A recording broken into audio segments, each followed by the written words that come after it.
Chapter 1207 Revelations. Now that he had made a decision, Wang Wei needed to think how to approach her. He could try to hide in the source chi space and send a projection, but since he can navigate that thing, he did not think that a half-step transcendence could not do the same.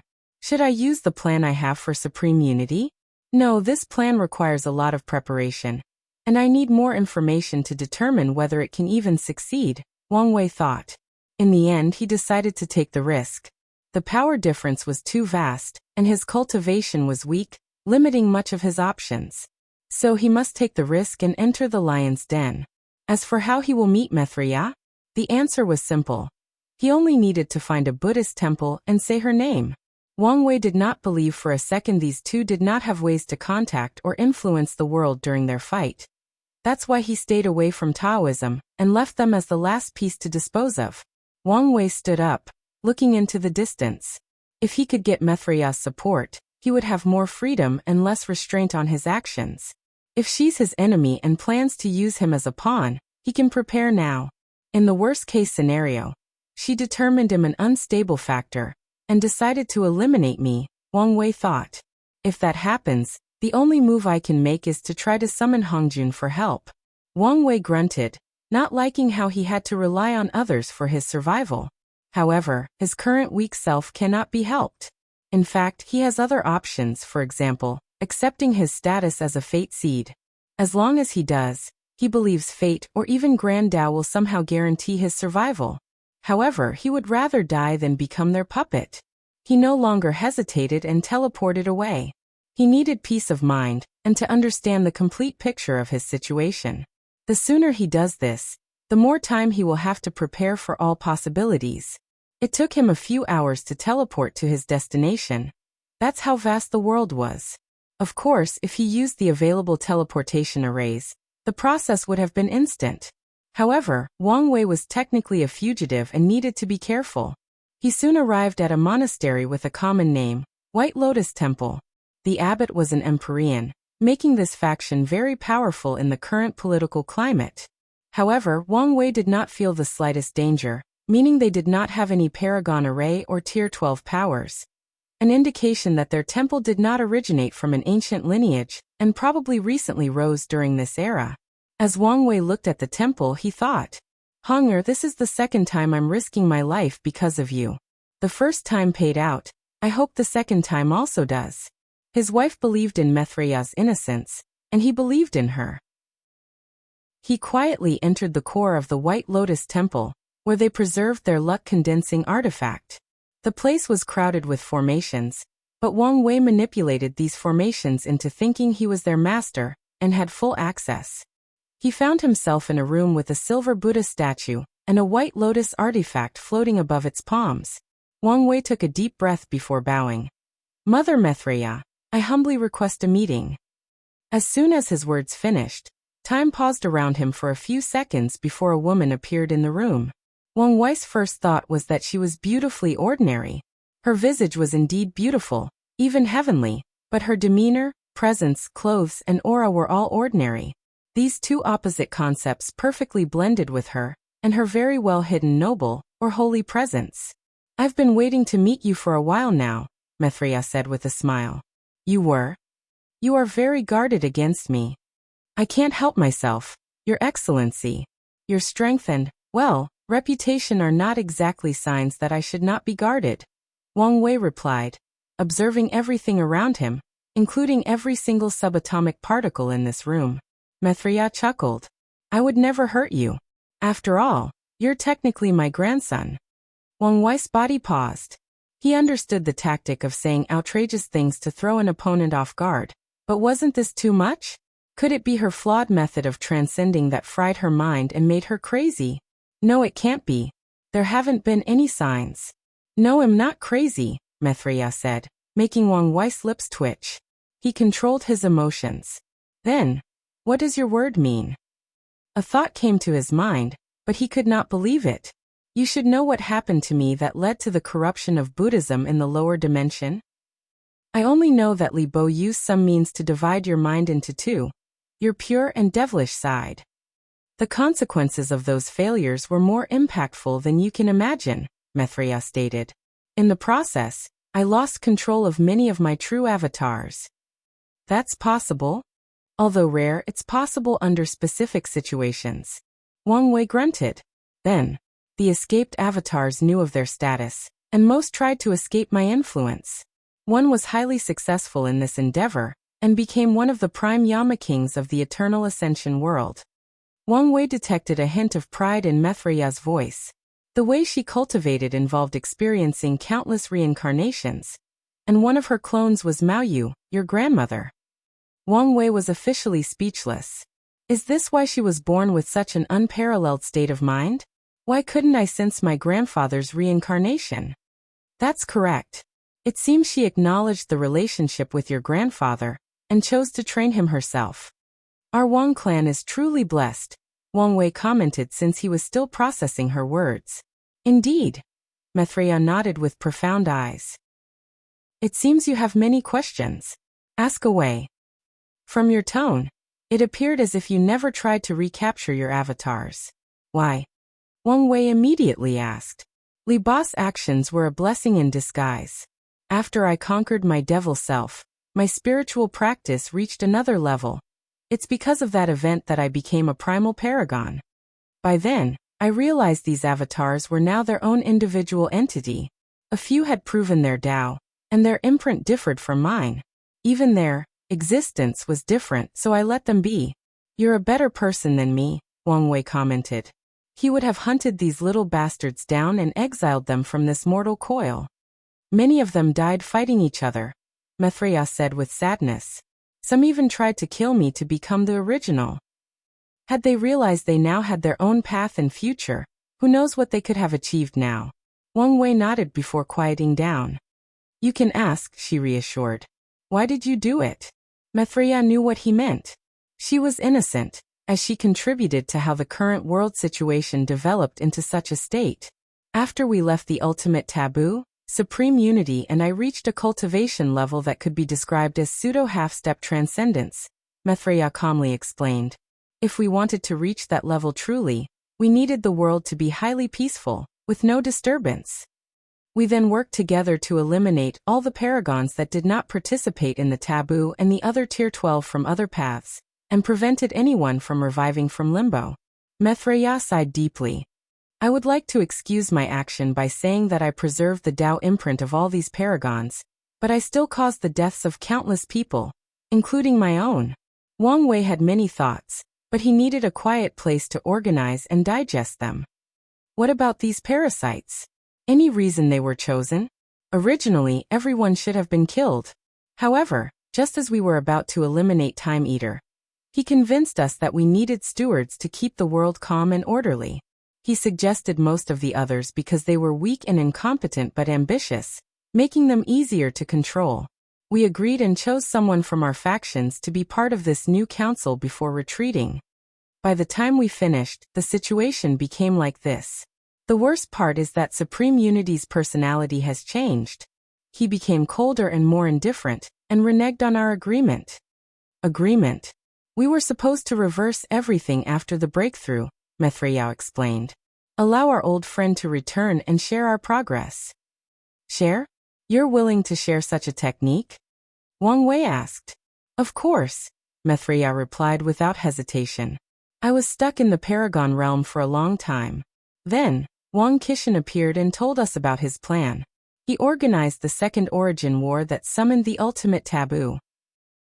Although there were some problems throughout everything, my newfound strength was the proof that the plan worked. I understood the need for communication and sharing ideas to walk further in the path of transcendence, so I never planned to hide the technique. But Supreme Unity did not share your idea? Wang Wei asked. He did not. If you find any errors, ads pop up, ads redirect, broken links, non-standard content, etc., please let us know. Report so we can fix it as soon as possible. Chapter 1208 Grandmother. He started acting as if everyone else was beneath him. Based on his words, he did not think these lowly creatures could help him in his path, and their purpose was to serve and worship him, Mithraya explained. Do you think he was always like that, or did he suddenly change? Wang Wei asked. I don't know for sure, Mithraya replied. Before the ultimate taboo, Supreme Unity was an odd man for sure, but he never showed any signs that his personality was this twisted. Maybe he's been hiding for so long, or maybe his oddness made him susceptible to change or influence. Ultimately, I don't think that matters for now. True, Wang Wei nodded. One more question. What exactly is your realm? How do you achieve it? I'll tell you everything after this mess is cleaned up and you've become a paragon. I guess I should have expected this. There is certain information you cannot contact until you're of a certain strength or realm. This rule is not as strict for you because you've deduced these secrets on your own, but it still exists. These words brought Wang Wei to his time in the lower dimension when he could ask his wife about many secrets of heaven and earth. Sometimes, Heavenly Tao or even Grand Tao would stop their conversation. Sadly, he was forced to rely on his brain to get these secrets after she left. Any more questions? One last question. Do I call you Grandma? Wang Wei asked without shame, making Betrayal laugh. Grandma. I remember years ago, when I was a mortal, I always wanted a family, she reminisced. However, I've renounced these sectarian concepts after so long. So that's a no? Do you want to call me Grandma?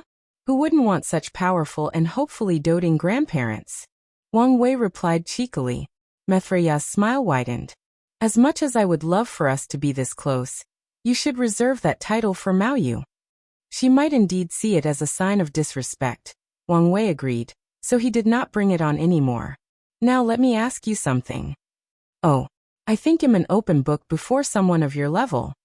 On the contrary, you're a mystery, Betrayal responded. How? For example, I'm still baffled about your birth. Wang Wei frowned, but he did not speak and listened. You were born with a paragon quality and quantity soul. Even if they were sealed during your reincarnation, there is no way that Supreme Unity or I would not have noticed your birth. However, neither of us noticed until your final trial in the pagoda. Why? Wang Wei was genuinely surprised by this question. I actually never thought of that. The best answer I can give you is fate protected me, but something tells me it may not be that simple. Indeed. Betrayal nodded. She opened her mouth to say something, and her body suddenly became transparent like a phantom. She looked at the sky. It seems we can't talk for much longer. A few words before I leave. First, Supreme Unity will be doing something significant.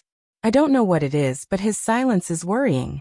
Second, Time Eater will be your biggest obstacle, not only because of whatever he's planning, which involves the infinite trichiliocosm, but because he's a pawn that Heavenly Book Paragon left in the world while we attended the ultimate taboo. Although he considered himself as breaking away from the latter's control, in a desperate matter, he might have tried to accept his fate to deal with you. Wang Wei frowned but still did not utter a word. Lastly, Wu Hong is in danger. Betrayal continued as her body was almost gone. A fierce light flashed in Wang Wei's eyes. She created something that he's very interested in. Adding her connection to you. Eliminating her will deal a severe blow to you and kill two birds with one stone. After meeting you, I've confirmed that you two have an unparalleled destiny. However, she received the short end of the stick in that situation since it seems she needs you to activate that destiny. To be specific, she doesn't need you, but it will take too long for her to do it alone. But that's not the point. The point is you're currently protected by your destiny, to some extent, but she's not. So, I recommend you remove her from the current situation until she activates her destiny. Betrayal disappeared, leaving Wang Wei alone to his thoughts. He did not wholly believe Betrayal, but for now, his intuition was telling him she was indeed on their side. He will still be vigilant and also double-check some things she said, but for the most part he's reassured. However, he was concerned about what she said about Wu Hong. Unparalleled destiny? She's probably talking about the destiny to walk the transcendent path. If that is true, she was not entirely correct. Future Honger changed the timeline by sending a clone in the past and, with the perfection method, activated my so-called transcendent destiny. So, I need to do the same by convincing her to establish the perfect foundation, which requires help from the dark truth that no longer exists. Wang Wei frowned. Wait, this might be the best opportunity to check if the dark truth is somehow related to my future self. His future self would find an opportunity to expand the dark truth to the upper dimension. The dark truth is not only the best way to activate her transcendent destiny, but also hide and protect her during the current terrible situation. Once she succeeds, she will have a mild destiny protection from half-step transcendence, just like MÖngke suggested. Wang Wei had a bright smile on his face. Although he still needed to verify whether the dark truth was here, he was confident in his analysis. Unfortunately, a terrible realization dawned on him. She's technically no longer my wife, he thought with a painful heart. What if I can't woo her again, and she severs our bond? No matter how powerful things like fate and destiny are, nothing is set in stone for people of their cultivation realm. They have a lot of choices and free will, meaning it's still possible for him and Wu Hong not to end up together. Okay, calm down, Wang Wei. You're handsome, suave, have a good personality, well, maybe not good, but charming, and have great potential. I have hope if she's willing to give me a chance. After giving himself a pep talk, he calmed down. Despite how desperately he wanted to, now was not the time to meet her. Let's check on grandfather. He opened a portal to Samsara. Wang Wei found himself floating above two bridges that crossed a terrifying dark river. One bridge looked ordinary, and the other was golden. The ordinary one was a passage for regular souls, but the golden one contained only immortal souls. Yet, both were full of souls that kept on coming. The second thing he noticed was how stable this space was. He was shocked as he realized his full strength could not tear the space in this place. He could teleport but could not destroy the fabric of this space. Wang Wei then frowned as he sensed countless powerful gazes locked on him, seemingly warning him.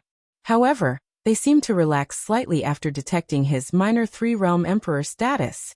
He controlled himself and uttered, "Grandma, I'm here to see you." However, nothing happened after a few minutes, so Wang Wei continued. "I know you should be very busy, but my grandfather disappeared as he was reincarnating. And I know, the family is worried about his whereabouts." Wang Wei then heard a sigh, followed by a peaceful voice with the power to naturally calm people down. "Did she tell you?" "She did." "That was not her truth to reveal." "Probably, but it was also the best way to lower my guards against her." Wang Wei nodded. "Your grandfather is fine," Mao Yu's voice continued. "With my training, he will live up to the expectations you have for him." "That's good to hear. However, I cannot meet or help you in any way or form, at least not now."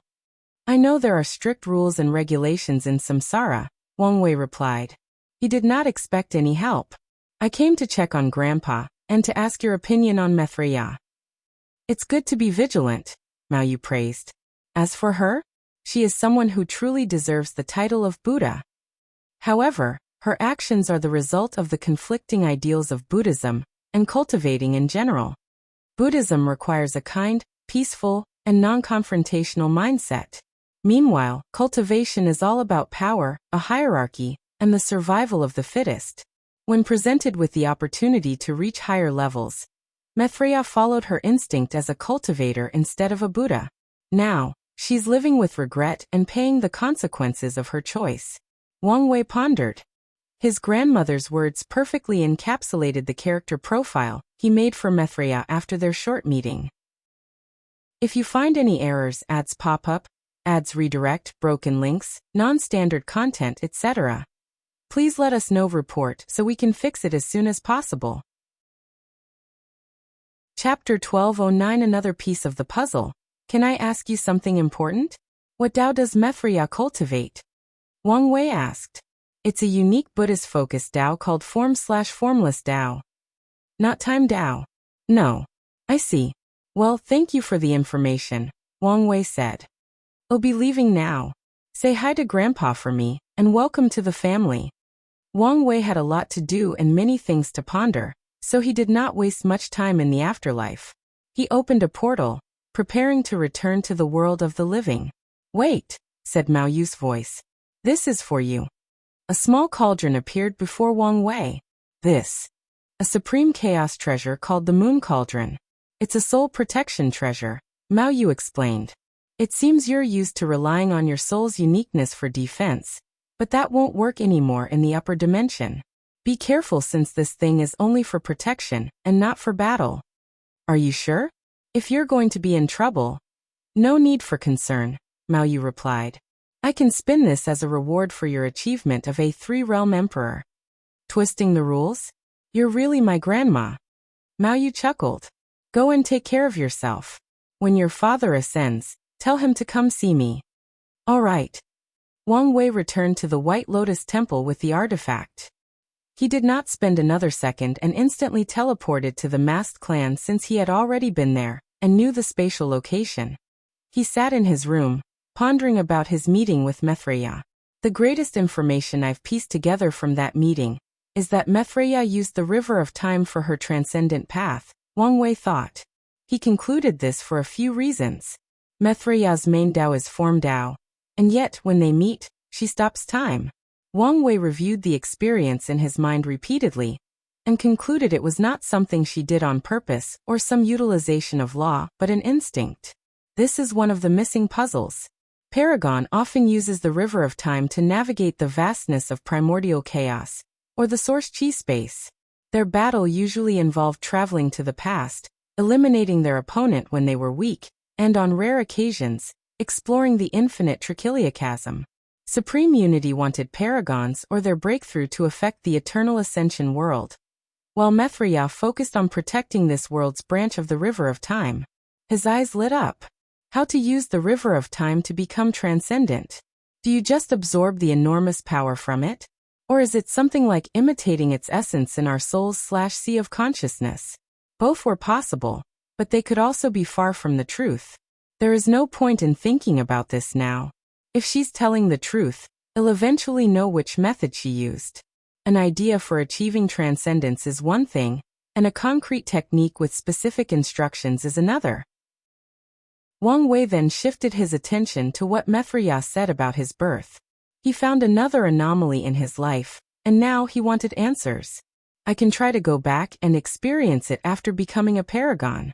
This was the only way he could think of, but that might not work. After all, if a power is involved that can even slip through Betrayal and Supreme Unity's eyes, the chances of him discovering it are almost zero. Why is my life so complicated? Wang Wei complained before summoning the moon cauldron. Habit is a terrifying thing. I would have suffered tremendously had she not reminded him. Wang Wei was so used to not having to worry about his soul that he almost suffered a terrible loss before learning from this mistake. From now on, I must gather Paragon tier soul cultivation techniques and resources. He imprinted on the artifact before waiting for everyone from the masked clan to gather. He spent his time reviewing all the clan's information and assessing their information-gathering capabilities. A month later, Wang Wei stood before a large field with countless members of the masked clan kneeling before him. He glanced at the prime mask at the front. Is that everyone? Yes, Lord. But from what I know, this is only 70% of your clan. It's like this. Wang Wei raised his hand to stop him. He looked in the distance, and with a thought, a countless karmic thread manifested from his palm. He tugged them, dragging countless more members into this dimension. Their leader was a confused woman baffled by how she suddenly returned to the clan against her will. Why did you betray the clan? Wang Wei asked. Who are you? She asked. Red Elder Mask. This is the lord from the main sect, coming to regain control of the clan, Prime Mask swiftly said. A slight surprise flashed in Red Elder Mask's face, but she remained stoic as she stared at Wang Wei. What are you doing? Quickly acknowledge your mistake. The Red Elder Mask remained unmoved. I see, Wang Wei uttered. You're an ambitious individual, so you resented that such an incompetent person was chosen as patriarch instead of you. She gritted her teeth. Our assassination branch performs the most demanding tasks with a low survival rate while these bastards stay comfortably in their position. Yet we are looked over for the patriarch position every generation. Don't talk nonsense, yelled Prime Mask. No, let her speak, Wang Wei said. We simply refuse to be overlooked anymore, she finished. Wang Wei's eyes suddenly became profound, as if the fate of all sentient beings existed in them. Red Elder Mask's face turned pale. With that single gaze, she felt so tiny and weak. It was as if she was a bug facing not a human but a towering dragon. Her first instinct was to activate her inner world to resist, but her battle senses as a Dao ruler warned her that she would die faster if she did. As she was about to explode from the pressure, it suddenly dissipated. Wang Wei smiled. I like ambitious people, but only when they are competent. Luckily, your group is the only one I consider barely competent in this clan. He raised his palm, and the fate lines of all the masked clan members wrapped around his finger and palm.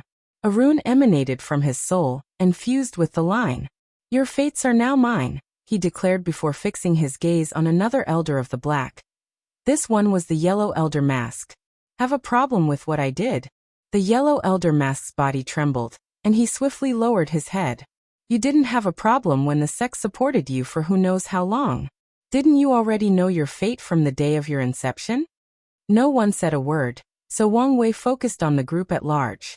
As I said, only the assassin squad is barely competent, meaning you'll need to undergo training, Wang Wei announced. From now on, you're members of my Fate Shadow Guard. I'll advise you to abandon all ideas and notions about your previous life. Do not cling to your former status and power since they are meaningless. This is the mindset you'll need to survive, grow stronger, and regain your honor and dignity. Do you understand? Yes, sir, everyone replied in unison. That's the spirit. Go prepare, he ordered. We will leave here in a few days. Wang Wei walked away, waiting for Wang Qi's arrival. Red Elder Mask looked at his back, deep in thought. Maybe this is not a bad thing. All she wanted was an opportunity to display her talent and receive the power and honor she deserves. The Mask clan's corruption blocked her path, but she might have a chance with this new leader and system. 3 days later, Wang Qi arrived at the Mask clan and was directly teleported to Wang Wei's room. You're late. He contacted Wang Qi a month ago as soon as he arrived. Patriarch, you don't understand how chaotic the situation is, Wang Qi replied. Everyone is looking for you. There are random checks in almost every territory, so it was difficult to get here while hiding my identity. Is that so? Wang Wei muttered. It seems we will need an independent transportation system. That is a must, Wang Qi swiftly nodded.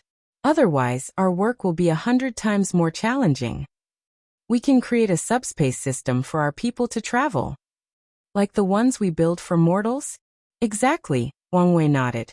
The only issue is how to hide it from everyone else. If we had a Space Chaos Supreme treasure, we could use it, even adding the heaven-deceiving array. However, such treasure is rare. Wang Qi's eyes suddenly lit up. Should we ask the sect for support? No need to involve them, especially since we have a better option. Better option? You mean our base and the former residents of the Dao burial ground? Exactly. We used the ascending treasure chi you provided, evolving the treasure from chaos to supreme innate treasure. However, it's a long way to the supreme chaos treasure tier. If you find any errors, ads pop up, ads redirect, broken links, non-standard content, etc., please let us know. Report so we can fix it as soon as possible. Chapter 12:10 First Contact. We can feed the Dao burial ground more ascending treasure chi until it becomes a top supreme innate treasure, Wang Wei commented. There are only a few ways to elevate the rank of innate treasures. The most common is to have someone of a higher cultivation nourish it. In the case of a chaos treasure, someone of rank 11 would need to nourish it before it evolved into a supreme innate treasure. Empyreans and Dao rulers need to use the pure grand Dao source nourishment, but the most effective baptism is from an earth pre-march. However, if we want it to evolve to the next level, we need a unique rank 12 chi. Wang Qi smiled wryly. Sect Master, where in heaven will we find something like this? Instead of doing something so pointless, we might as well search for a supreme chaos treasure. Although the Dao burial ground's primary attribute is hiding, making it perfect for a subspace system, it may not be worth all the trouble. Wang Wei shook his head. You're limiting your thinking. We don't have to do everything as long as we have the right allies. The right allies? You mean the celestial race, Wang Qi stated, having figured out his sect master's intention. Indeed, if a faction with such a unique chi exists, it would be them. The issue is convincing them to part with such a heavy gift.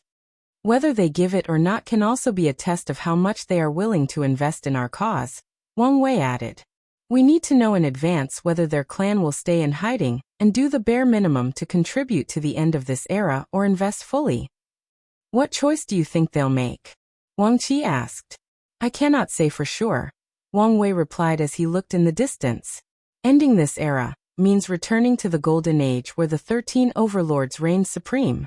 Some people are happy about this, while others want a new world order. From what I know, the Celestial clan used to be an upper-lower member of the Myriad Clan Union, one of the 13 overlords. Maybe they want to use this opportunity to climb the political ladder in their faction, or they simply want to return to the old times without much desire. We'll have to see. Wang Qi sighed, feeling how inadequate he was at looking at the overall situation compared to his sect master. Alright, let's not talk about this anymore. I'll contact the Celestial race only after settling our base, and start expanding the Fate Shadow Guard, Wang Wei stated. Now tell me of the current situation. This is the information you want, Wang Qi said as he handed him a jade talisman. As you ordered, I focus on establishing the base, gathering more members for the guards, and maintaining our relationship with the rebellion. Wang Wei shifted through the information. So, the new rising member was indeed Xiao Tiandi. It seems he's gotten his life together. Did my words get to him, or did something else happen? And Purple Chaos Emperor? Did he choose Chaos Dao? With his talent, it's fitting. He's an interesting character, Wang Qi commented. Many people still talk about his so-called redemption even today. A disappointing genius that finally shows its brilliance is worthy of gossiping about, especially since his master has such fame, Wang Wei nodded. He frowned a few seconds later. What about the news about the Fiend God Blood or Dao Monarch Qianwu? I didn't mention them in the briefing because I've only gathered unconfirmed and probably unreliable rumors, Wang Qi explained. What rumors? The rumor is that two of the parasites had an altercation more than 10,000 yuan epoch ago over a body refining inheritance.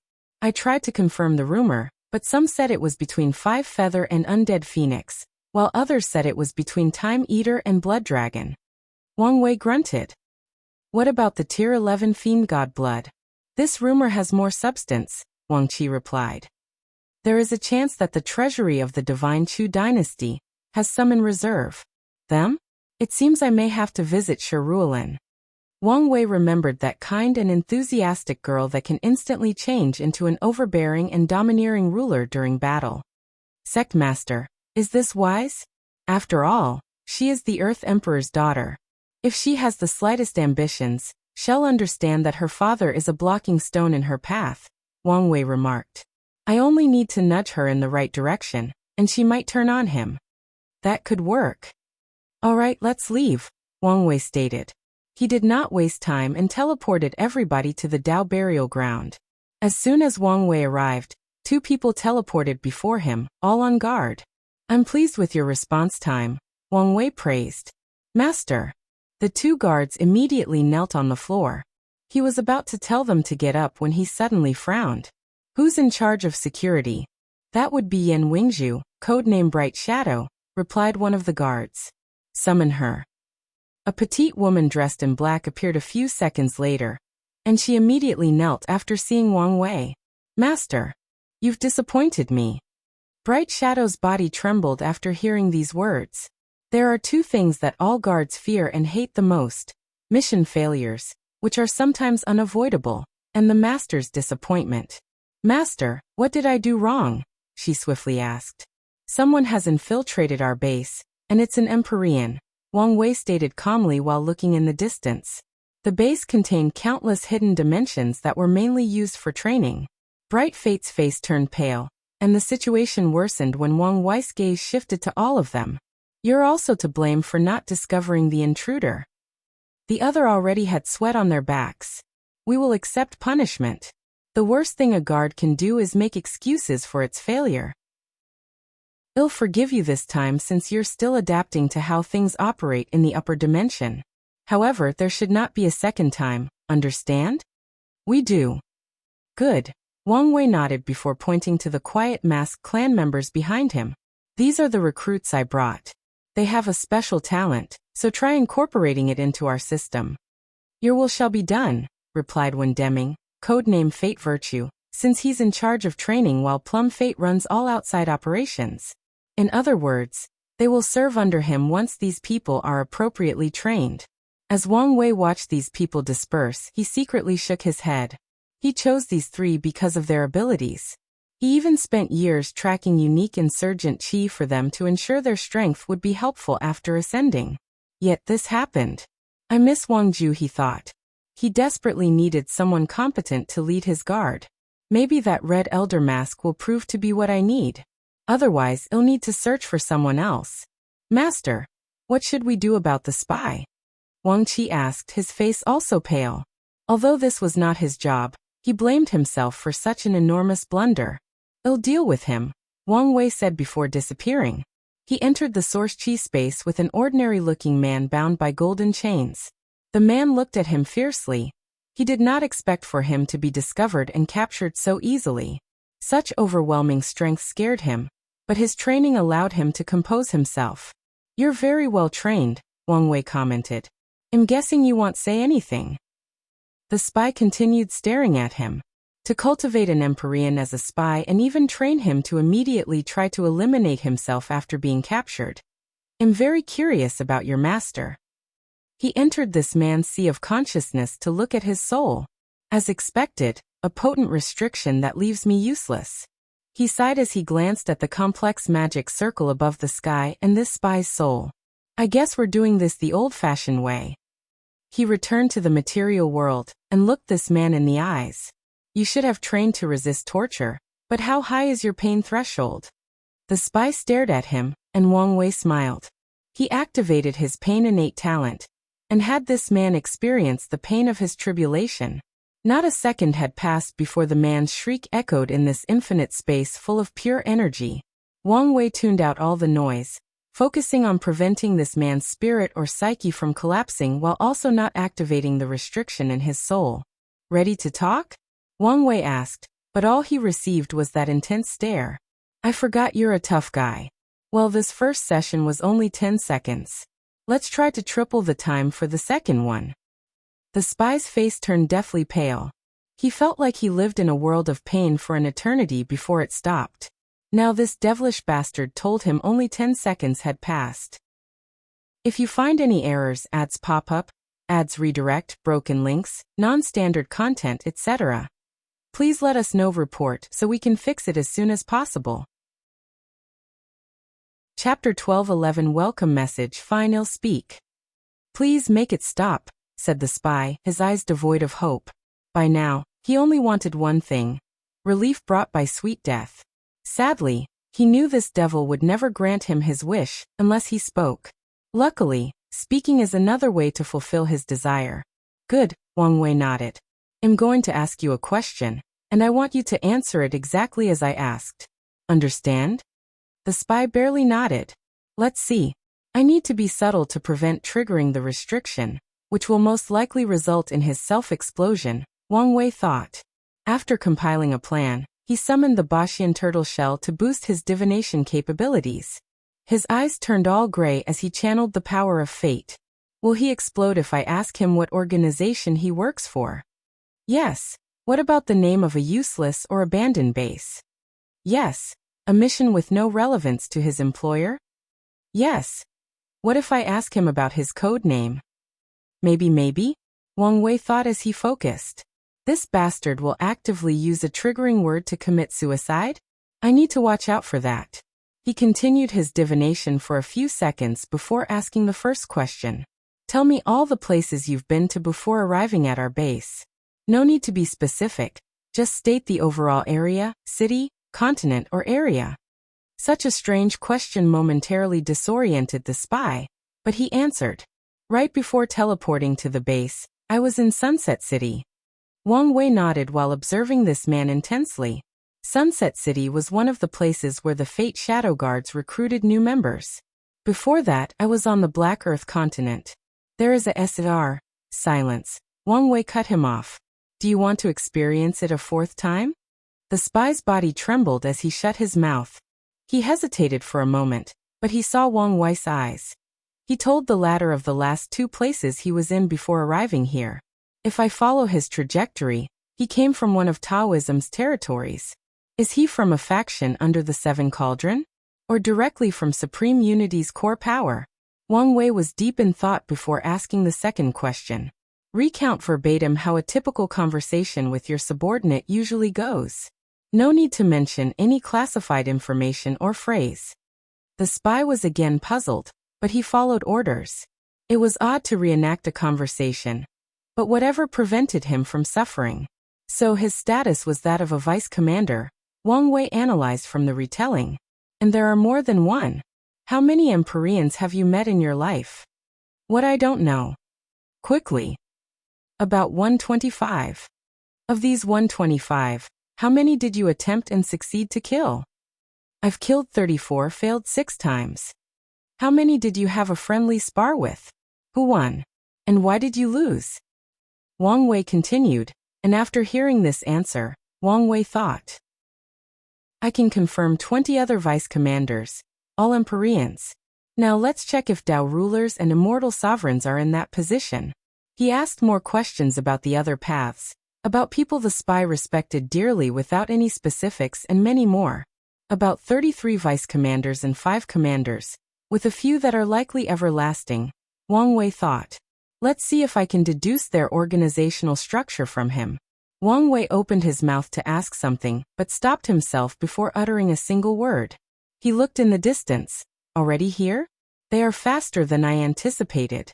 He glanced at the spy, and without hesitation, he chopped his head and extinguished his soul. Wang Wei disappeared, leaving the headless body on the ground. A group of 5 individuals dressed in all white appeared. That body shape, it's Vice Commander Urshi, said one of the spies.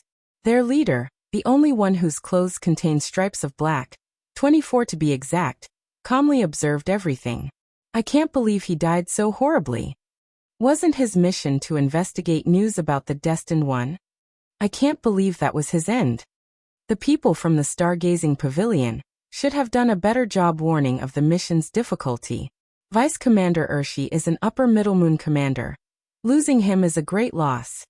Their leader frowned as he looked at the body. He suddenly felt something was wrong but could not pinpoint what exactly. Quiet, he ordered, stopping this nonsensical chatter. Someone go verify if his Dao imprint still exists. Yes, Vice Commander Ursi. I'll get to. Bang chains suddenly manifested out of nowhere, capturing everyone but the leader. A shield appeared around him, blocking Wang Wei's attack. It's you, Ursi declared after seeing Wang Wei's true face. He also understood what his intuition was warning him. His men are originally better trained than this and should not be discussing the organization's news so openly, even if they were in a safe space among colleagues. So, it's obvious someone used a spiritual influence technique on them to influence them to talk and reveal more information. So you know me, Wang Wei said. The leader was correct, as he had gathered significant information from their conversation. Number 24? He should be a lower upper moon. If the person with the number 24 has the same cultivation as me, the strongest, number 33, should be a peak Empyrean. Wang Wei's gaze then shifted to this man's shield. It was not Ursa's strength that saved him, but a potent talisman. I pity you, Ursi suddenly declared after calming down. Do you know the fate of anyone who goes against our supreme ruler? Believe me when Wang Wei did not listen to him as he clenched his hand, releasing a power that broke apart the shield. Ursa's face contorted as he mobilized his 5-element Dao. Sadly for him, Wang Wei sealed him with a thought. A ruthless light flashed in Vice Commander Ursa's eyes, and it followed a small sword that left his head and immediately released a brilliant golden light that wiped out all energy/chi in the surroundings. Ursi immediately knew something was wrong when he realized he was alive despite his severe injuries. His suicidal endeavors should have taken his life as well. He looked at the perfectly intact Wang Wei. What kind of monster are you? He knew the Destined One should have just ascended, so he could not fathom how he was already this strong. You'll know soon, Wang Wei replied before using his technique. Fate Puppet. His fingers released gray strings attached to Ursa's body. He did not touch his soul but isolated it while controlling the body. Let's send a welcoming message, Wang Wei thought. He found the karmic link between Ersi and his Dao imprint in the Grand Dao source, leaving his true will on it to remove at the correct time. His next step was finding his Dao imprint, which took a little time since he died. Luckily, he died before activating his motion. So Wang Wei was able to find him after using Karma Dao, divination, and the zoning of his Dao will. After properly killing Ersi, he checked the souls of the regular members with no success. He'll need to do something about these restrictions. However, I'm surprised Supreme Unity left Seven Cauldron in charge of making these restrictions instead of himself. Did it think it was beneath him? He probably thought such secrets were beneath him to protect personally. Wang Wei could see that only a few things would warrant the Taoist tyrant to place a restriction personally, and it should probably be something he genuinely wanted to hide from Betrayal. Wang Wei activated the restrictions and watched how these regular members exploded. He then disappeared, and immediately following his departure, the only survivor, Ersi, began to fly away desperately, his aura decreasing with each passing moment. A few minutes later, another group found him in the source chi space. Hurry, important news, destined one is. Ersi muttered before passing out. The group was shocked and quickly fed him a healing pill. However, he did not wake up, so they returned to their base, hoping to wake him up to get the information he had acquired. Boom. Ersi's body exploded the moment they teleported to their base. The explosion was intense since he was an Empyrean, after all. However, the damage it created was zero. The people carrying his body were severely injured, but no one died. The reason is that the Paragon formation in their base immediately activated and isolated the blast. In fact, Wang Wei expected this outcome. That's why Ersi exploded instantly after arriving. He knew there would be a formation to detect that he was controlled. Regardless, he did not care since his purpose was to send a message and confirm that these people were part of Seven Cauldron's forces, which he did after sensing the blast's location. Once that was done, he removed Ersi's Dao imprint before returning to his base. If you find any errors, ads pop up, ads redirect, broken links, non-standard content, etc., please let us know. Report so we can fix it as soon as possible. Chapter 12:12 Recruiting, unedited chapter. It took Wang Wei a few minutes before he could return to his base, and that's because of the new location. After detecting the spy, he immediately changed the Dao burial grounds location. He did not know how much information Ersi had already reported, so he must be careful. After returning home, Wang Wei served himself some Longjue tea to soothe his mind and think. They probably found us through divination. Taoism was excellent at divination and calculation. Although they could not calculate Wang Wei, they could do so for the people around him. I need to upgrade our anti-divination abilities, Wang Wei pondered. Not just that, I also need to improve their training method and how they operate. He realized that his Fate Shadow Guards were not the only ones who needed to change and adapt to how things operated in the upper dimension. It seems like there are too many things to do with very little time, Wang Wei thought as he sipped his drink. No, I feel this way because my mindset hasn't changed from the lower dimension. This war will not end in a few thousand years or even a few million years. This battle could take epochs, and I need to accept that and take things slowly. Wang Wei calmed down, readjusting his mindset and his plan. Once he finished the tea, he summoned Wang Qi. Sect Master. Go ask the rebellion for their information on Seven Cauldron's spy agency. No problem, but Sect Master, wouldn't this be a good opportunity for you to contact them? Wang Wei shook his head. Keeping an air of mystery will be more helpful to me in the early stages. Our first direct contact should also be with their leader. Otherwise, some people might try to play political games, and I don't want to deal with such nonsense. As you wish. Wang Qi had a special communication room for contacting the rebellion, so he went to use it. A few minutes later, he sent a projection to Wang Wei's room. Sect Master, they are asking for payment? Wang Wei raised his hand to summon a head. Who's this? Vice Commander airs his head. How valuable is this? Wang Qi asked, so he knows how to negotiate the maximum profit. Notability, even infamy, is crucial to their cause. So claiming the kill for an Empyrean, and one of such an organization is very valuable. It should be more than enough for high-level and detailed news. Wang Qi took the head and disappeared. He returned 2 hours later with a scroll. The Hidden Sun Moon Sect? Wang Wei read everything, gaining a deeper understanding of this organization. 3 things caught his attention after reading this briefing. Firstly, the rebellion mentioned how talented and scary the leader of this sect, the First Son, was. They even stated that the First Son was one of the few Empyreans their leader was wary of. Secondly, a brief passage mentions how the Hidden Sun Moon Sect was the second most powerful spy agency amongst the parasites, at least regarding information gathering ability and assassination. Wang Wei was intrigued about who had the best shadow guards under their control, but that was not the main point he noticed from this briefing. After Betrayal and Supreme Unity's rise, people should refrain from using the word sun, or any iconography related to the sun. Just like rulers or kings cannot call themselves emperors in the lower dimension. It's the same for the 7 moons, but on a much lower level. However, Seven Cauldron not only named his faction after the sun and moon, he even named their commander the First Son. So either I'm overthinking this small detail, or there is something more behind such choices. Wang Wei did not believe he was overthinking.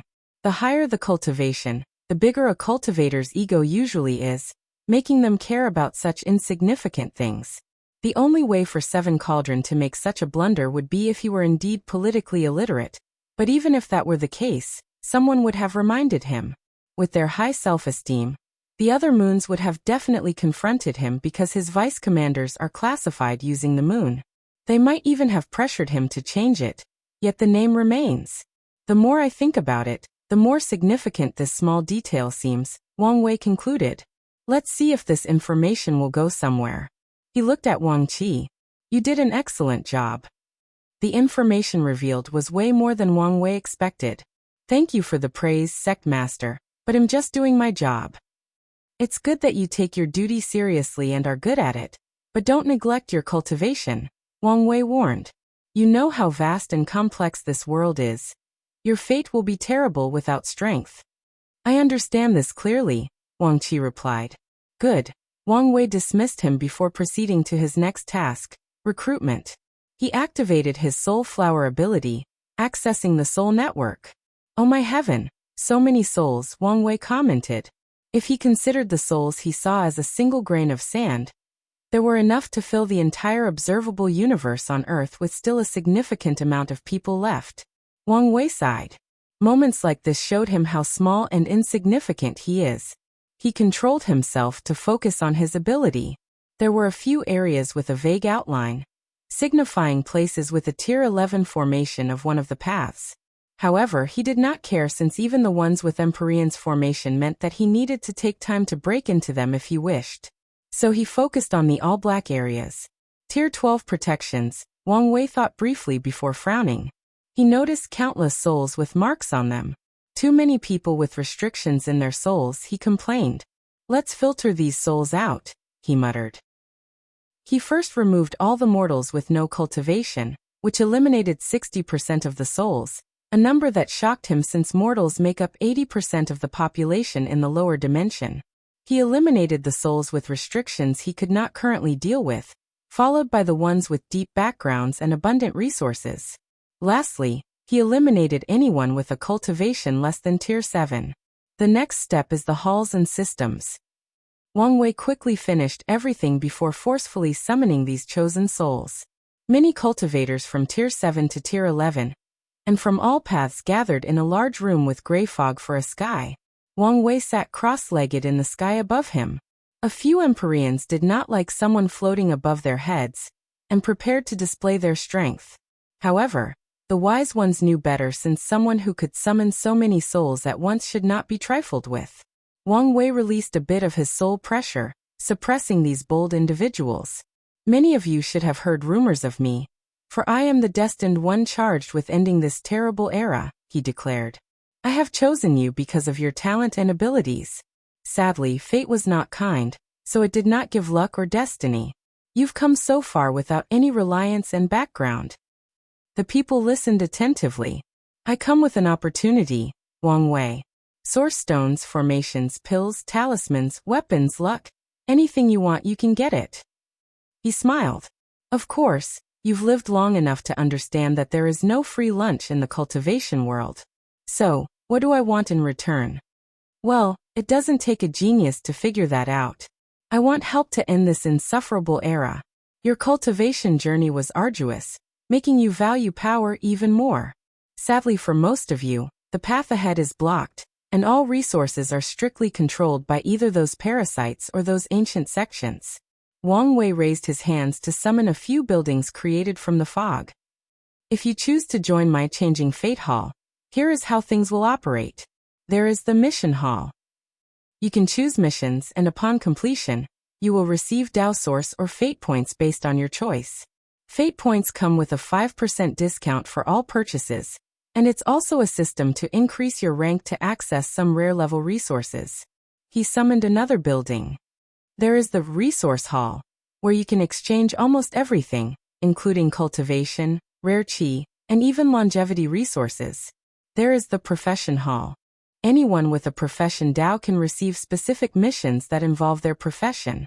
These missions usually refine something, but there are others as well. And yes, the materials will be provided, and you can keep the extras. Another building manifested from the fog.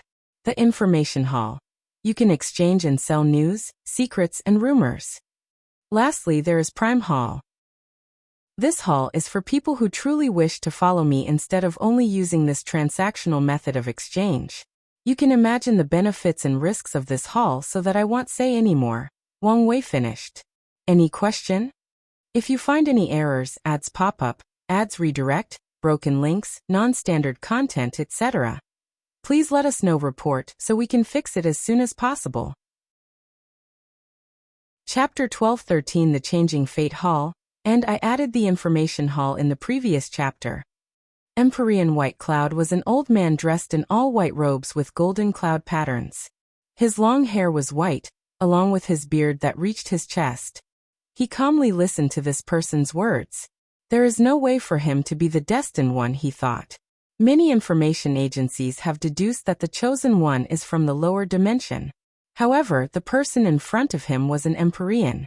No matter how talented and blessed that son of an era is, they could not have become an Empyrean in a barren place like the lower dimension, or the short period after ascending. I don't care whether he's some ambitious tyrant who wants to use the chosen one's names to build power, White Cloud thought. I care about what benefit he can provide me. The limitless exchange hall was forcefully scattered into smaller parts, making life for loose cultivators harder than usual. So it might not be bad if someone else takes its place. The room was quiet, and everyone left to their thoughts. Finally, after more than 2 minutes, someone asked a question. How may we address you, Your Excellency? Asked a woman in a purple dress. You can call me Empyrean Wang or Empyrean Fate, Wang Wei replied. Wang was both a common and rare name. Many people had that surname, but 2 families who reached the peak of this world also had that name. So, they could not tell whether he was part of those families or just someone with that name. However, using the title Fate implied that it was his Dao, which was significant information since it was an outlaw Dao. You said this was an invitation? Correct. Meaning we can reject this offer? She continued. Also correct. She looked at him as if discerning whether he was telling the truth. You don't need to worry about rejecting me, Wang Wei reassured. All that's going to happen is you lose your memory of today's event. The purple dress woman frowned. She and many others did not like the idea of someone messing with their memories. Why should we allow such a thing? Someone suddenly yelled. Because the alternative is death, Wang Wei replied calmly before releasing his paragon soul pressure, suppressing all the trillions of cultivators present in the room, forcing them to their knees. That's definitely a paragon soul, Empyrean White Cloud thought. This bastard is a paragon who either survived the cleaning or just broke through secretly and began building his power. He was sure of his analysis. However, he still hadn't figured out why this guy was masquerading as an Empyrean. I am an advocate for free will and choices, Wang Wei calmly stated. I believe someone who chooses to do something is better than one who is forced to do so. That's why I showed my kindness by giving you the choice. But do not ever mistake my kindness for weakness. Now make your choice, Accept my offer and take this opportunity, or continue your life of struggling and competing for the scraps of the elite. After hearing that sentence, many of these cultivators felt a fiery light flash in their eyes, as it was too close to home. They had no choice but to fight for their resources, but in this era, said resources were the things these top lineages did not want or care about. The Limitless Exchange Hall was the only faction amongst the 13 overlord dedicated to loose cultivators. However, after its founder disappeared in the ultimate taboo, this era's rulers almost destroyed their headquarters. They forced all the branches to operate independently, thus drastically weakening them in the process. After contemplating, many people chose to leave for various reasons, mainly because they didn't want to face the 7 moons and 2 suns. Although the current situation showed things were not looking good for them, they still did not want to be the enemy of these cruel and heartless bastards. As for the so-called Chosen One, well, these people did not care. Throughout history, there have been countless sons/daughters of Era who died horribly before achieving their destiny or had it stolen by others. Wang Wei did not say anything more to the people who chose to leave. He waved his hand to teleport them away with their memories missing. He kept his word and did not kill them, at least, not now. He knew some cultivators would check on these rejects to ensure he kept his promise. The Changing Fate Hall had just been established and needed a positive brand or image. So Wang Wei plans to monitor them before slowly killing them over time. He did not want to do that, but this world is vast and full of possibilities. Although he used some power of his Paragon soul to erase their memories, he could not guarantee that someone would not be able to retrieve them. Unfortunately, their death will drastically reduce that possibility. I'm glad that so many of you stayed. I promise you that the future will prove how correct your choice is, Wang Wei stated before pointing at these people, leaving a mark on their souls.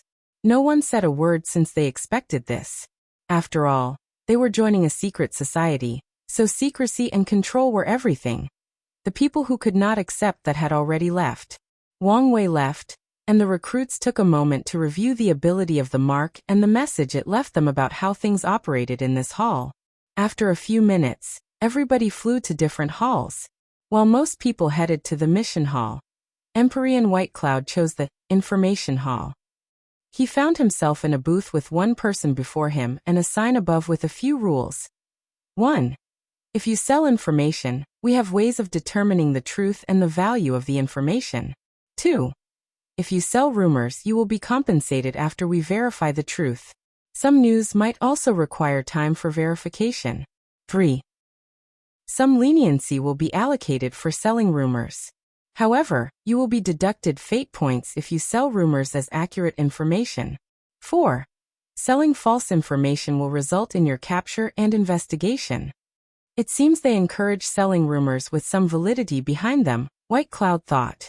He walked to the young man behind the booth, who had a naturally lazy aura. I'm guessing you're here to sell instead of buying? Yes. Okay.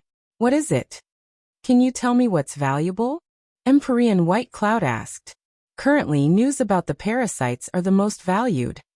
White Cloud immediately noticed the word parasite, as this was the most widespread derogatory word used to describe the current rulers.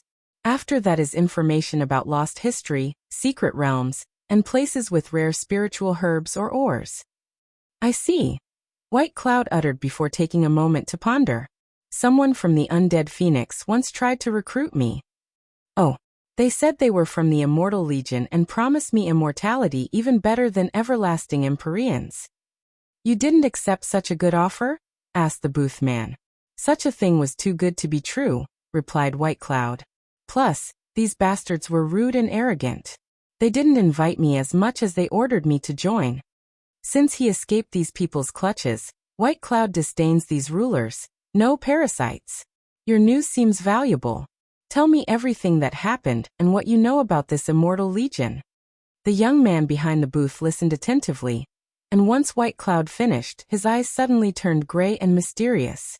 Divination? I should expect this since his title is Fate, thought Empyrean White Cloud. Good news. Your news is worth 3 million fate points, the booth man said, and with a wave of his hand, a card condensed before White Cloud with the number and the word Human member written on the top corner. Is that high? White Cloud had no point of reference, so he did not know how high or valuable 3 million was. 1 million points is the lowest value of any Emperor tier resources, and the amount required to become an Earth member. So not high, White Cloud commented. But the boothman only smiled. How much to become a Heaven member?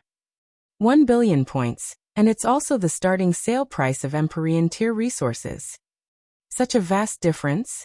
White Cloud shook his head. Shouldn't my news be worth higher? You only knew the name of a secret legion and nothing else of much value, replied the boothman. White Cloud sighed before deciding to sell more information. Unfortunately for him, besides a rumor of the location of a supreme innate spiritual herb for tempering the soul, everything else was useless. So he walked out of the hall with only a little over 3 million points. I hope the rumor is true, White Cloud thought. Luckily for him, he was one of the few people who used the information hall, meaning the reward for this rumor would go to him. He took a moment to contemplate his next move. There were 2 ways for him to amass billions of points as fast as possible. Sell Empyrean tier materials, but he was broke, and the other was to take a killing mission. As long as he killed an Empyrean from one of the Parasite's factions, the body can be exchanged for many points. No, I can't take on a killing mission. I'm relatively weak in my realm, so the best move is to gather points and slowly raise my strength. Then, I can take on killing missions. If you find any errors, ads pop up, ads redirect, broken links, non-standard content, etc., please let us know report so we can fix it as soon as possible. Chapter 12-14 Source Chi Space Navigation. Wang Wei floated alone in an isolated space, observing everything happening in the hall. I've established the foundation, but there are a few problems. The first issue he had to deal with was the lack of people. The Fate Shadow Guards were still training, and he did not have access to trusted talent to oversee the hall for him. As such, he had no choice but to use his spirit particles to create clones to control the hall. An easy solution should be creation lifeforms, Wang Wei thought. Now that I'm in the upper dimension, the tribulation should not no longer be impossible. Creation lifeforms was the easiest way to deal with some of his manpower shortages. The second problem is the mission hall is not properly organized because I don't have enough information to create a variety of missions. As he gazed at the hall, he could tell most of these missions were purposefully vague. Luckily, this will change as he develops his spy network. The third problem is the lack of heaven will. Wang Wei did not worry about the training resources for immortals since the sect provided him with ample. He also recreated many training methods or dimensions from the lower dimension, like the Dream World's Battle Tower, Willpower Tempering Method, Samsara Dao Heart Refining, Spirit/Soul Training, Time Acceleration Array, Immortal Chi Gathering Array, and many more. However, he is missing one crucial thing: heaven will. Most mortals joined for a chance at receiving one. Wang Wei priced it at 800 million fate points with other requirements to buy time.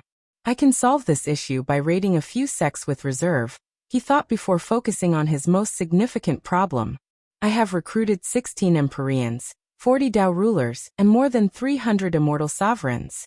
However, none of these people could be considered my faithful subordinate. The mission hall is the only way to control them, but that's optional. I need real subordinates. People who will follow my every word. Wang Wei pondered. The best approach to this problem is to slowly cultivate people with talents. This method is slow but steady since he can guarantee his men's loyalties. This method is fine and should be on my agenda, but I also need a quick method in case something happens and I need the manpower, Wang Wei analyzed. This war would be long, but anything could happen at any time. So he needed to prepare in case an opportunity presented itself.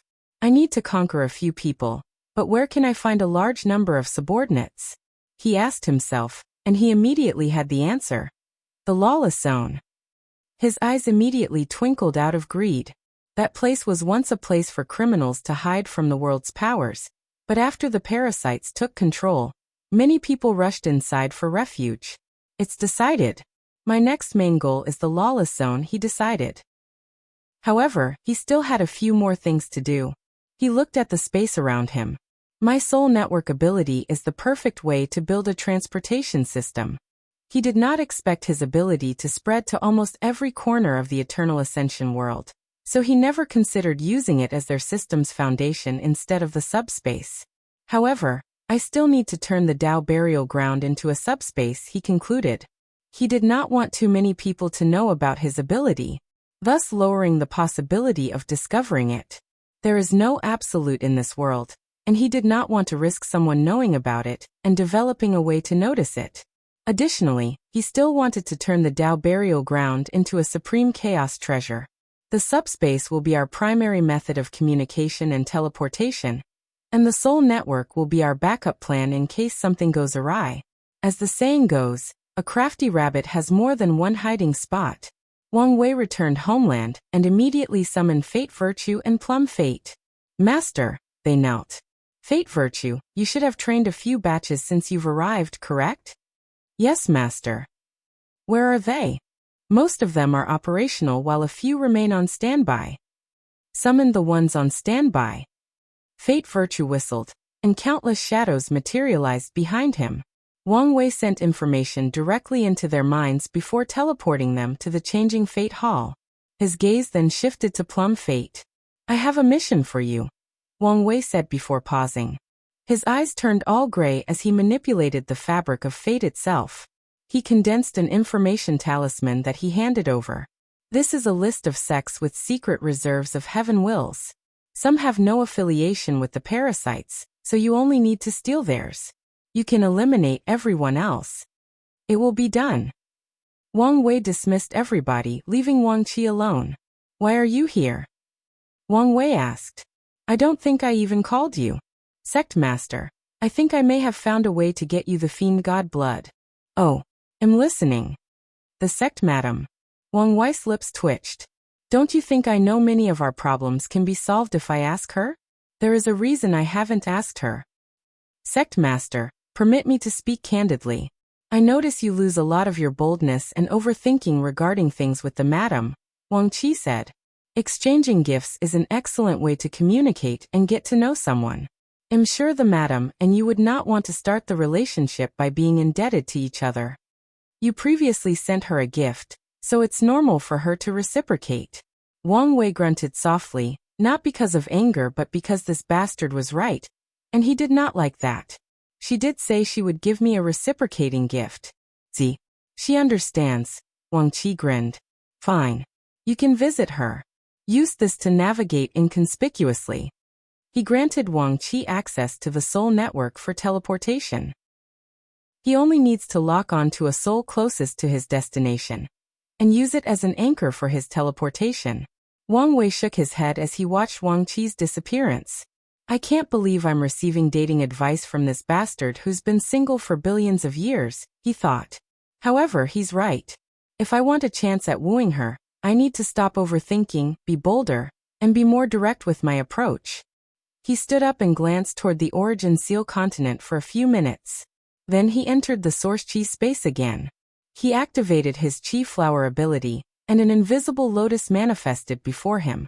Ascending treasure Chi, he thought, making the lotus tremble before flying in the distance. Wang Wei flew after it. As a precautionary measure, most cultivators will not easily teleport in the Source Chi space for various reasons, but mainly because it can easily lead to chain reactions that result in immense Chi exploding and injuring them in the process. As Wang Wei flew to his destination, everything was all blue, including the ground, the grass, the mountains, the forests, the clouds, and the sky. This was the case for most of his journey, but at some point, he reached an area that appeared to be an endless white lake. Swish! A giant white hand flew from the lake, trying to catch him. The hand contained a power directly affecting the soul, rendering it dull and unresponsive.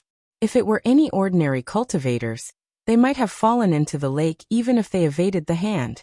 However, Wang Wei did not do anything. As the hand touched his body, a powerful force rebounded it, and a minor scream sounded from the lake. Countless more hands tried to drag Wang Wei, but he ignored them all, except for the last. As he was about to leave this lake area, he felt a slight dread, so he skipped a few seconds into the future to arrive at his destination and evade that attack. After the empty lake, Wang Wei found himself in a green area. He could see a towering palace radiating with the luster of gold, jewels, and precious ores from a distance. He immediately knew this was his destination and rushed over. He entered the first layer of this palace and saw a group of humanoid creatures with white bodies, claws, hideous faces, and weapons protruding from their backs. Source beasts? No, those are just chi creatures. He waved his hand to eradicate them. Although there were 100,000 of them, and their cultivation was on par with immortal sovereigns, they were light work for him. He headed to the second layer and found no creatures, just traps involving weapons. The subsequent layers were the same, involving being attacked by weapons of various strengths. By the time he reached the final layer, Wang Wei had to fight a spear with its own ego and the strength of Empyrean with 80% Grand Dao Source. Once he dealt with it, he took the ascending treasure chi in the next layer, which resulted in this castle collapsing. To the next one, he muttered. If you find any errors, ads pop up, ads redirect, broken links, non-standard content, etc., please let us know. Report so we can fix it as soon as possible. Chapter 12:15 Source Beast. Wang Wei found 4 more chis, which he believed should be enough for the Dao burial ground. As he was satisfied and about to return home, the green sky above his head turned dark, and his complexion became severe. A source beast? And a 3rd rank at that? His first instinct was to run away. After all, this beast was on par with a paragon. However, he stopped himself and analyzed the situation. He checked the beast's strength and was relieved when he realized he was probably on par with a newborn paragon. This is a good way to test my strength, Wang Wei thought before controlling his body to release a few drops of blood into the ground. Less than 10 seconds later, a terrifying creature appeared before him. It was humanoid, 5 feet tall, with no flesh but black armor for skin, an open chest with white ribs showing, and a helmet for the head with flame in its eye sockets.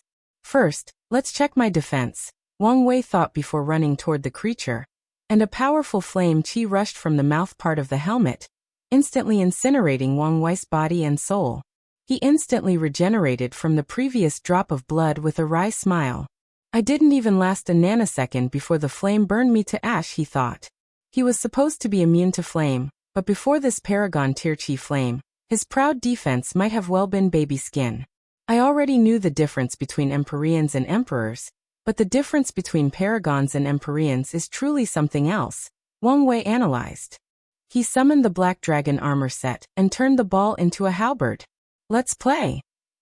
He appeared before the creature again, slashing his weapon downward with enormous strength. He knew his physical strength was not on par for this battle, so he supplemented it with the armor's power. The creature calmly condensed a flame shield on the area where the halberds landed, bouncing the attack. Wang Wei absorbed the force from the rebounding for a second attack. He then used a fate-cutting technique. His action was so seemingly it was as if he was using a choreography that had practiced for years instead of something he improvised during battle. A flaming aura developed around the creature, burning the power of fate from his attack. That's all it took to block my attack? Wang Wei thought as he rotated his halberd as if it was a fan.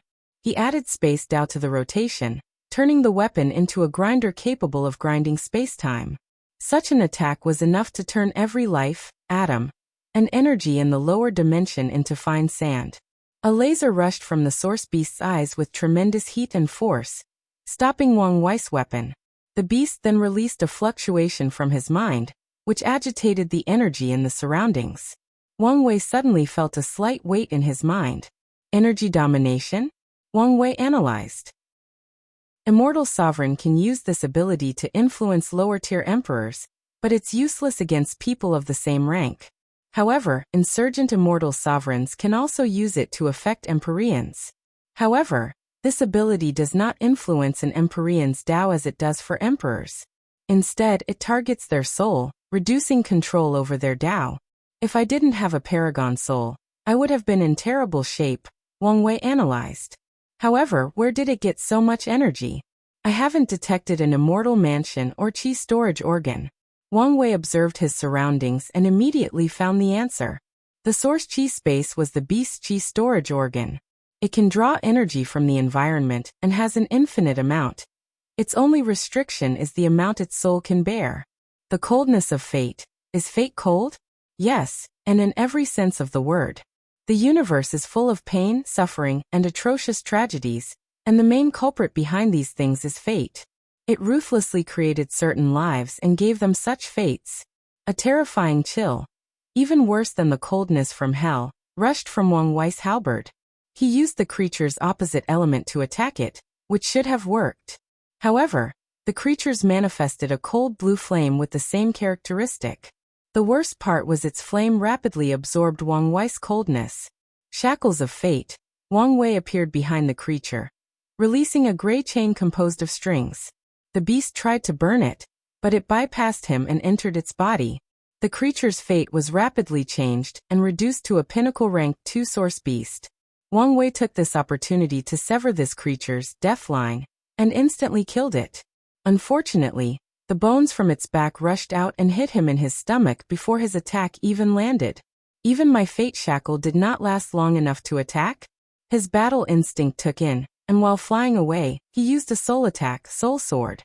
As the invisible soul sword rushed to the creature, it finally moved from its spot since the beginning of the battle.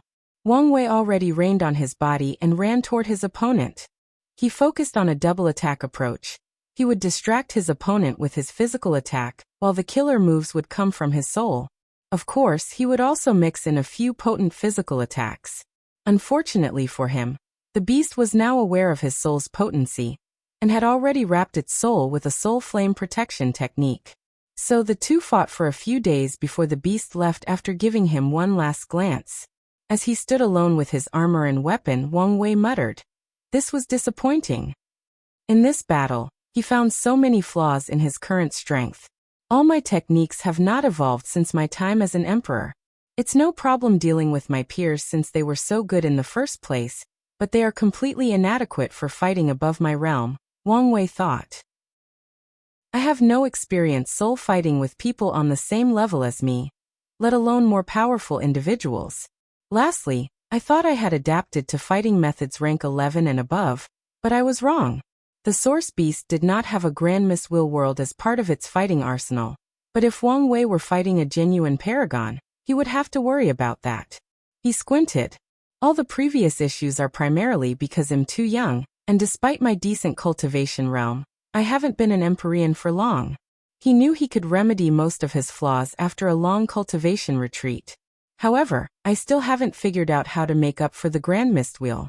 His current application and utilization of the Grand Mist Wheel might be sufficient for his realm, but far from enough to fight paragons.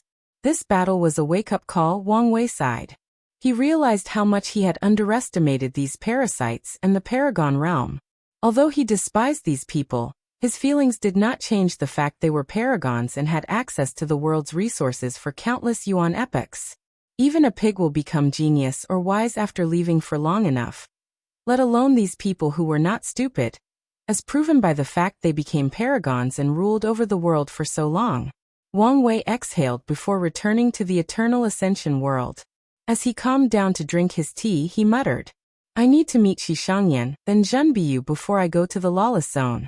Once those things are done, I should have a decent foundation. I can then stop and calm down to focus on increasing my strength." Wang Wei looked in the distance. I wonder how Wang Qi is doing? Origin Seal City. The Origin Seal continent existed in its own dimension. However, there was a physical location in the Eternal Ascension world for people who wished to enter.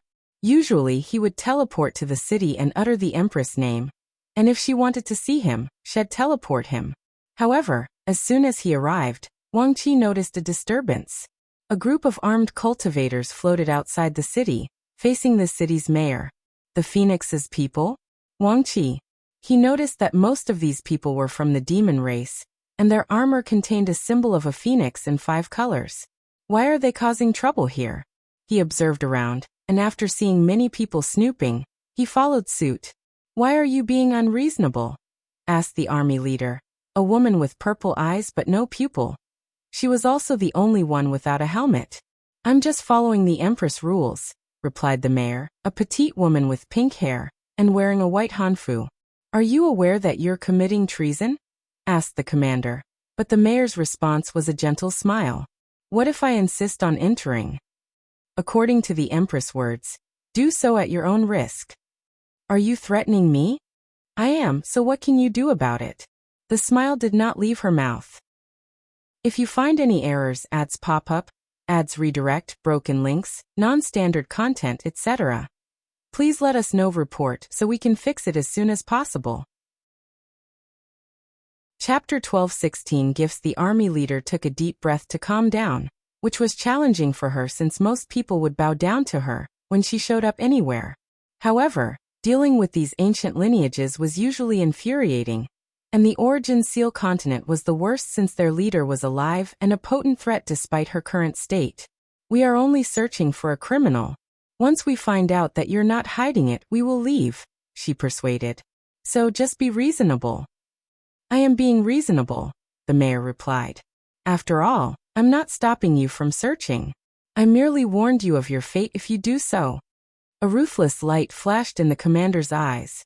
All members of the Seven Moon Council wished to capture this criminal. Yet you insist on not cooperating.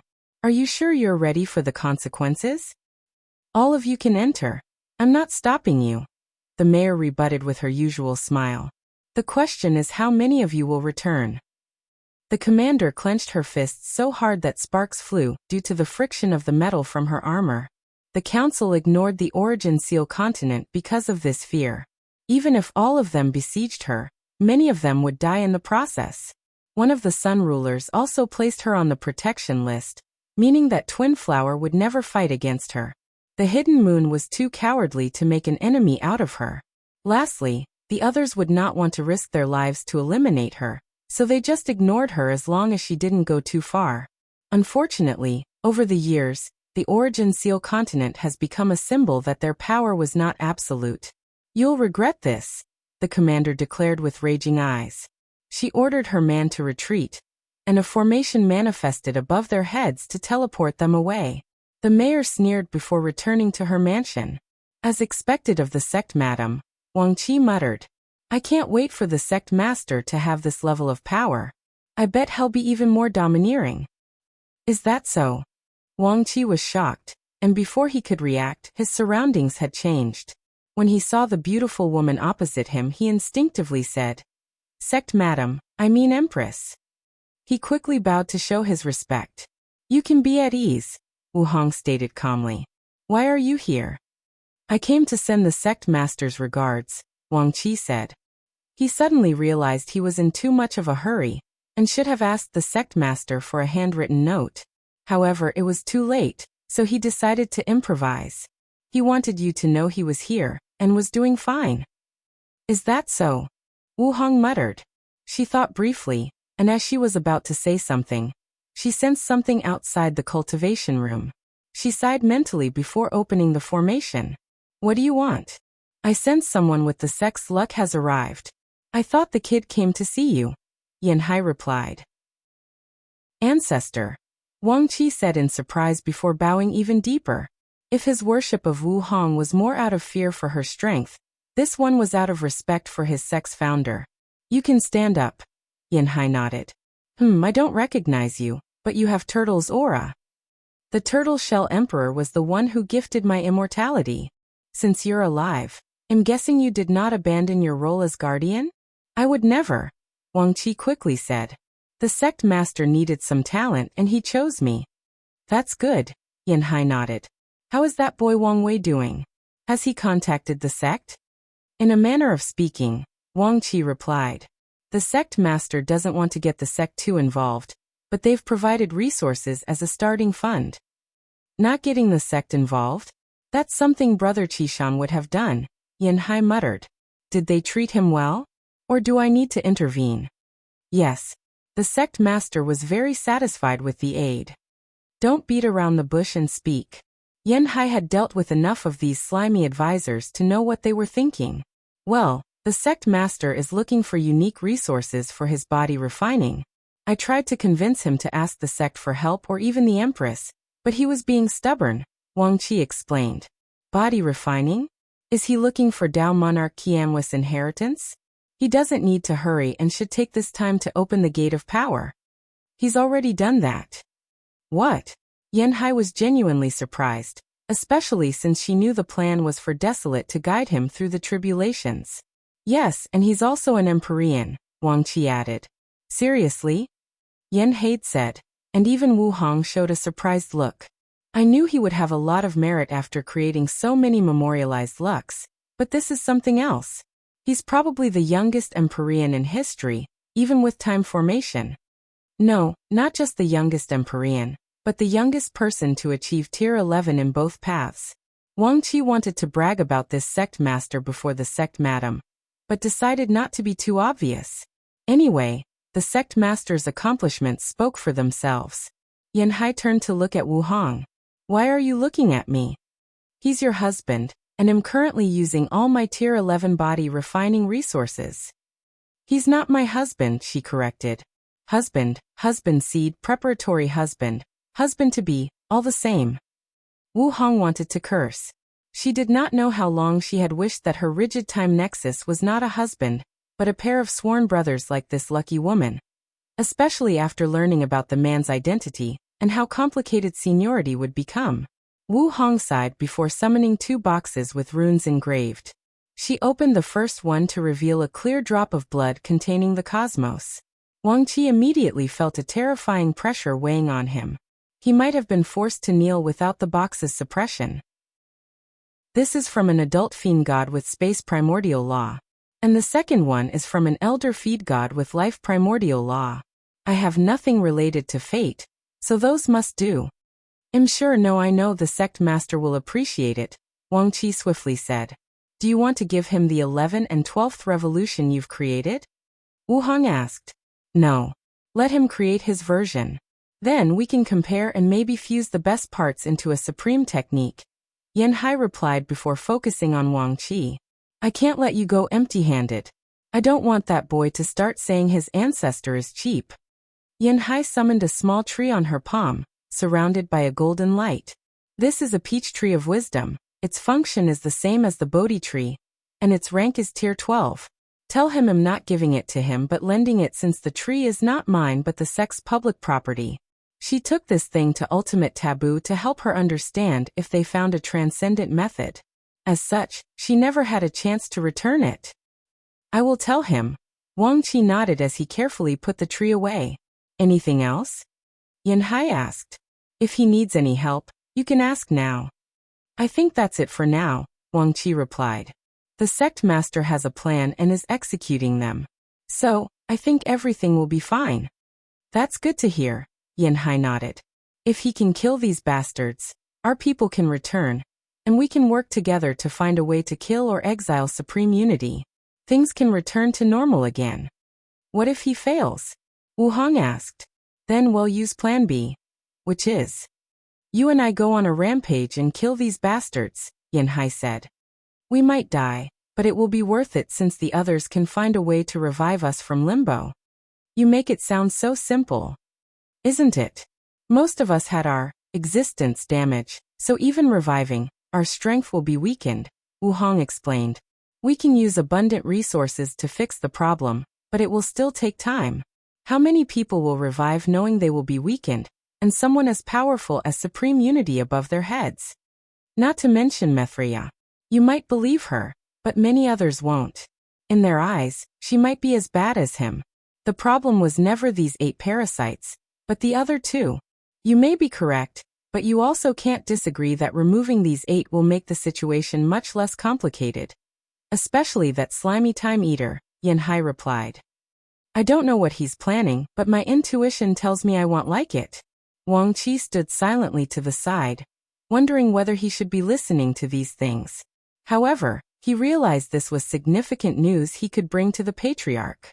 If you find any errors, ads pop up, ads redirect, broken links, non-standard content, etc., please let us know. Report so we can fix it as soon as possible. Chapter 12:17 Divided Love. Why are you still here? Yanhai asked, making Wang Qi smile wryly. Ancestor, I can't leave by myself, he replied. Plus, I would like to ask the Empress. And the ancestors if you have any words you would like me to pass to the Patriarch. Just tell him to be careful. This world is way more dangerous than the lower dimension. Yanhai answered with a frown. It was like she thought of something unpleasant. Maybe I should give him some of my sword slaves for protection. No, his life can't be too comfortable. Otherwise, he'll turn into a waste. Yanhai made her decision, so she looked at her old friend. Tell him we'll meet at Su Junyo's banquet. Wu Hong replied briefly.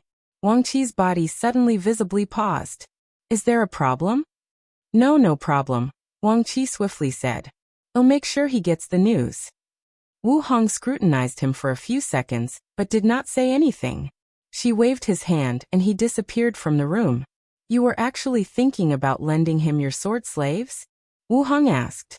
Since when were you so soft? The sword slaves are, without a doubt, the Dao opening sect's greatest military power. Yanhai gathered people across the globe with swordsmanship talent and trained them herself. However, that's not why they are so influential or renowned despite the terrible name.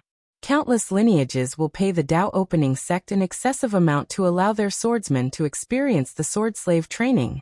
Additionally, whenever someone challenged Yanhai for the sword Dao position, she would force that person into the sword slave if their strength did not meet her standard. The Sword Path League, one of the 13 overlords, hated and loved the sword slaves. They were supposed to be the lineage with the most potent sword cultivator or army, yet all these accolades went to Yanhai, the Sword Empress. The sword slaves only listened to Yanhai, and throughout the Dao opening sect's history, she has never used them to protect one of their talents. She rarely deployed them unless something significant occurred. It's because of something Qishan said at the end of the ultimate taboo, Yanhai explained. Oh, in some way he predicted this kid's arrival, she continued. Wu Hong squinted her eyes. What did he say? He said he reached the end of his destiny. He brought the world to the age of half-step transcendent, but went about it incorrectly, thus cutting his path forward. Destiny was no longer on his side. Yanhai sighed. He predicted someone else would come along to properly finish what he started. He even predicted that this person would appear in the Eternal Ascension world, and that there was a tiny chance they would appear in our clan. You think it's him? All signs showed that he's the one, Yanhai nodded. Why does it feel like he accepted his fate too easily? Wu Hong asked after a brief pause. That's what I said to him, Yanhai said. His response? Following the trend of the universe will make his life easier, so why not do it? A fierce light flashed in her eyes. Luckily, the person who inherited his legacy is from our clan. Otherwise, we would have had a problem. Wu Hong nodded. All right, let's not talk about this anymore. How is your injury? Better now that I've returned to the Empyrean realm, and my body is more powerful, Yanhai replied. I think you'll enter a deep seclusion after the celebration. What about you? I can feel I'm very close to returning to the Paragon realm, Wu Hong explained. However, as you know, this part of the injury requires time, and a lot of resources to grind it slowly. We used to have ample time, but now, Yanhai looked in the distance. Are you really not going to do anything about those people outside? Them invading might not be bad, Wu Hong replied. She knew two things would happen if these foreigners broke through this world's defense. Firstly, Maitreya and Supreme Unity are forced to intervene and eliminate the threats. Second, they let things play out, and these people start rampaging into the world. If it was the second choice, she knew their primary target would be these parasites since they possessed most of the world's resources. How sad, Yanhai sighed. These people used to tremble at the near mention of our world. Now even their scapegoats can put so much pressure on us. Isn't this how the world always operates? What goes up must go down. Their era was a gilded age, and now they must return to the ground and start over if they want to wish the previous height or higher. All this talk is making me depressed. I'll go train, Yanhai said, disappearing from the room. Wu Hong shook her head. She gazed in the distance before returning to her retreat. Sect Master, I have good and bad news, Wang Qi said as soon as he returned. Oh, tell me the bad news first. I think it would be wise for you to hear the good news first, Wang Qi stated, and before Wang Wei could answer he continued. The good news is we received gifts. Gifts? As in plural? You'll never guess what happened. The ancestor was there, and she also sent something. Ancestor? The Sword Empress? Yes. Wang Qi handed the items while explaining what they were. Wang Wei's eyes lit up after learning about the Peach Tree of Wisdom. With the power of his Bodhi tree, his Tao comprehension speed will drastically increase. It would even be better if he could raise the Bodhi tree's rank. Tell me in detail what happened. No problem. Wang Qi recounted everything he experienced from the moment he landed in Origin Seal City. A ruthless light flashed in Wang Wei's eyes after hearing the 5 Feather Phoenix's actions. Then he immediately calmed down when he realized the Phoenix was the one in trouble for making an enemy out of his future wife. Of course, he also took note of this disrespect. He'll use it when it's time to deal with her. Wang Wei listened attentively. His heart ached when he heard her say he was not her husband, but he had already expected this. Thankfully, the ancestors support this marriage, a win in his book. We already knew the Time Eater would be the most significant threat out of the 8. But for the ancestors to say such a thing, Wang Wei muttered. He knew how powerful the intuition of swordsmen was, and for the Sword Empress, out of everyone to say that, he decided to raise Time Eater's threat to a higher level. Their conversation also reminded me not to have tunnel vision, and focus on the larger threat, supreme unity.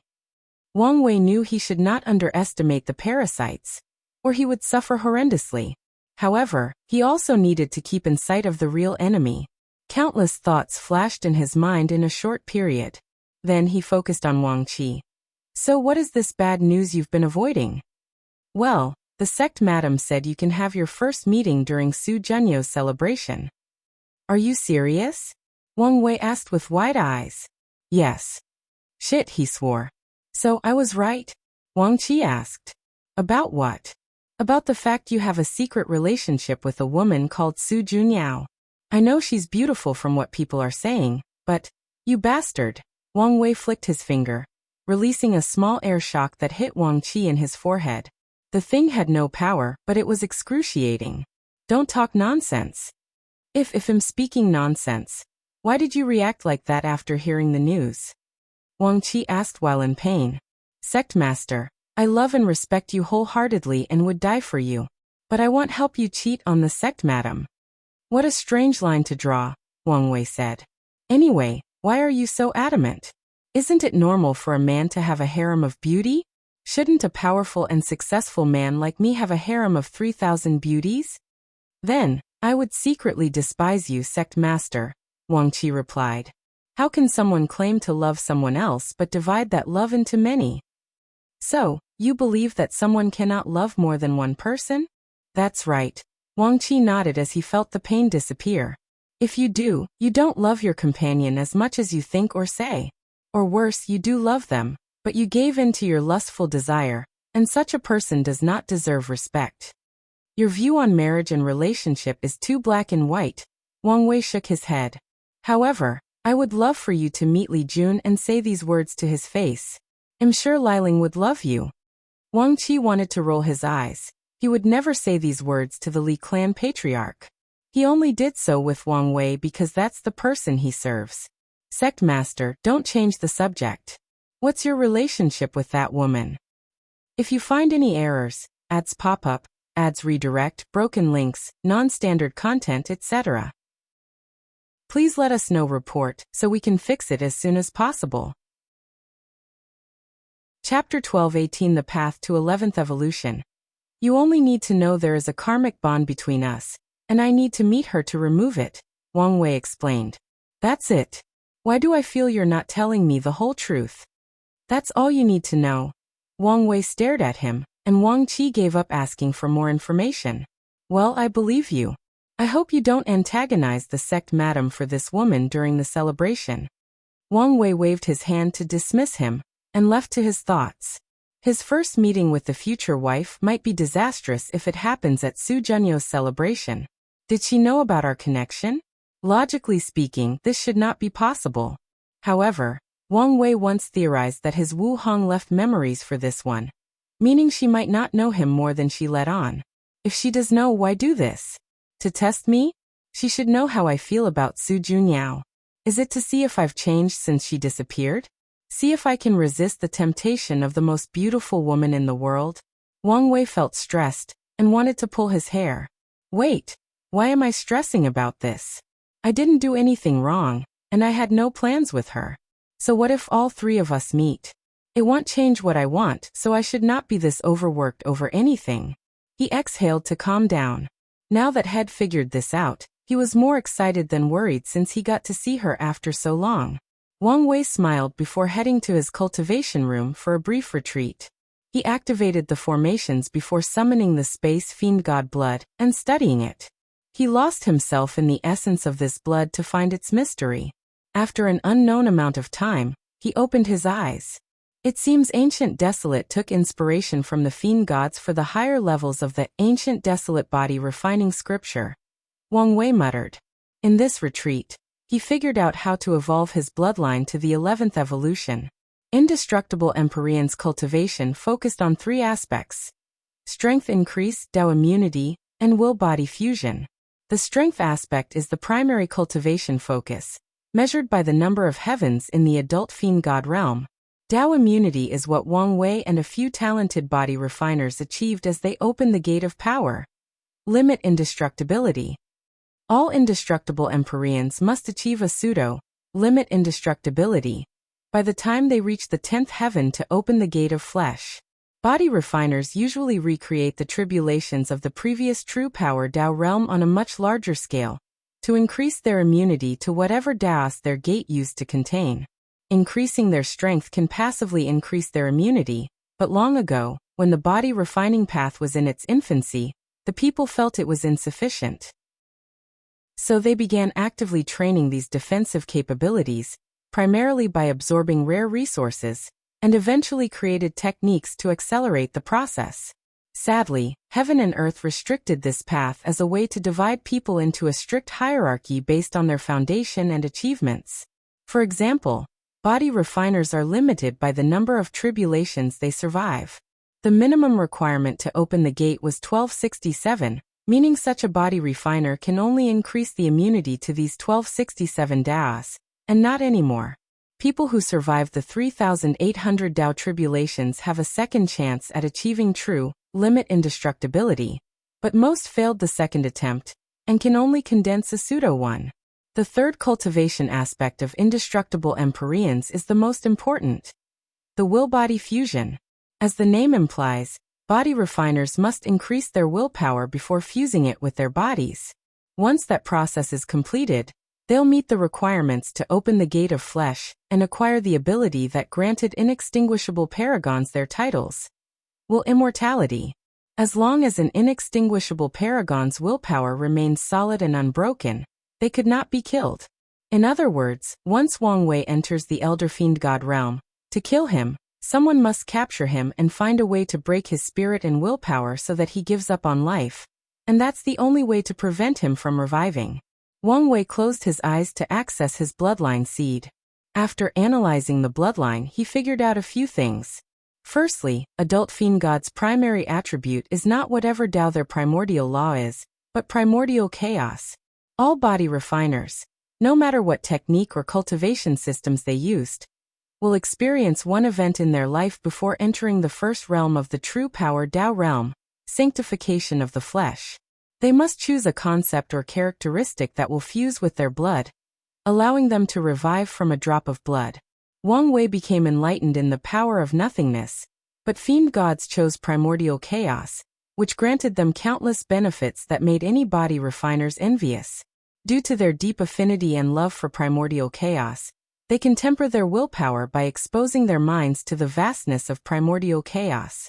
At an even higher level, they can even confront the will of primordial chaos to temper themselves, and the will not lash out and eliminate them. On the contrary, it will help and guide them. Fiend Gods can passively absorb the power of primordial chaos to increase their strength. That's why they only need to grow, and their strength will naturally increase. The only thing they have to work for is fusing their willpower with their bodies. But even then, the will of primordial chaos will provide them some assistance if needed. Wang Wei started to change his bloodline to imitate the essence of Fiend Gods. These lucky bastards have primordial chaos, but he has the concept of nothingness. In the process, his spirit found himself in a space he could not describe, as it embodied the idea of nothing. He felt himself being slowly assimilated into this space in a process called returning to nothingness. Wang Wei resisted, and as expected, this effort proved to be an excellent way to temper his willpower. After all, nothingness was a taboo Dao for a reason. If I can use this place as a willpower training method, it should affect my current self. Wang Wei's willpower was beyond his realm, but that did not stop him from exercising it. The tribulations in the true power Dao realm are based on a person's willpower, allowing him to make drastic improvements over the years. However, Wang Wei had now reached the point where he needed a way to actively temper his willpower, as this would save him a lot of time and effort after opening the gate of flesh. Wang Wei took out his ancestors' scripture and started to learn from his method of using a physical manifestation of heaven and earth to temper the body and willpower. Now he only needed to change heaven and earth to the concept of nothingness. Once he created the prototype of this technique, he fused it with his bloodline source. 3 birds with 1 stone, Wang Wei smiled. The physical manifestation of nothingness granted him another ability of Fiend God, absorbing its power to increase his strength. More importantly, this technique was excellent for his path of using nothingness to achieve taboo realm. Wang Wei's next step was to siphon a significant amount of nothingness energy from his bloodline, and condensing another wheel in his sea of consciousness. The process did not take long, and this nothingness wheel was as small as a chicken egg, but Wang Wei smiled brightly. The nothingness wheel will be the key to his achievement of the taboo realm. The idea is his body may have a limit to the amount of power it can contain before it is assimilated, but the wheel, a foreign object linked to his soul, does not. Once the wheel reaches a certain level, Wang Wei can use it to break the limits on him. Now is not the time, Wang Wei commented as he saw the small wheel. He prepared for an extended retreat that may last Yuan epochs sometime after Su Junyo's celebration. During that time, he can try his plan to accelerate the growth of the nothingness wheel. He shifted his focus to his bloodline. Not everyone from the clan will be able to face nothingness, so their bloodline must contain the ability to manifest whatever characteristics they've chosen. Wang Wei frowned.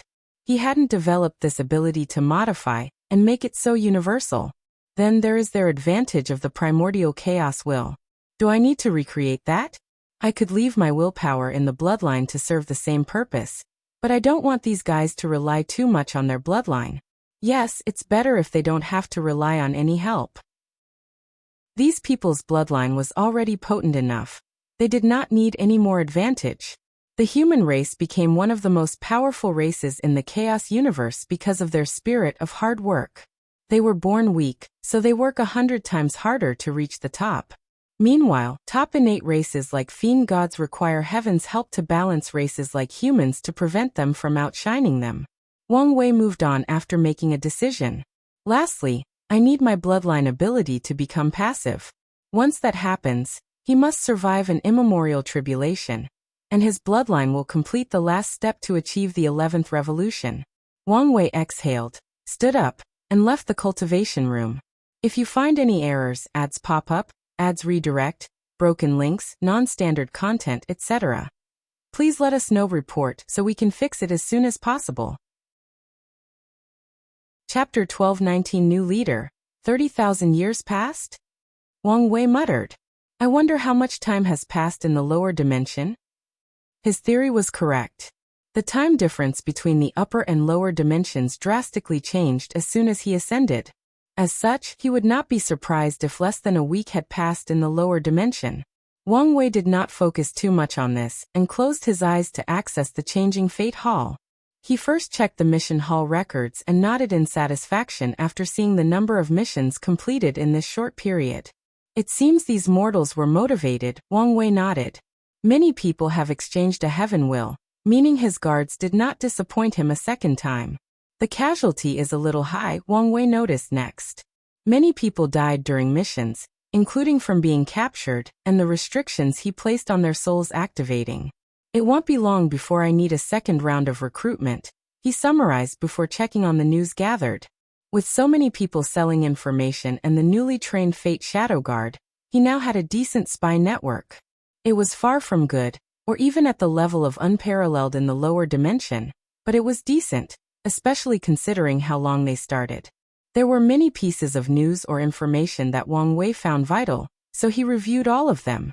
Firstly, the guards did an excellent job of slowly killing the people who rejected his offer. They made most of them look like accidents or the result of disputes with other loose cultivators. More importantly, no one has suspected anything so far, including the people who checked on these individuals to see if Wang Wei was telling the truth. Wang Wei nodded in praise at the result before continuing to sip through all this data. Is that where Zhenbiu is? Wang Wei held a piece of paper with a pondering look. He put it aside before continuing his work. His eyes finally focused on a piece of news from the Lawless zone. This place was usually a place for people to hide from the world, but one of the members accidentally discovered a merchant running away from the Lawless zone. Out of curiosity, they saved him and brought the merchant to this place, and the Fate Shadow Guard protected them because the information was valuable. Why is there no detailed information about the Lawless zone? His men should have interrogated the merchant and learned more about that place. Wang Wei searched for the answer and soon found it. The merchant was an unlucky individual. He went to the Lawless zone to work at the Azure Sky Pavilion, and he wasn't there for a week when he accidentally learned something he should not have, and had to run away while being hunted. It's unfortunate, but I guess I can get detailed information once I'm there, Wang Wei thought before finishing his duty. He opened his eyes in his room and summoned 2 people, with Wang Qi being the first. As he waited, he checked the status of the Dao burial ground after absorbing more than 4 ascending treasure qi. It won't be long before it reaches a peak supreme innate treasure, Wang Wei thought. After knowing this, he hoped his meeting with Shi Shangyan would be productive. Wang Wei focused in the distance as he noticed a few familiar faces. Sect Master. Anything significant happened during my absence? His gaze shifted. Nothing extraordinary except the fact that the world has become quiet because of how much these people are searching for you, Wang Qi replied. Even the rebellion had reduced their activities due to the high security in all these parasites' territory. Wang Wei nodded. It was indeed wise not to antagonize these people in the current state. One of the reasons Wang Wei chose to hide himself is because he feared his presence might force one of them to return from the front line. One more thing, Wang Qi added. You must prepare a gift for Su Junyo's celebration, and fight for an attending spot. I understand the gift, but what's with the attending spot?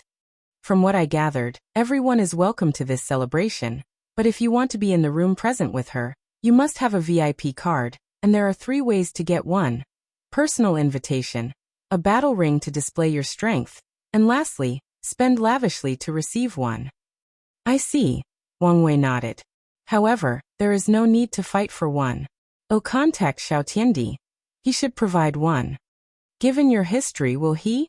I can be very persuasive, Wang Wei replied, making Wang Qi secretly pray for Xiao Tiandi. All right. You can leave. However, Wang Qi did not leave. Is there something else? There is, but I don't know if I'm being too cautious or if there is something wrong, Wang Qi said. Tell me and I'll decide. It's like this. I contacted the ascending emperors and immortals without connection or association with a powerful lineage to see if they would work for us, and many accepted the offer. However, I haven't found the demon-suppressing emperor, Wang Qi revealed. During the process, I learned that many of these people were captured to get information from you, and I fear the same might have happened to her. Of course, there is also a chance she found an excellent hiding place. Wang Wei's eyes turned all gray as he checked on her. He soon frowned before summoning his Bashian turtle shell. No, something did happen to her. Her fate is odd, it's a perfect balance. What does that mean? It means things could go exceptionally well for her or extremely bad. There is no in-between. Can you tell where she is? Unfortunately, no. Only Paragon and above power can block your divination. Does that mean she's really captured by these people? Wang Qi asked. It looks like this. Luckily, it seems she has a hope of turning things around, Wang Wei commented. Forget her for now. If we have the chance, we'll free her. Honghua is a human and heavenly emperor, meaning she has a lot of potential, and Wang Wei does not want to give up such a talent. Come in, Wang Wei said out loud, and a shadow appeared before him, kneeling on one leg. Red Mask Fate at your disposal, master. So you're the new head of my guard, Wang Wei commented. As expected, the former elder of the Mask clan proved her talent, and was now in charge of the Fate Shadow Guards. Thank you, master, for this opportunity, she replied. No need to thank him. The Shadow Guard's ranking system is a meritocracy, and you have your positions because you're capable, Wang Wei answered. However, you should have heard of your predecessors and how capable she was. Do you think you can fill in her shoes? I do. I like your confidence. I don't have time now, but I'll use the Lord Shadow technique on you once I settle everything. Red Mask Fate was surprised. She had heard of this technique, but did not think she had a chance since her predecessors and the person who inherited the position had already used it. Of course, she did not know that Wang Wei received the upgraded version of that technique from the sect. The Shadow Ruler Emperor's new scripture allowed for 4 shadows in the Emperor realm, 2 in the Empyrean realm, and 1 in the Paragon realm. Although Wang Wei only had access to the Empyrean part, he was more than satisfied since he could create 2 individuals that could borrow all his strength.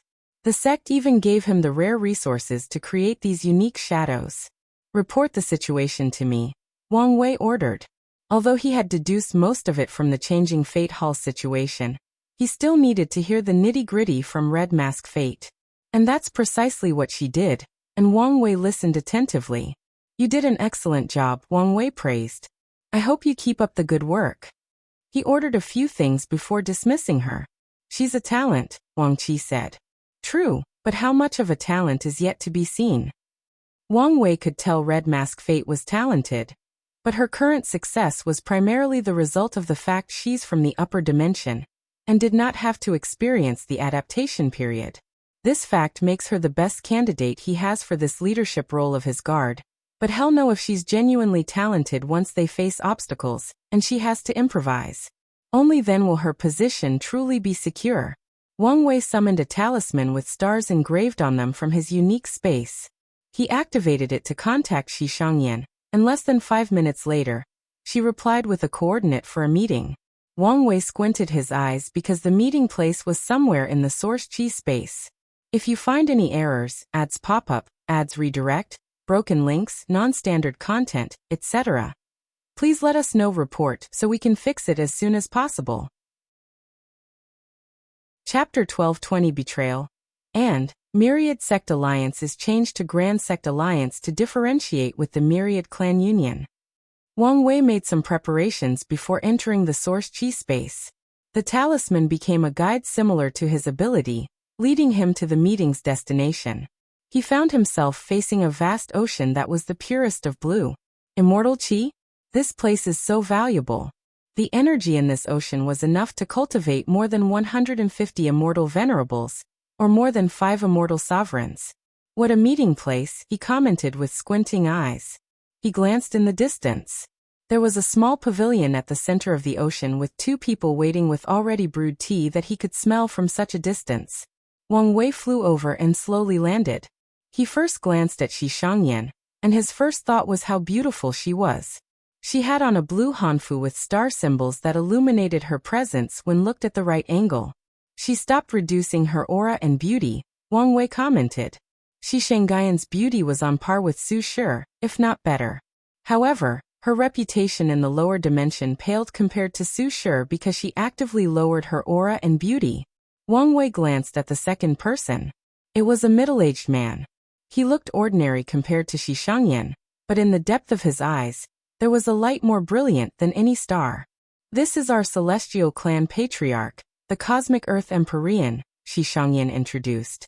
You can call me Shi Xing, the celestial patriarch introduced himself by cupping his hands. Wang Wei returned the salute. This man is the first everlasting Empyrean I've met, Wang Wei thought. He should not be a simple character. It was terrible to be an everlasting in this era. Being an Empyrean, especially the one closest to the Paragon realm, would get someone on a watch list. However, everlastings is on another level. They must survive countless plots and assassinations. And sometimes, the parasites will use any excuse to eliminate them directly. The fact that the Celestial Patriarch survived for so long proved his ability. After an introduction, the three sat together, and the patriarch served tea. I heard about all your exploits from Yenner, but seeing in person is something else. The celestial patriarch's cultivation was 85% Grand Dao source, and with his boosts, he had no problem fighting peak Empyreans.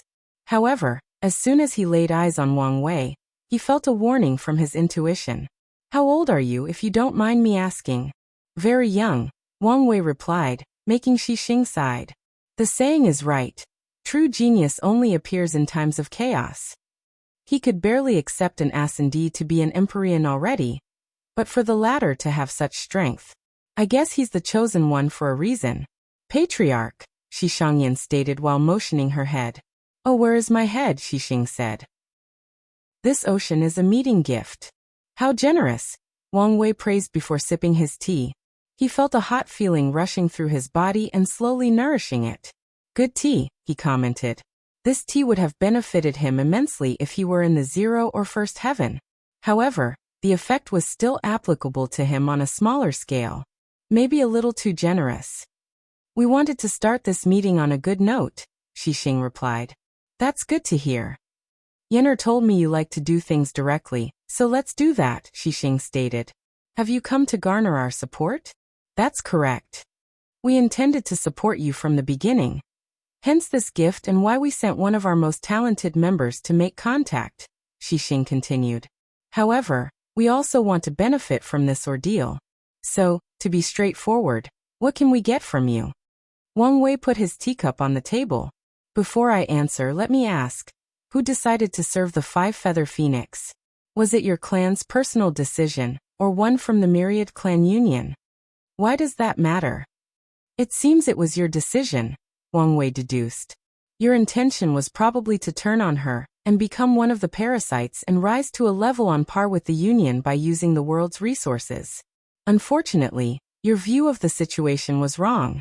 The Suns only needed watchdogs, meaning there was no room for you to have a successful rebellion, no room to climb the ladder. Now your only choice is to take down the parasites and convince the Union that you did not betray them. Your plan from the start was to take down the enemy from the inside. Tell me if I'm missing something? Xixing was silent, so he sipped his tea. I was warned of your wisdom. He smiled wryly while shaking his head. Let's say you're right. This does not change anything. We can fight these parasites by ourselves. We don't have to rely on you just because you have destiny on your side. Wang Wei agreed. Working with him will only legitimize the celestial race's plan to take down the parasites from within, thus increasing their chances of convincing the Union. You must work with me because I can guarantee the Union will not treat you as traitors. Even better, I guarantee they will praise and reward you for your actions. Those are bold words, Xixing said with squinted eyes. But how exactly will you do that? Don't you remember who one of the 3 primal paragons of the Union is? The heaven-opening paragon, Wanggua. Yes, one of my ancestors. Wasn't the Wang clan divided? I don't see how you can influence him. Our relationship is closer than you think, Wang Wei said. However, we know the backlash that would occur if the world knew how close or united we were. Indeed, no one wants a truly united Wang clan, Xixing commented. He had to admit, this proposition was alluring. As long as one of the primal paragons spoke, the others would have no choice but to give him face, and that would solve all of the celestial race's problems. Are you sure your words are so valuable? Xixing asked. What do you think is my most valuable aspect? Wang Wei asked instead of answering. Do you think it's my destiny? No, that's worthless in the eyes of many people. My greatest asset is my talent, and the fact that I can be considered a primal paragon seed. Can you imagine how much the Dao opening sect and my ancestors value me? As long as I say something, they will listen and value my opinion. Indeed, Xixing thought. He focused so much on this man's destiny that he overlooked his greatest value, his talent. Very few people can receive the title or position of a primal paragon seed, and are all supremely talented individuals. Xixing had to admit that Wang Wei's talent trumped all the seeds he's read about in records. I have to say I'm convinced, Xixing stated. The celestial race will be more than happy to ally with you. However, are you interested in establishing deeper bonds through marriage? He motioned to Shishangyan. Yenner is our clan's most beautiful woman, and she has unparalleled talent. Usually, such a woman would be the core of our clan, but for you, we're willing to make an exception. Wang Wei looked at the calm Shishangyan. By her demeanor, it appeared she knew of this before and was prepared. As appealing as your offer is, I have to decline. My heart belongs to one woman. Xing gritted his teeth. We don't mind if she's not the main wife as long as you promise to treat her fairly. The answer is still the same. Xing looked at his clear eyes and knew this man would not budge. It's a shame, he sighed. Let's discuss the terms of the alliance. They spent the next few hours discussing the nitty-gritty before coming to an agreement, which primarily involved resources and manpower. The celestial race will send powerhouses for certain battles or missions once Wang Wei requests them. Secondly, they will provide him with unique cheese to help him build his power, but there is a limit. However, Wang Wei will have priority in buying them. Wang Wei convinced them to donate the Treasure King Qi, which can evolve a supreme innate treasure into a supreme chaos treasure. However, he needed to negotiate and buy rank 12 Qi since the clan had a small quantity and wanted to rebuild their powers. After signing the agreement, Wang Wei took this ocean of immortal Qi away, leaving the two alone. Once again I apologize, Xing stated. I know someone of your talent should have the power to choose your Dao companion, but we had to risk it for such a talent. If you find any errors, ads pop up, ads redirect, broken links, non-standard content, etc., please let us know report so we can fix it as soon as possible. Chapter 12:21 Blank check. Wang Wei was in deep thought after returning home. He had technically written an empty check for the celestial race. His relationship with the heaven-opening emperor was not so close. He now knew the man wasn't as bad as history, or he believed him to be, but that was the extent of their relationship or communication. His promise relied entirely on his talent/prospect, as he told the patriarch, his ancestors' words or power, and his interest in taking the celestial race in case the heaven-opening paragon proved stubborn. Plus, maybe I should start thinking about reuniting the Wang clan, Wang Wei thought. However, this would not be simple. According to the book Wu Hong left for him, the official most powerful faction during the Golden Era was the Grand Sect Alliance with 5 primal paragons. These bastards would never allow for the Wang clan reunion, since that would mean the Dao opening sect catching up to them. Additionally, the Myriad clan union would lose 1 primal paragon, so they would also fight tooth and nail to prevent this union. The other factions may also be dragged. For example, Wu Hong's origin Seal Continent was one of the 13 overlords, and an ally of the Dao opening sect. Their presence, which contains 2 primal paragons, could shift the balance. However, the Skill Dao Association, another overlord with all the profession Dao, had a rocky relationship with the origin Seal Continent, and they might intervene to counter Wu Hong. They also have 2 primal paragons, and am not even considering the other factions that will secretly intervene and ensure the Dao opening sect does not get stronger and break the balance, Wang Wei summarized. However, this is not the Golden Era. The balance is already broken, with Taoism and Buddhism now being the most powerful factions of the original 13 overlords. In the upcoming era, primal paragons will no longer determine the standing of a faction or lineage. Transcendence will. So, as long as I can become the 3rd half-step transcendence of the eternal ascension world, no one can stop the Wang clan's reunification, Wang Wei thought with a smile. Although this plan is far away, I can lay out the foundation now by establishing a good relationship with the heaven-opening emperor. Get to know what kind of person he is. Wang Wei teleported to an isolated mountain and created a cave. After establishing all the necessary protections, he drew a summoning ceremony on the ground. He activated it by dropping his blood and muttering the heaven-opening emperor's name and title. Wang Wei had to wait a while before getting an answer, but soon enough, the summoning circle shone, and a muscular elderly man appeared at the center. Ancestor. Wang Wei bowed politely. It's you. Wang Gua scrutinized Wang Wei. Why are you suddenly so polite and sincere? Isn't this the normal attitude of a descendant facing their ancestors? Wang Wei replied, greatly puzzled. His tone hinted that it was the greatest travesty for his ancestors to have such a terrible opinion of him. The last time we met, you were polite, but that was only on the surface. You were on guard against and even had a hidden disdain, Wangwe stated. These old monsters are really keen, Wang Wei complained to himself. You can't blame me, ancestor. I had a lot of misinformation about you. After our discussions, I researched your life more closely and learned how our family's recorded history wronged you. Wangwe looked him in the eyes. This brat wants something or is planning something, maybe both. He smiled internally. He is like Qiyuan, especially with his weird destiny. Maybe it's not such a bad idea to have a relationship with him.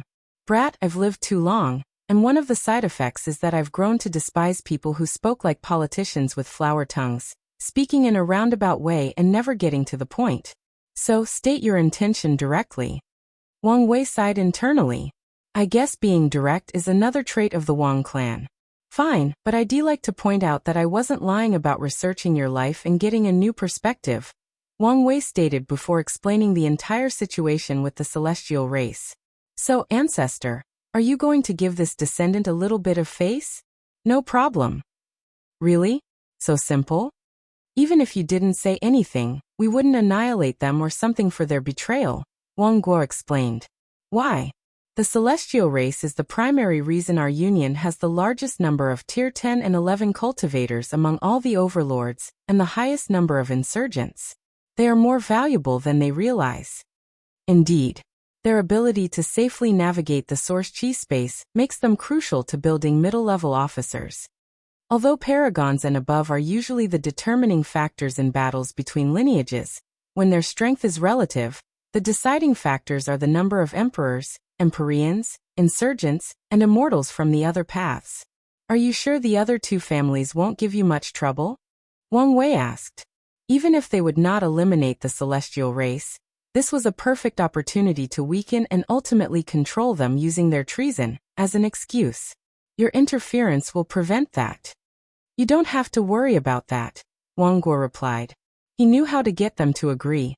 The Yi clan is the only non-human amongst the three, which makes them wary of the Wang and Xiao clan.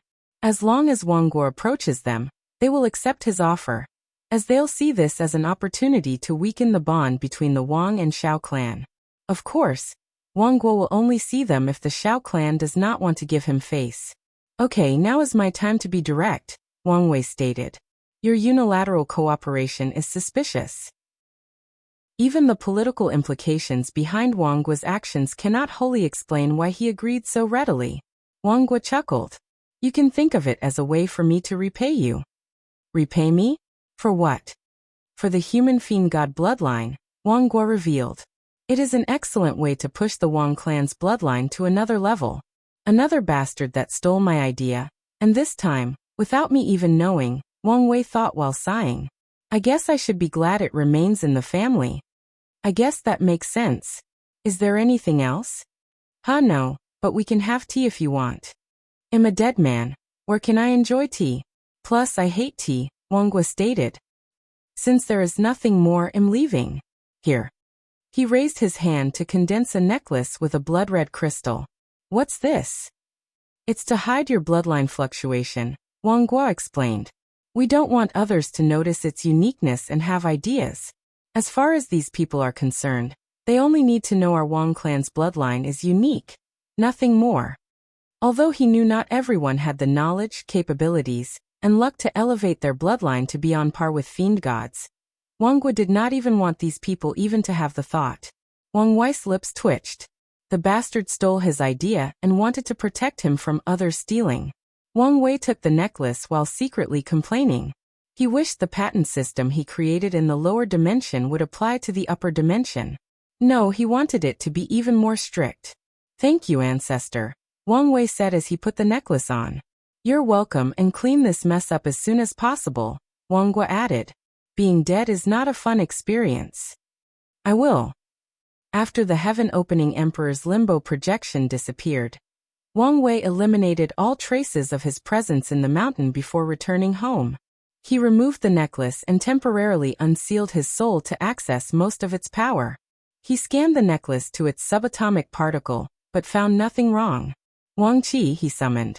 Sect Master. Take this necklace and ask her if something is wrong. Wang Qi held the necklace and observed it briefly. Sect Master, do you want me to ask the sect madam for a communication talisman?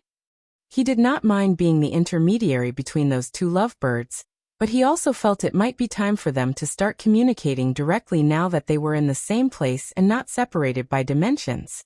No need, Wang Wei replied. We can establish communication after meeting during the celebration.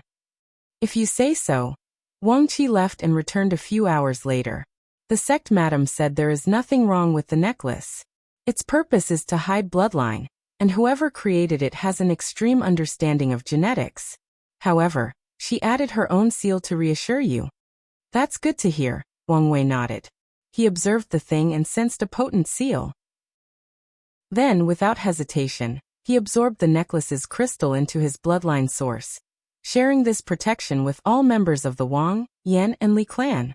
If you find any errors, ads pop up, ads redirect, broken links, non-standard content, etc., please let us know. Report so we can fix it as soon as possible. Chapter 12:22 Betrayal? For now, I'll hide it, but in the future, we'll need protection from people who actively try to research our bloodline, Wang Wei muttered. Now that he no longer had to worry about the celestial race, he focused on his next task. From now on, you'll be in charge of our exchange with the celestial race.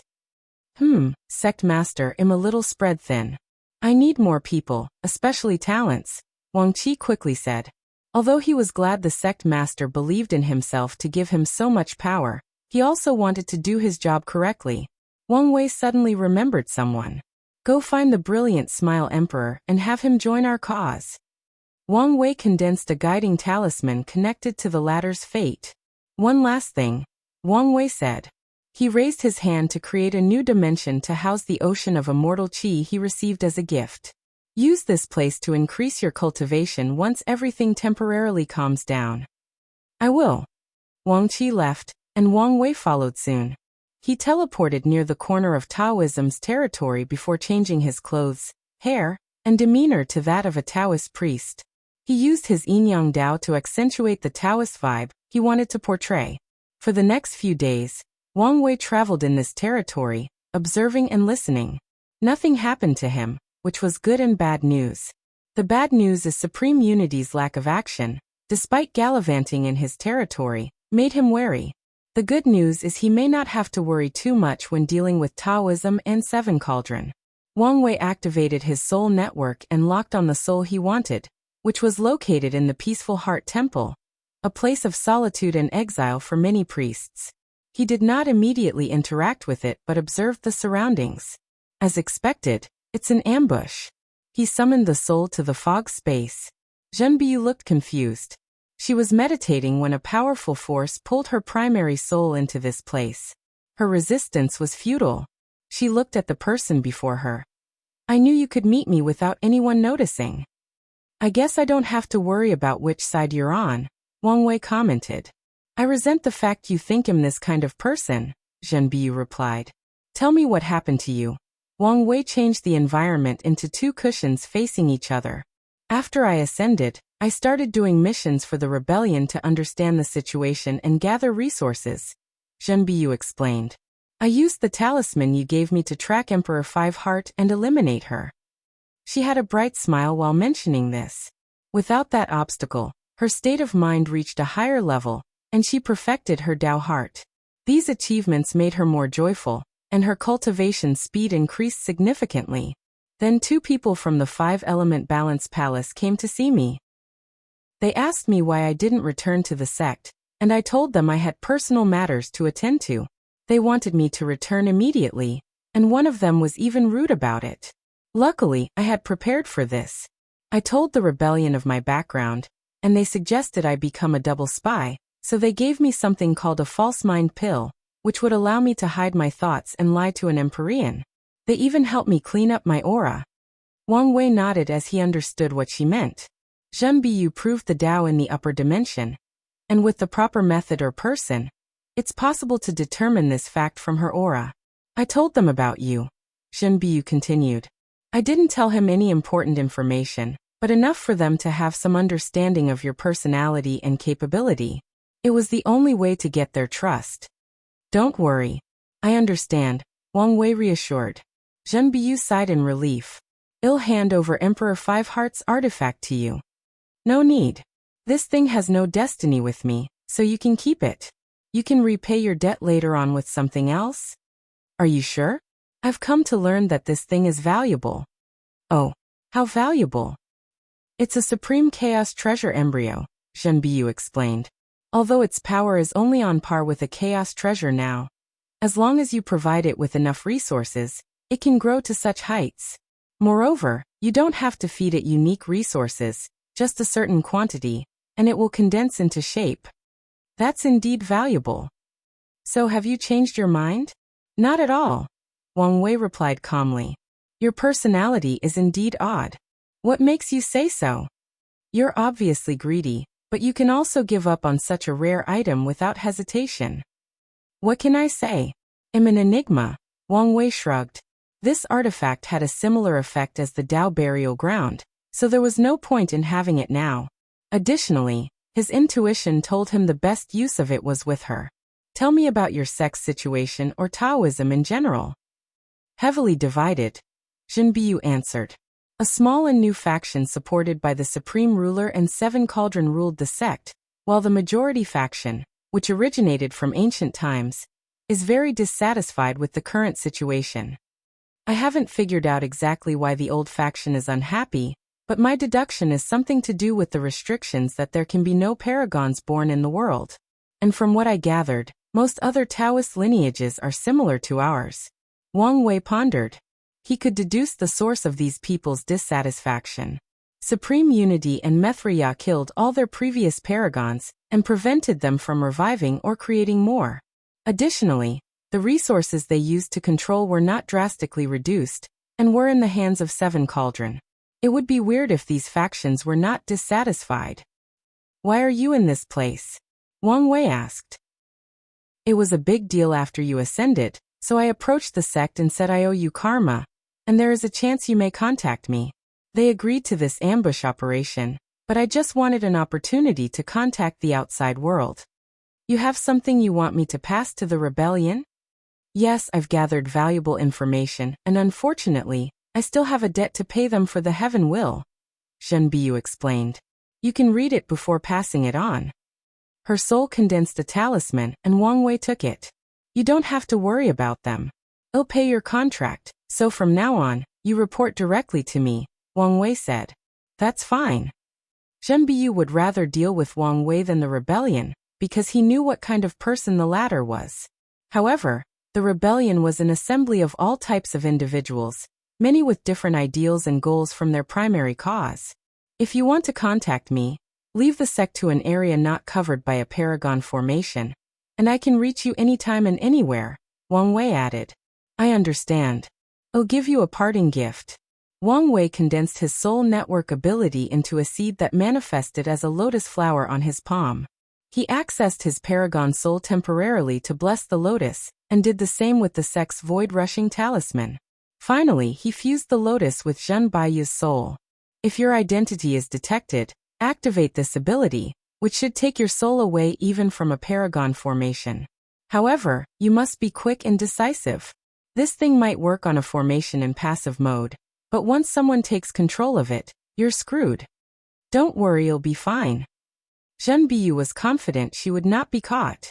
The false mind pill mutated after she used it due to her two personalities or souls, granting her a new ability to hide her thoughts and memories in an undetectable layer in her sea of consciousness.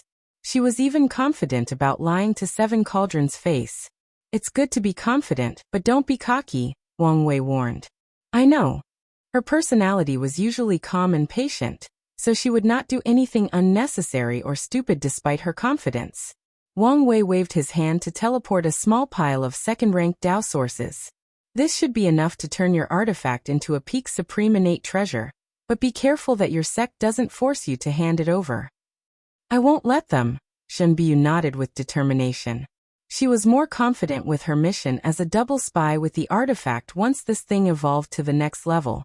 And if she could somehow get the resources for a second evolution, That would be ideal. That's good to hear.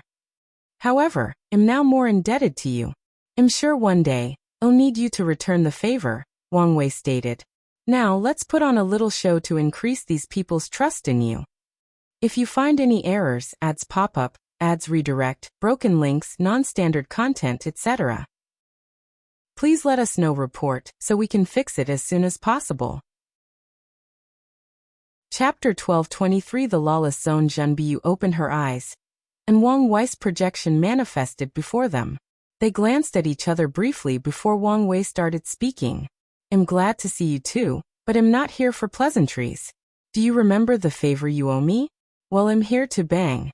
The space around him trembled, and everything turned black and white. He immediately noticed someone teleported the room to another space. Wang Wei raised his head to see a yin-yang formation above his head, and his expression turned ugly.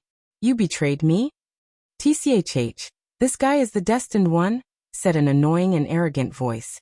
Fate is blind to choose such a stupid person. We are all humans and make mistakes, said a calm and peaceful voice. There is no need to judge something for something uncontrollable. 2 people entered the room, followed by 100 more behind them. The arrogant voice was a young man with short red hair, permanent smoke, and an overall punchable face. The other was a middle-aged man in a blue Taoist robe and a blindfold. It appeared he was cultivating a technique that required him to block his sight. Wang Wei observed these 2 with an angered face. 2 Empyreans and their cultivation are both 85%. 20 Emperors, ranging from 15% to 69%, and many other path cultivators. The red-haired young man spit on the floor. I'll judge if I want to, and this guy is useless. At least his face is handsome. He has that going for him. Unfortunately, I hate pretty boys the most, so your life will be hell once I get my hands on you. Wang Wei ignored him and looked at Zhenbiyu with fiery eyes. No one has ever betrayed me and gotten away with it. Mark my word, you'll regret this. Stupid bastard, he yelled before punching forward, releasing a maelstrom of red flame. However, his attack was useless as Wang Wei's body rapidly disappeared. A projection? How is that possible? Remarkable, the blind priest remarked. My hollow eyes could not detect it was a projection. Damn it. Scatter around and search for his original body. It might be close, the red-haired youth yelled, and all his men followed orders. He also flew away, using all detecting means he knew to scan the surrounding territories. In a short period, the team covered an area about 100,000 times more extensive than the lower dimension, but they did not find Wang Wei. Fuck, this is all your fault, the red hair yelled, pointing at Zhenbiyu. He bypassed your surveillance, and I had to call you secretly, but it's fault. That makes sense, she replied straight-faced. Are you trying to be snarky with me? The red hair released his powerful aura, trying to suppress her. Enough. The priest stopped his companion's actions. This bastard knows Zhenbiyu is a rare talent sought by both factions, but he does something stupid like this. What if he pushes her to those old antiques? He cupped his hands to Zhenbiyu. I apologize on his behalf. This is our mistake and our mistake alone.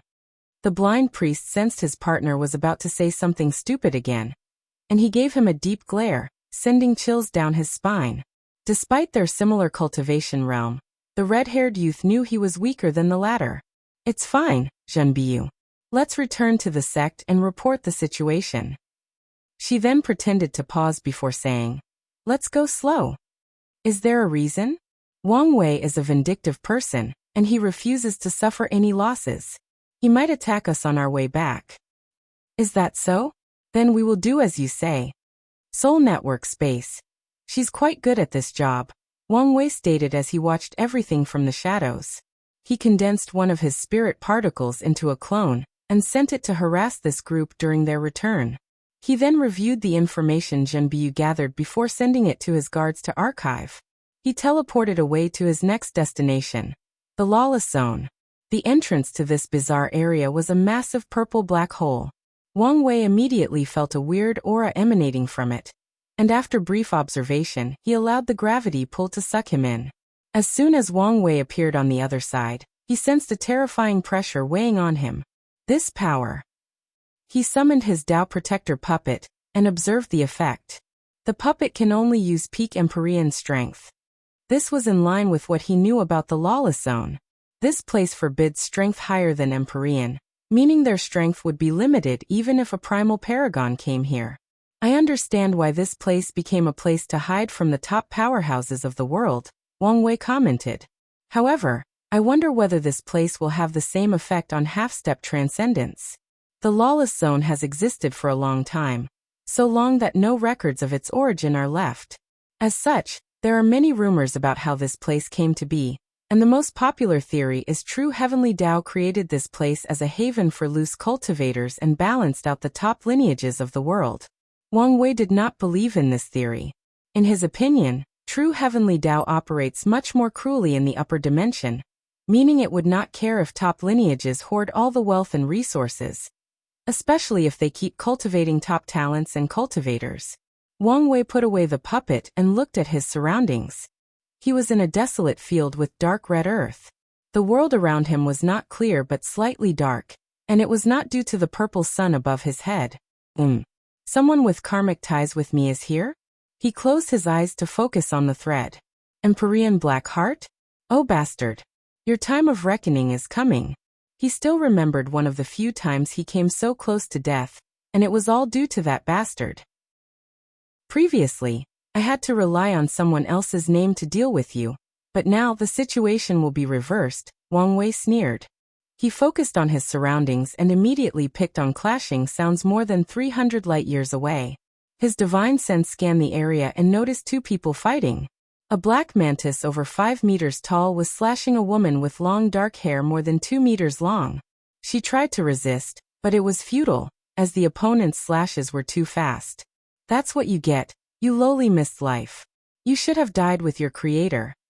The mantis yelled before leaving a severe wound on the woman. Then a ruthless light flashed in her eyes. The Grand Miss Gang will not perish, she roared. Her hair turned into snakes that bound the mantis before exploding herself, taking him out with her. Wang Wei calmly watched everything before shifting his gaze to a dozen more battles in his vicinity. A chaotic place indeed, Wang Wei thought. He changed his appearance, reducing his aura, making his face more fierce with a scar on his left eye, and transforming his clothes to appear more ordinary. He raised his hand to summon an ox demon that had just won a victory against another creation life form from the Grand Miss Gang. Wang Wei searched his soul and learned two important pieces of news. He was from the Bloodline Gang, and was in the midst of a war with the Grand Miss Gang. Secondly, if he wanted to get detailed news of the Lawless Zone, buying it from the Dark Cloud Pavilion was best. Where to go next? Wang Wei calmly eradicated the ox demon, who was only on par with a saint, before teleporting away to an enormous city floating in the void. He frowned as he pondered whether to enter through the regular entrance, or secretly break through the formation covering the city. After hesitating for a few seconds, he decided to stay low-key. He rushed to the entrance and waited in the short line. Less than 10 minutes later, it was his turn. 2 Dao rulers stood guard at the gate, and one had heterochromia. He glanced at Wang Wei and frowned. After a few seconds, he motioned to his partner, who asked for the lowest fee. Wang Wei paid the Dao source before entering. The first thing that popped into his mind was a city of sin. 90% of mortal cultivators he saw were full of karmic sins, and the only reason it was not the same for the others was because they were immortals and had higher immunity to karmic sins. Even then, some had a red cloud hanging above their heads. Wang Wei headed directly to the city's center. Flying and teleportation were prohibited, so he had to pay for more than 5 teleportation arrays to reach his destination. He cursed these black-hearted criminals who design things purposely to make more money. His destination was a towering building that surpassed the artificial clouds. For a place that mainly sells information, it sure is eye-catching, Wang Wei thought. If you find any errors, ads pop up, ads redirect, broken links, non-standard content, etc., please let us know. Report so we can fix it as soon as possible. Chapter 1224 The Lawless Zone's political landscape. Wang Wei entered the dark cloud and met with a beautiful female receptionist. After glancing at him, she checked something, and a slight surprise flashed in her eyes. "A noble guest," she said with a bright smile. Their pavilion treated all Empyreans with the utmost respect. "Are you by any chance a VIP?" she asked. "No." The receptionist jolted something down on a piece of paper. "Do you have a membership card? If not, do you want to apply for one? The price is only a small fee paid every 10,000 years, and you get a discount on all our services." "No thank you," Wang Wei refused. She nodded and kept her gentle smile. "Are you a buyer or applicant?" "Buyer." "What are you here for? Assassination mission or information?" "Information," Wang Wei replied. The receptionist finished writing before handing him a talisman. "Someone on the 11th floor will be waiting for you." Wang Wei activated the talisman, and he disappeared from the first floor. The smile on the receptionist's face disappeared. Is that a new Empyrean? If that person was not hiding their appearance, it meant a new powerhouse had entered the Lawless zone. Based on what he does, the current situation might be shaken.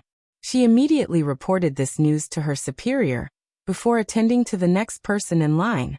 Wang Wei found himself in a well-decorated room with beautiful vases and paintings. A middle-aged man dressed in flowing green, and an infectious smile awaited him. "The name's Tang Yi and it's my pleasure to serve your excellency." "Empyrean Restless," Wang Wei replied succinctly. An odd title which can mean many things, Tang Yi thought. "Please sit in. I've served tea."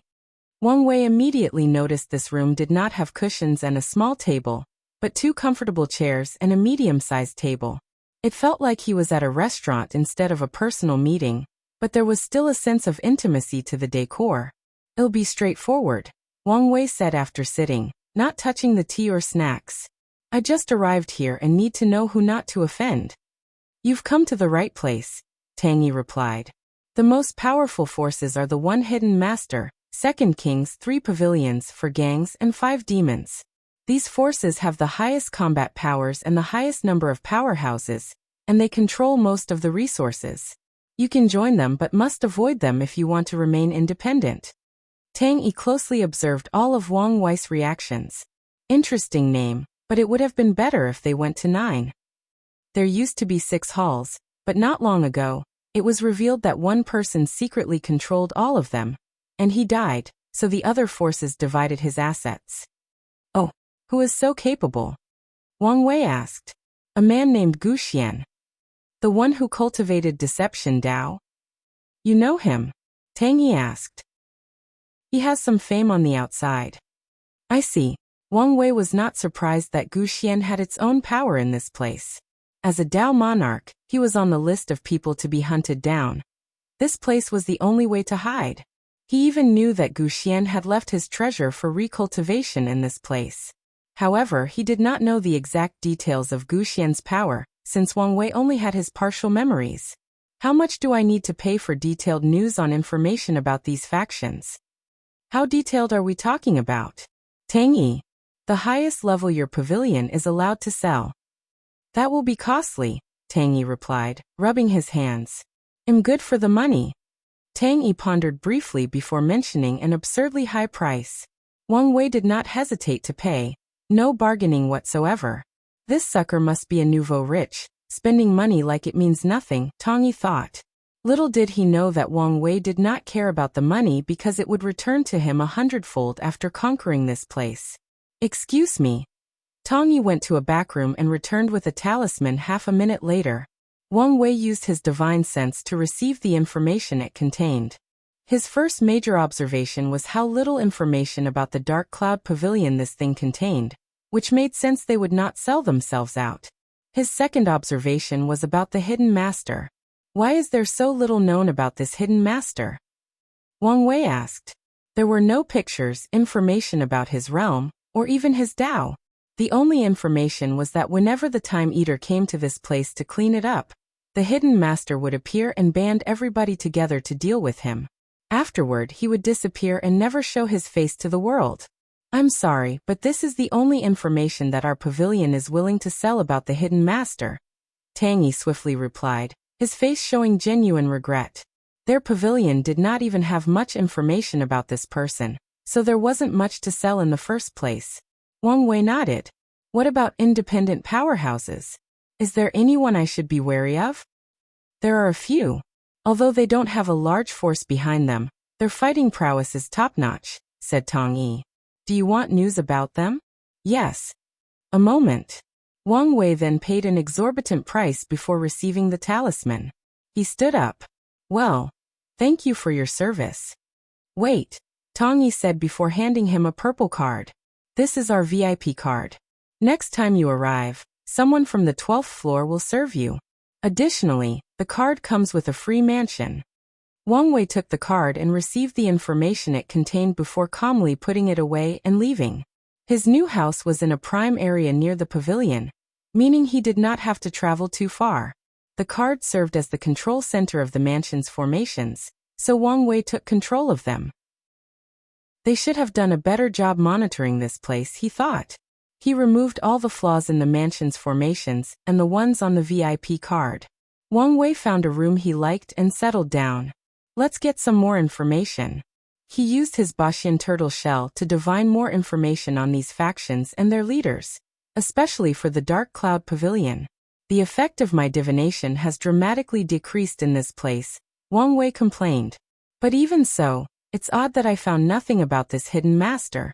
He was not satisfied with the result of the divination, but it still provided him with crucial detail/information. The best place to start is with either the Second Kings or the 5 demons, Wang Wei thought. And after analyzing everything, he chose his first target, the Barbarian King. The man is simple and lives his life by the creed that strength is above everything. So as long as I can defeat him, he will willingly become my follower, Wang Wei concluded. Now that he had a plan, it was time to execute. However, he did not immediately leave this city. Instead, he spent the next few days traveling around this city, observing and leaving the seeds for when he conquered the Dark Cloud Pavilion. Once that was done, he headed for the Battle Colosseum, ruled by the Barbarian King. After flying quite a distance from the city, Wang Wei stopped and turned around. His gaze focused in one specific direction, and a group of people appeared after a minute. So you found us? Said a petite woman, accompanied by a thin man beside her, and a dozen more individuals behind them. It seems we underestimate your capabilities. Wang Wei looked at this group composed of 2 Empyreans, and a few more great emperors. He did not care for them since the highest cultivation was the woman with a 73% Grand Dao source comprehension. However, he detected a strange aura from them. The petite woman frowned, displeased at his lack of response. However, she controlled herself for the sake of the mission. Our pavilion master would like a meeting. Wang Wei did not answer, focusing on these people's strange aura. His intuition told him it was valuable information once he figured it out. Are you not going to give our pavilion master face? The woman asked in a grave tone while releasing an intense killing intent. How annoying, Wang Wei uttered before his soul released a fluctuation that knocked out all these people. He immediately searched their souls, and as expected, they had restrictions. However, by all standards, these restrictions were subpar in quality despite containing the power of a peak Empyrean. Wang Wei pondered briefly before placing a deceiving heaven array in these people's sea of consciousness to deceive their master from knowing when he breaks and replaces the restriction in their souls. Once that was done, it was easy for him to search their memories before enslaving all of them. Master, said the petite woman while kneeling in the void. The other people followed him.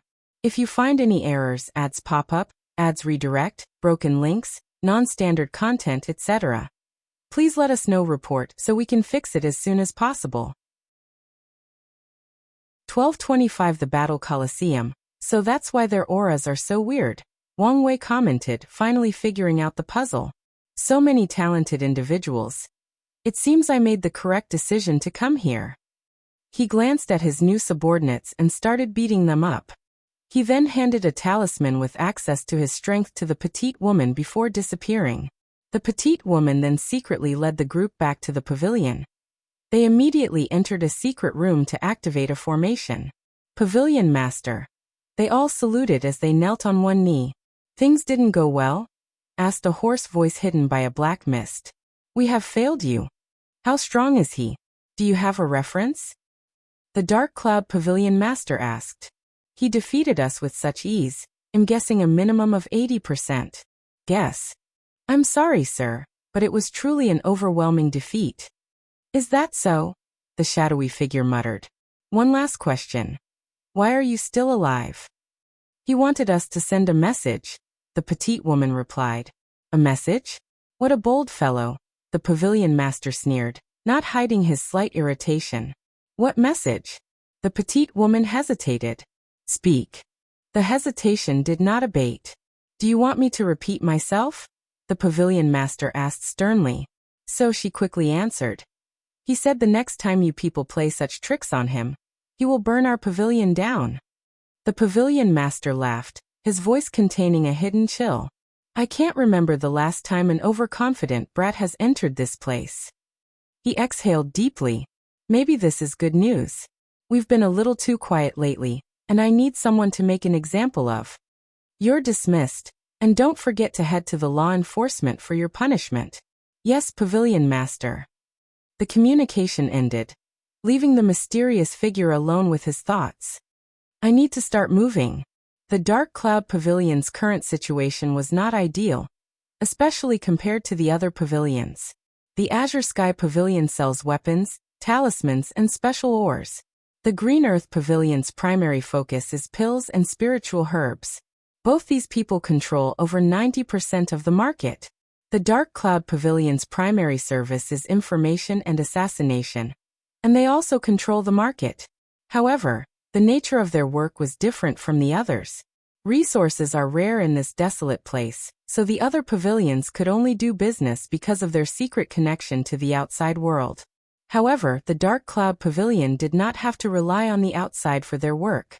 This fact was previously a great advantage to them. After all, they did not need to risk trips to the outside world for their business to continue. Sadly, fate was not on their side.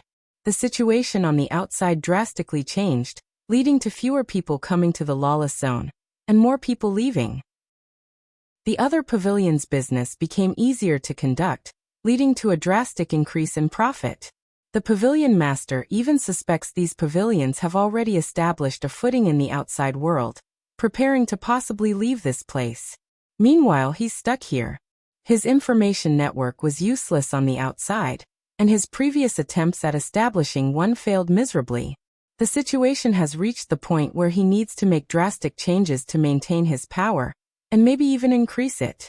Wang Wei soon arrived before a floating continent with a towering pagoda at the center. These people seem to enjoy tall buildings, Wang Wei remarked. There were no entrance guards or fees, so he casually entered. The process was easy as the formation did not even stop him. However, Wang Wei immediately felt another formation scanning his body. Once that was done, a few characters appeared above his head. Empyrean. Victory. 0. Loss. 0. Then a spatial power enveloped him, teleporting him to the east side of the continent. Wang Wei looked around, and everyone was the same, with their cultivation and win-loss ratio written above their heads. The information so far is correct. The east side is for immortal cultivators, and the west side is for mortals, Wang Wei thought. He suddenly took a deep breath and inhaled. The energy in the environment can accelerate healing, but it also makes it easier for people to be violent and start fights.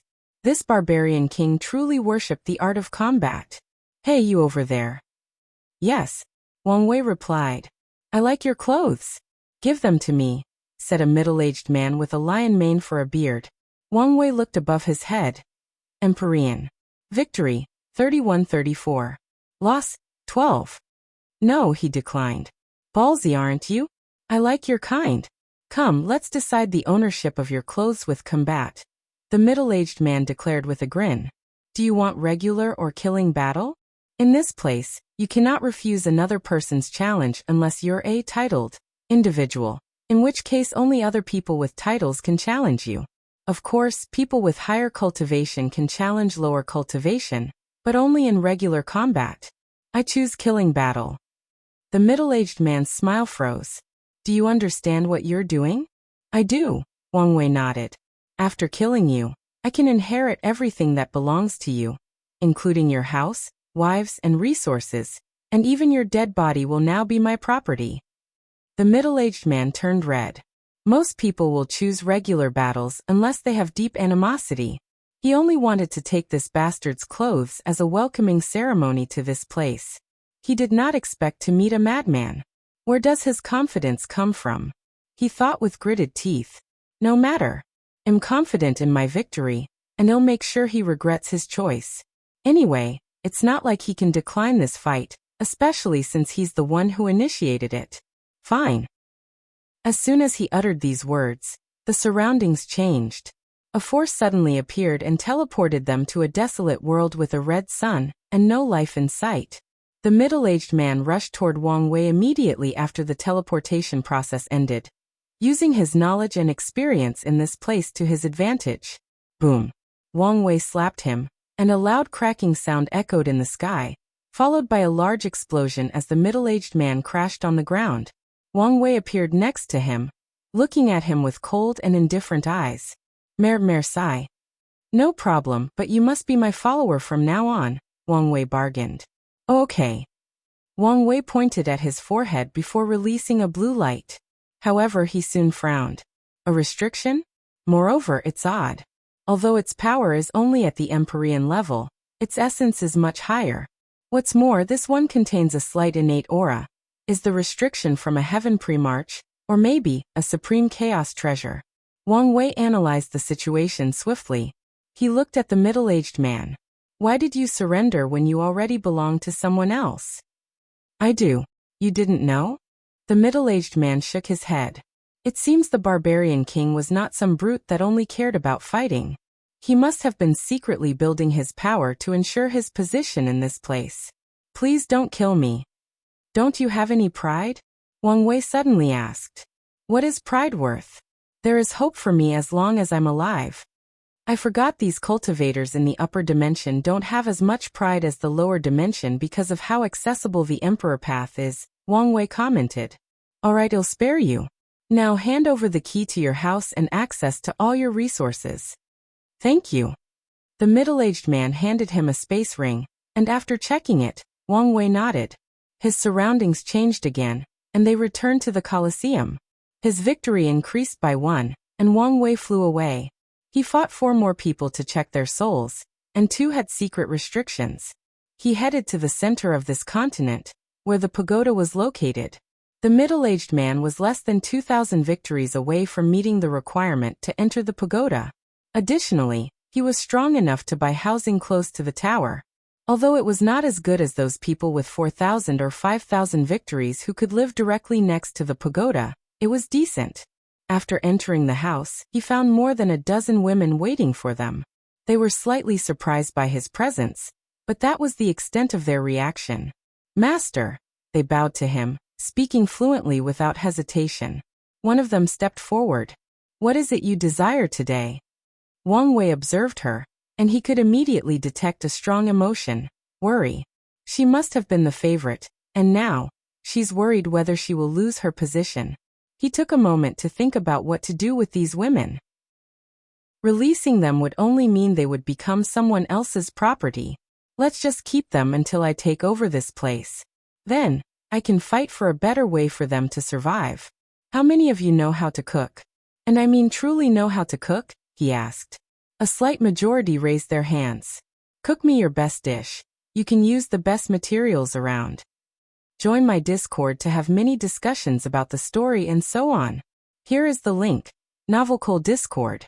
GG/says lazy sage DAO. If you find any errors, ads pop up, ads redirect, broken links, non-standard content, etc. Please let us know report so we can fix it as soon as possible. 12:26 Long way to go. A few hours later, Wang Wei was casually eating these women's food.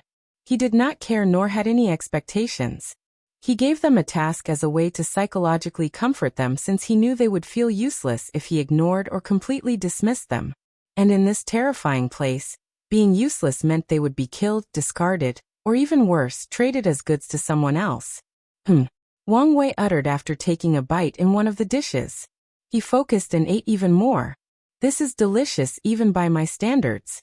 He added the meat to the rice and took a bite. They perfectly combine, and the taste even elevates each other. He drank the soup next and his eyes shone even brighter. A 3-piece combination meal? Wang Wei quickly finished the meal before summoning the woman who made it. He looked at a thin woman with large eyes that had lost their luster. She had shoulder-length black hair and a mole underneath her eyes, and her body smelled of naturally alluring herbs. She was an unconventional beauty. "What's your name?" "Chunjilan," she replied while secretly holding the corner of her green dress. "Where did you learn to cook like this?" I cultivate food Dao." Wang Wei shook his head. "You're only a quasi-emperor, so even with such a unique Dao, it's impossible for your cooking to reach such a level unless you're an unparalleled genius." "Are you an unparalleled genius?" Chunjilan lowered her head. "You can tell me the truth," Wang Wei reassured. "Unlike your predecessor, I have no desire to take advantage of the weak." "Are you going to abandon us?" Chunjilan quickly asked. Such a fate might be worse for them. Their previous owner might be a bastard, but he was not one of those sick bastards who used them to fulfill his demonic desires. "No, I'll find a better and more peaceful life for the rest of you," Wang Wei reassured. "However, if any of you have talents or abilities I appreciate, life will be much easier for you once I leave this place." Chunjilan was silent for a few seconds before saying, "I understand. Can you answer my question now?" She still briefly hesitated before telling the truth. "I had a master who was, in fact, an unparalleled genius. With his food Dao, he became an everlasting Empyrean in record times. His skill even reached the level where he could make food beneficial to paragons as long as he had the material and enough time." Chunjilan became teary. "I'm guessing fate was not kind to him," Wang Wei said as he waved his hand to manifest a handkerchief for her. Sadly, she nodded. The moons heard of him and came for him. Some wanted to eradicate him, while others wanted to use his gift. In the end, the blood dragon took him away, and I've never heard from him since.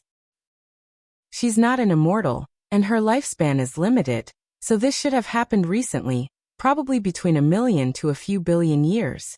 Wang Wei leaned on the latter, because the main events that occurred in the past few million years mainly involved the lower dimension. If anything had happened before, his guard should have records of it. "What happened to you afterward?" "Many of the master's apprentices died or scattered during the confrontation," Chunjilan explained. "I was one of the lucky ones who escaped." She wiped out her tears. "Life was hard after that, but with my cooking, I could live a decent life even in hiding. Unfortunately, I was caught by slave traders and brought to this place and—" "I understand," Wang Wei nodded. "Well, you don't have to worry anymore. I'll even help you find your master. Thank you for the offer, but I doubt he's still alive." "She's not that bright, is she?" Wang Wei thought. "Maybe just ignorant." "You said your master was an everlasting Empyrean, correct?" "That's right." "In that case, he's definitely alive. After all, you remembered him, didn't you?" Wang Wei explained. Chunjilan looked at him with shock. "That's right. How can I forget about that?" Then, she started to sob again as she sat on the floor. "What is it?" Wang Wei asked while helping her up. "I spent so many years mourning him," she replied with tears and snot on her face. "I even built him an ancestral shrine. Do you think he's going to be mad at me?" "I'm sure he'll understand," Wang Wei reassured. "Poor girl. All that trauma must have severely affected her spirit." His mind released a unique fluctuation, making Chunjilan pass out as her body and mind completely relaxed. Then her body flew to her room. What a strange girl. Wang Wei shook his head as he walked to his room. However, he suddenly stopped. "I did something on a whim, but found a pair of talented master disciples with a rare food Dao? Is my luck this good?" His essence flower ability required him to consume delicious food, which was a welcome surprise. However, Wang Wei felt something suspicious. His luck was excellent, but many good things happened recently, meaning it was time for him to calm down. Could it be that fate realized it might be a while before I can taste the future wife's food, and sent me a temporary replacement? Wang Wei thought, but soon shook his head. It loved me, but not to this extent. He looked at Chunjilan, peacefully sleeping, and his eyes changed. She's related to Su Junyao? Wang Wei's lips twitched as he put the pieces together. He had a fated love connection with Su Junyao, meaning they must experience many events to build an emotional bond naturally. Chunjilan and her master are part of those events. Wang Wei exhaled deeply. It's horrifying if you think about it logically. For this event regarding his love life, fate involved 3 Empyreans and a Paragon, Blood Dragon, as the primary participants. The power of the participants is not even the most impressive aspect. The scale of fate's operation is. Wang Wei, Su Junyao, Chen Xilan's master, and Blood Dragon are only 4 individuals in an infinitely large world. Fate has absolute control over the mortals of this world, and weaves its influence amongst all the cultivators, who are considered gods and demons. Moreover, the eternal ascension world is only one world amid the infinite worlds in the chaos universe. Wang Wei suddenly felt or realized how tiny he was. His fate manipulation is a joke compared to the river of fate or its guardian/manager, the adjudicator of fate. There is no need to beat myself down, he thought, inhaling and exhaling to calm down. This only means I have a long way to go to attain my freedom. Look, he has an invincible streak. 1913, that's nothing. It will only be impressive if he can keep it while battling the tower. The next day, Chen Xilan woke up refreshed, having had the best sleep since her master's disappearance. She quickly went to apologize to Wang Wei for how she behaved yesterday, and the latter reassured her. After breakfast, Wang Wei warned the other women, who were already displaying hidden jealousy toward Chen Xilan, before leaving to start his challenge. According to the rules, as long as a cultivator in this continent leaves their house, considered a sacred and protective place, they must experience a minimum of 5 battles and a maximum of 1,000 battles. Wang Wei challenged all the Empyreans, but there were only 210 of them. He was not surprised since most of them had already entered the pagoda. Regardless, he won his matches as quickly as possible, usually with 1 punch. After that, he challenged the Dao rulers, which was even easier and quicker. Although a few insurgents were among them, most were just regular Dao rulers. In fact, they exercised their right to give up this battle once they encountered Wang Wei, and he was okay with it since it still counted as his win. In 5 days, Wang Wei met the requirements and took everyone from his room to enter the pagoda. As soon as he stepped inside, a golden crown condensed above his head, alarming everyone in the lobby. Wang Wei sensed countless gazes focusing on him, but he remained calm. "Someone who's going to get a title?" murmured an emperor on the corner. "Look, he has an invincible streak." "That's nothing. It will only be impressive if he can keep it while battling the tower." "Look at this man's face. I think he might keep it." "Keep dreaming.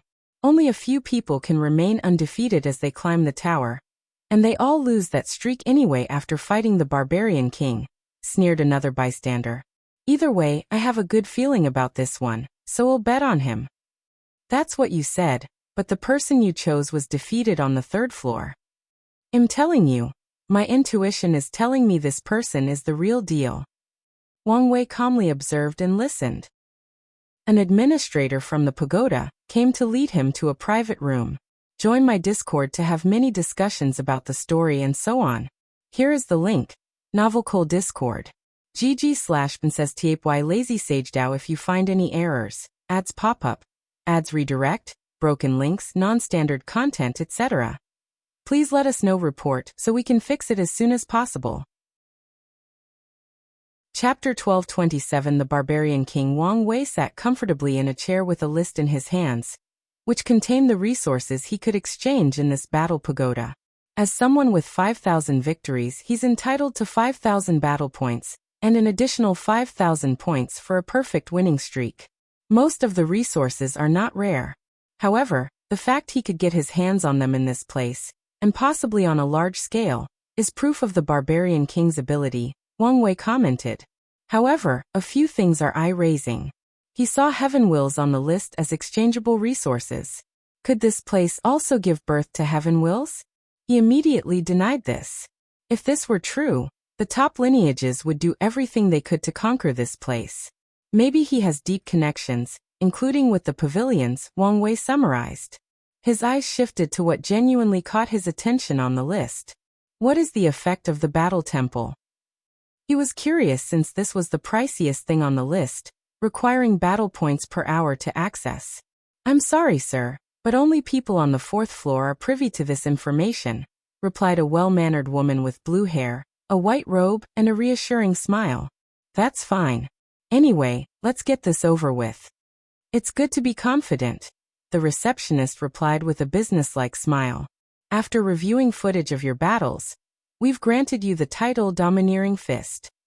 Cliché, and a little bit cringe, but that's fine since it's not that important in the grand scheme of things, Wang Wei thought. No reaction? Thought the receptionist. Do you want to climb immediately or rest in the housing area? I have some people with me, so let's rest first. As you wish. Someone led Wang Wei to a mansion on this floor. He let all these women stay there while he observed the house. He sensed something, so he closed his eyes. This house provides a small blessing to comprehending the grand Tao source, he analyzed. I'm starting to get a bigger picture of the Barbarian King. The next day, Wang Wei started his first match on the first floor. According to the rules, he might have to experience one or multiple battles to determine whether to ascend to the second floor, and the exact criteria are unknown to anyone. Although this seems unfair, Wang Wei had no complaints. His first opponent was a strange Tao ancestor insurgent who held a shield in his left hand and a curved sword in his right with the title of the Elusive Guard. The two stared at each other as a number manifested between heaven and earth to serve as a countdown. 3, 2, 1. Begin. Wang Wei appeared before the man and punched him. You actually evaded it? Although he was not trying, not just anybody could evade his attack. How did you do it? The elusive guard's body trembled as these two gray eyes looked at him up and down. He felt naked as all his secrets became an open book. Reading the electrical impulses of my body to predict my movements? No, not just the electrical impulses, but a unique aura that they create, Wang Wei uttered. Quite the decent technique. Wang Wei moved, and before his opponent could react, he knocked him out. His win ratio increased, and after waiting for a few seconds, he ascended to the second layer. In this battle, he faced an insurgent immortal sovereign with a unique chi called the Immortal Army Chi, which allowed him to summon a large quantity of immortal venerables. Of course, someone of Wang Wei's caliber does not care about numbers. However, this chi was not so simple as it allowed its user to fuse these summons into more powerful entities, and the summons were immortal as long as their summoners were alive, conscious, and had enough chi. Additionally, the summons also had decent techniques similar to the first floor. This battle was more tedious than challenging. The pagoda's power hid the whereabouts of the summoner, forcing Wang Wei to fight a few rounds before he found his opponent, and ended the charade. On the third floor he faced an assassin.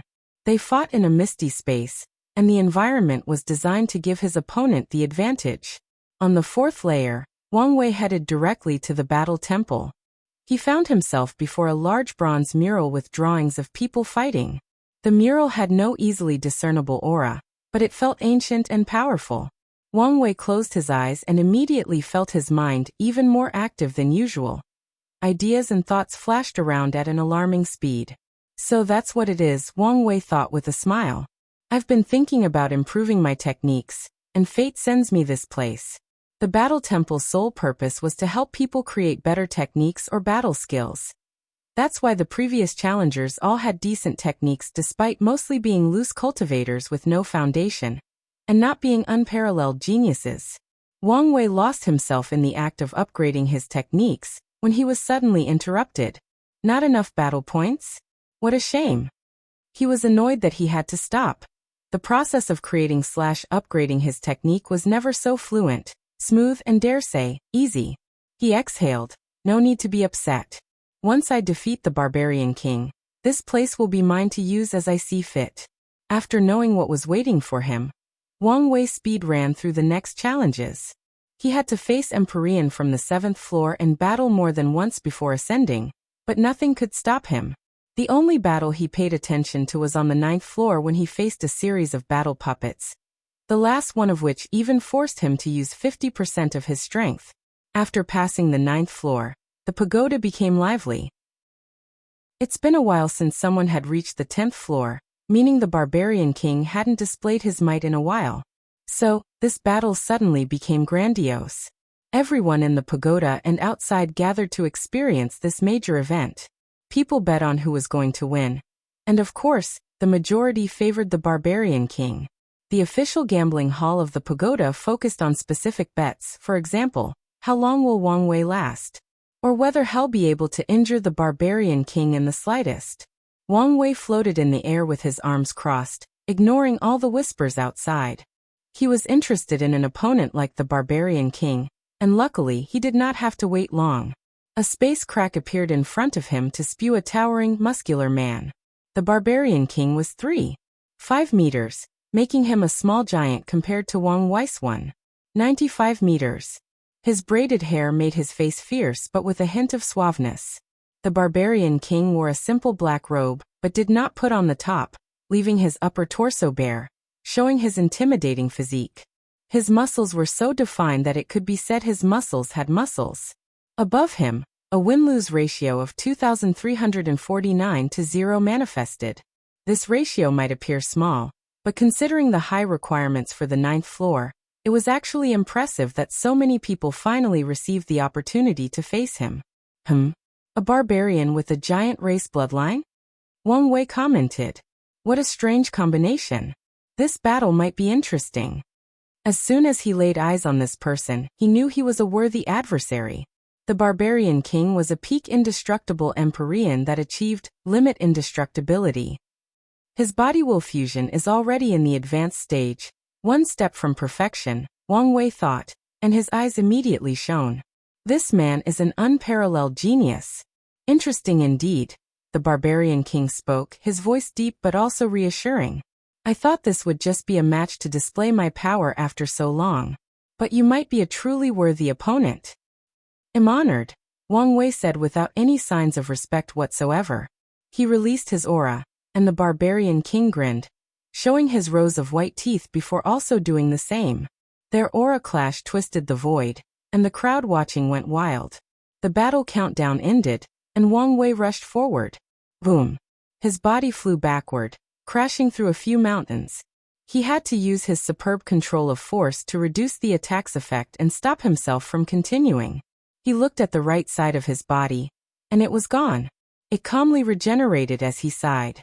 As expected, he sighed. The barbarian king had reached the peak of 10 heavens, while he was still in the 3rd. Additionally, this monster had the bloodline of the giant race while being a barbarian, meaning strength was his strong suit. The barbarian king laughed as he appeared before Wang Wei. You have it. The madness of truly talented body refiners who wish to test the limit of their bodies against anything and anyone. It's been a while since I met another kin. If you find any errors, ads pop up, ads redirect, broken links, non-standard content, etc., please let us know report so we can fix it as soon as possible. Chapter 12:28 A Battle of True Will. Wang Wei smiled at this comment. Few body refiners can reach their level without being masochists and mad. After his body regenerated, he clenched his fist. His body had high immunity to all Dao, including the power Dao.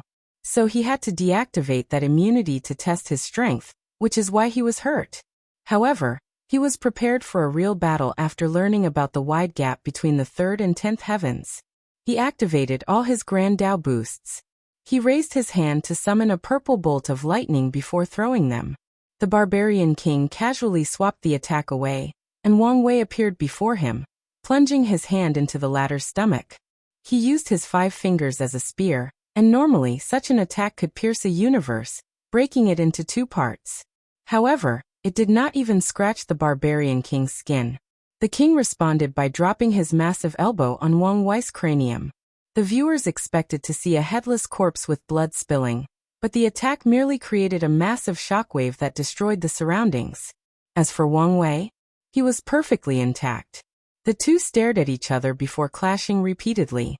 Wang Wei mostly used elemental attacks, while the barbarian king was direct, using his fist and powerful body to annihilate anyone or anything in his path. After clashing for over a minute, the two stopped.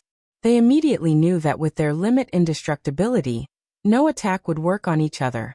There was only one way to determine the victor. Willpower manifestation /Dao will /true will. Only this power that negates defense and regeneration can injure them, and decide the fate of this battle. As such, red lightning manifested around these two eyes. I thought he would reject using a Dao artifact, Wang Wei thought. His initial assessment of the Barbarian King was that he was similar to those headstrong swordsmen of the extreme path, but for body refining. Such a person should only use willpower manifestation and reject the power of true will despite it being objectively better. He's powerful, has a scheming mind, and is not headstrong or pedantic. He's truly a talent. He was genuinely excited about acquiring such a talent. In the lower dimension, he had to mold the people around him into talents, while the other talents were either his enemy or too prideful to serve under him. But today he did not have to worry about that. The Barbarian King went on the offensive with a palm attack. He appeared before Wang Wei and slapped downward with his enormous hand. Wang Wei's eyes squinted before punching. He sensed it as soon as their attacks touched. The palm contained an invisible swirling power that could grind even a black hole into a fine paste. However, the more impressive aspect of this technique was not its strength but the fact that the Barbarian King's true will was also rotating at an alarming rate. If Wang Wei was not careful, his true will would be dispersed, and he would be injured for real.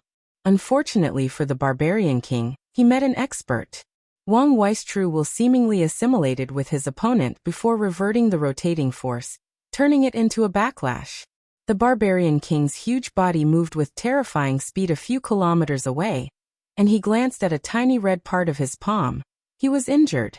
"I haven't bled since I fought that old man," he commented, his voice trying to contain his excitement. Then he grinned. "It seems I still underestimate you." What a quick reaction, Wang Wei thought. That attack should have pulverized the Barbarian King's entire arm, just like what had happened to him. More importantly, his body is unnatural. After these short clashes, Wang Wei realized the Barbarian King's body was not due to a special physique or bloodline, but more so the result of a body refining technique. Unfortunately, the opponent's information was protected by this pagoda, so Wang Wei needed more time to gather and analyze more data. "You should take this seriously," Wang Wei replied. "Otherwise you'll suffer, and I won't accept any excuses for your defeat. I would never do such a sacrilegious thing and tarnish the sacred art of combat," the Barbarian King responded seriously. "Sacred? I never thought I would meet someone more battle-hungry than me. Li Jun, or the monkey," Wang Wei thought. "Maybe my ancestor was like this." After all, he chose the battle maniac name. The Barbarian King's body suddenly lit up, as if it were a shining diamond. He slashed his hand downward, managing to generate a sword slash more than 10 meters long, heading toward his opponent with unparalleled speed. Wang Wei waved his hand to the side to break the attack, and his eyes squinted. "That bastard learned my technique," he thought. The Barbarian King learned his true will application of melding his power into his opponent to disarm it. Wang Wei was sure he did not know it beforehand, given how he reacted after coming into contact for the first time. The Barbarian King did not give him time to respond, so he continued. He jumped higher into the sky. As he reached a few kilometers above Wang Wei's head, he landed, and the space underneath his feet caved in. The Barbarian King expertly controlled his strength to bend space-time under his feet. He then used it like a slingshot to shoot himself with immeasurable speed toward Wang Wei. Wang Wei would have praised such a brilliant body-refining movement technique, but the opponent's speed had reached the same level as him, maybe even slightly higher, so all his focus was on how to react. He did not evade and clashed head-on with a fist of his own. To the normal viewers, this clash was a confrontation of power or attack potency. However, only a few people and the two involved knew this was a confrontation of their true wills. This is the deciding factor in a battle with strength that is so close together. The Barbarian King used a different true will technique. This time around he condensed his true will to increase its potency before exploding. The explosion should have eliminated the opponent's true will while also doing great damage to the body. Unfortunately for him, Wang Wei retaliated with the same condensing approach, but executed more brilliantly. The clash of true will is invisible, undetectable, and indescribable to normal individuals. However, if it were to be expressed in a way for mortals to understand, then it could be summarized as such. The Barbarian King's condensation was as if he took the tallest mountain possible and condensed it into a ball the size of an egg before removing the pressure and allowing it to explode. However, Wang Wei's was as if he took the largest star possible and condensed it into a tiny dot. The result was the Barbarian King's right arm exploding in a pool of blood. However, this injury was nothing. On top of his cultivation talent, the man also had a terrifyingly high battle IQ. He accepted his loss in the confrontation, and before his arm was entirely blown up, he removed a significant part of the right side of his body to prevent Wang Wei's true will from remaining inside his body. The Barbarian King also realized that for an opponent of this caliber, the less than a nanosecond his body needs to regenerate is plenty of time. So the moment his arm was blowing up and he was protecting himself, he was also making a third move, growing 3 more limbs from his back. So when Wang Wei was about to follow up with a second attack, the Barbarian King's 4 arms slapped each other, releasing a potent force that pushed the space between him and his opponent, thus separating them by a few hundred light years. The Barbarian King expected the opponent to be more aggressive and come after him, but Wang Wei stopped and waited for him. The king frowned. "What is this? Pity? Mockery?" His voice did not hide his annoyance. "Not at all," Wang Wei replied. "I just know this is still not your true pinnacle state, and I want to see and fight you at your best." "I understand," the king replied, his voice containing a deeper respect for his opponent. "I prepared this technique for the old man, but I guess you'll be the first one to see it." This was not the first time the Barbarian King faced an opponent that was exponentially better than him at utilizing their true will.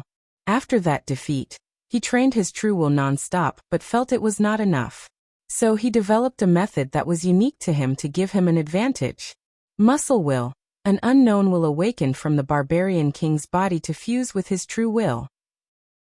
The answer to his problem was that he would win with numbers and raw power since he could not fight with skill against these experts. "What's going on?" Wang Wei asked himself, extremely baffled. The body could not have another will, especially after starting the body will fusion. Any will awakening from the body would just be part of someone's will manifestation. Unless he has 2 souls, which could make it possible, but it doesn't seem to be the case, Wang Wei thought as he observed every detail of this technique, trying to figure out its in and out. His gray eyes lit up, and he saw something. This bastard. No wonder his body is so abnormal. Who knew he could think of such a thing? If you find any errors, ads pop up, ads redirect, broken links, non-standard content, etc., please let us know. Report so we can fix it as soon as possible.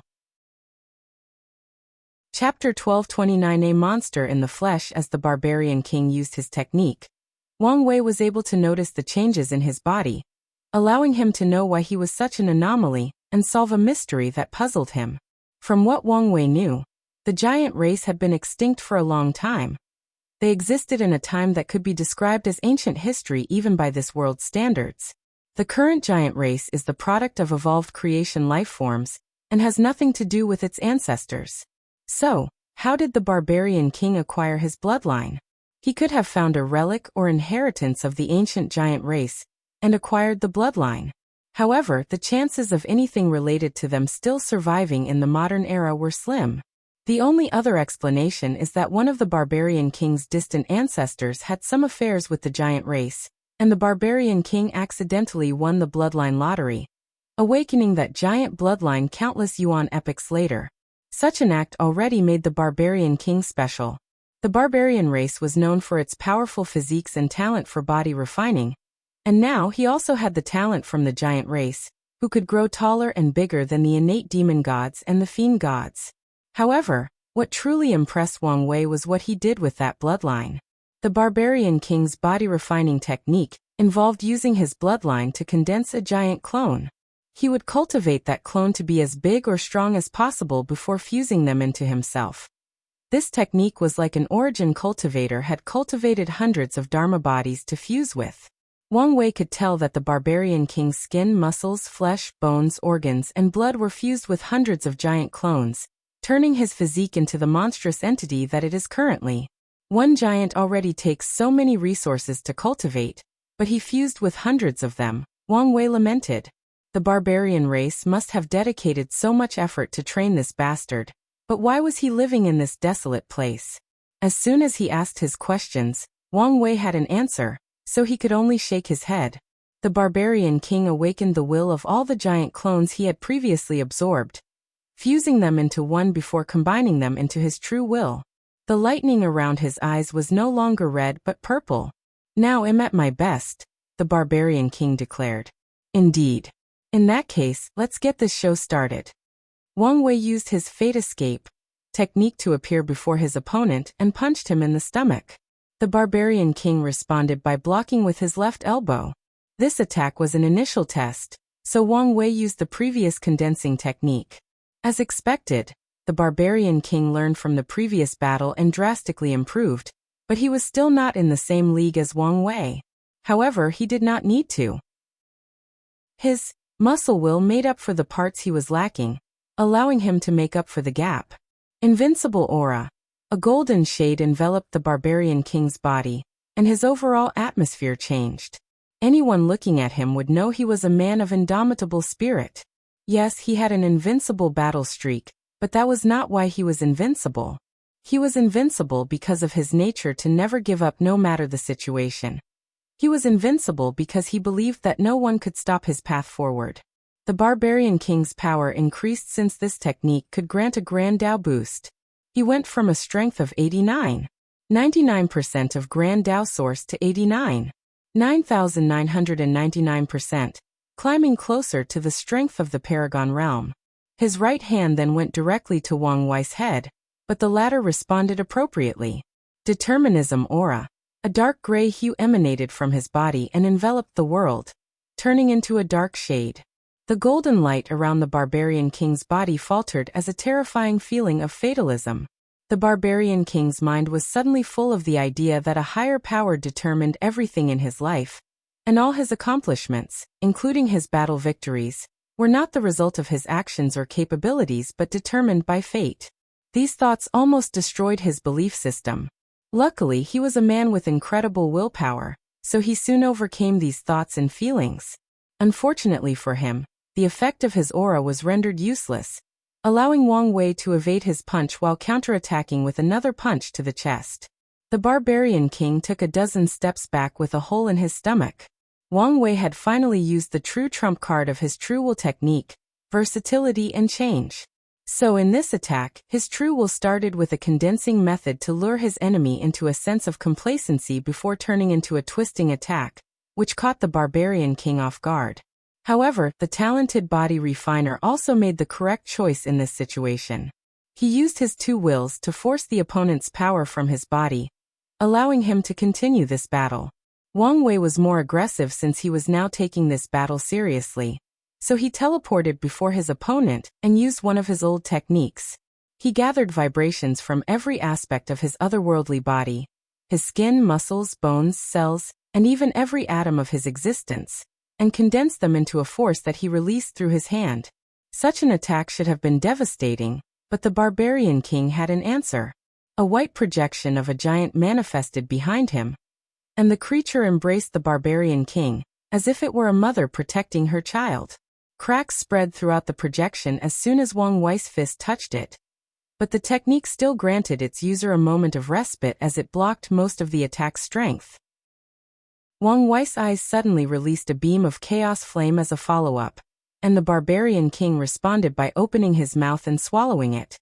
His mouth was like its own black hole, and this was not far from the truth. After fusing so many giants, the Barbarian King's body had mutated. His stomach was like a condensed version of a giant's stomach, meaning it contained its own dimension to make up for the size.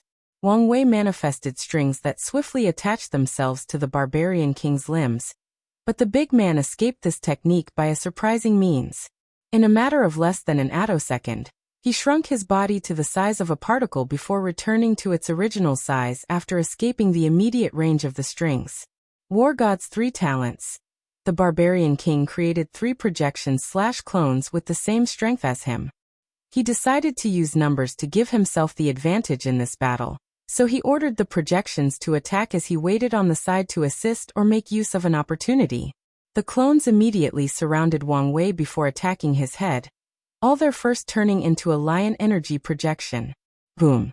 The attack seems to have worked. Upon contact, Wang Wei exploded into a gray mist, but before anyone could rejoice, the mist enveloped the clones. The mist dissipated soon after, leaving an intact Wang Wei and the clones with a mark on their forehead. They then looked at their creators with undisguised malice. Of course, the Barbarian King tried to secretly disperse his technique, but it was useless. Ancestral roar. He opened his mouth for a sonic attack with a wide area of effect. Two phantoms, a barbarian and a giant, manifested behind the Barbarian King and roared along with him. This sonic attack not only released a potent vibrational effect, but also contained an oppressive power that wanted to crush everything in its path. It also includes a third characteristic, attacking the mind/spirit/soul. Wang Wei controlled the three clones to stand before him, and combined their strength for one attack, which created a direct path into this terrifying roar. He then manipulated his blood to condense into a spear, and threw it through that path. The Barbarian King's face changed as he sensed an unbelievable penetrating power from that spear. Even the true will attached to it involved a skill based on penetration. His mind went into overdrive to analyze the situation, and he realized that most of his defensive skills would be instantly pierced. So he controlled his body to dissipate his skin, muscles, flesh, blood, and organs, leaving only his bones, which were the hardest part. He raised his bony arms to block the blood spear. For a brief moment, the Barbarian King stopped the attack, proving he made the right choice. Sadly, his opponent was thinking a few moves ahead of him. The blood spear suddenly exploded into blood needles with the same piercing potential, embedding themselves in all his 365 bones. The Barbarian King's face changed as he realized the severity of his situation. The needles contained scattered true will, so he immediately tried to remove them. Unfortunately, there were so many of them that it would take him way too long to deal with every individual one. The king turned his attention to Wang Wei, who was already before him. As he was about to respond, the blood needles and true will exploded, temporarily paralyzing him. Then Wang Wei calmly touched his bones and sealed his power. "You lose," he declared. "If you find any errors, ads pop up, ads redirect, broken links, non-standard content, etc., please let us know. Report so we can fix it as soon as possible." Chapter 12:30 Monk Indeed. The Barbarian King nodded. This feeling is still terrible. Had only been defeated a handful of times in his life, and it was never a positive experience. "That's true," Wang Wei nodded. "You've tested defeat?" "Once, well, a few times, but only once that I truly acknowledged," he nodded. "Someone has defeated you? I would love to meet such a talent." "Dead." "That makes sense." The Barbarian King nodded. He took a moment to break the seal from his body as he did not like the sense of weakness he was currently feeling. "My intuition tells me you came here for a purpose, so let's talk somewhere private." He punched the air to create a space passage, and Wang Wei followed him. They soon arrived in a lavish palace, and as soon as they landed, a beautiful woman rushed into the Barbarian King's arm. "Monk, are you all right?" Wang Wei looked at this woman. She wore an elegant dress that reminded him of Mongol royalty from Earth, especially with the over-the-top headdress. She was taller than him but still looked tiny before the Barbarian King. The barbarian race's culture and identity resembled Mongolia from Earth. Why is that? Could there be other races inspired by Eastern Asia? What is the connection with Earth? Why is Grand Dao allowing their existence but not other races from the prehistoric world? Wang Wei had these thoughts for a while after meeting the barbarian twins during Gu Xian's trial. However, they resurfaced after today's meeting, and he hoped he could find some answers. "I'm fine," Monk reassured his wife. He then introduced her to Wang Wei. "This is my main wife Dulgun." Main wife? Wang Wei thought, but he did not state that out loud. He saluted. "It's a pleasure to meet you, madam. You have defeated my husband in combat, meaning you're our honored guest. So the pleasure is all mine," she saluted back. "Give us some privacy while I talk to him," Monk said, and his wife nodded. The Barbarian King led him to a beautiful garden with a waterfall that spewed rainbow-colored water. Wang Wei's eyes lit up since this garden was even more marvelous than the one he built in his court. "Your wife's work?" he asked. "It looks so, doesn't it?" Monk laughed. "But no. I built this place to reduce my bloodlust and calm my mind." "That's a wise move," Wang Wei praised. It's one thing to love battle but another to be obsessed with it. The two sat down, and MÖngke served his best wine reserved for opponents that he respects. What did you want to talk about? Before that, I don't even know how to address you. The name's Wang Wei, meaning Great King. MÖngke, representing eternity in our language, the Barbarian King replied. Wang Wei nodded. I'll be direct. Are you not completely cut off from the outside world? I know what's going on. Then you should have heard of the Son of Era or the Destined One? You don't mean? That's right. That explains your monstrous talent, MÖngke muttered. So you came here to hide? No, the opposite. I came to conquer this place, Wang Wei admitted directly, making the Barbarian King squint. He paused briefly before saying, I have no issue serving under you, MÖngke replied. However, I have two conditions, one being non-negotiable. I'm listening. The non-negotiable condition is that my servitude is temporary until we end this era, and you cannot enslave my soul. Wang Wei squinted his eyes. He mulled it over but did not immediately reject such a condition. Can I ask why? I am the hope and future of the barbarian race, MÖngke replied succinctly. You're their primal paragon seed? That's right. Wang Wei grunted softly. The barbarian race was not part of any of the 13 overlords, but they were a top lineage with one primal paragon. However, if they had a second one, they would meet the minimum requirements for a seat as one of the overlords. I can accept your condition, and we can even sign a binding contract, Wang Wei agreed after pondering about it for a while. He considered many things before making this decision, but the crux of the reason he accepted is the barbarian race. Firstly, they acted similarly to the Dao opening sect when it came to treating their people, especially their genius. As such, Wang Wei knew there was a high chance these people would go to war with the sect for MÖngke, even knowing they had a small chance at winning. In general, the barbarian race is a low-key and pretty isolated faction, probably due to their different culture and customs.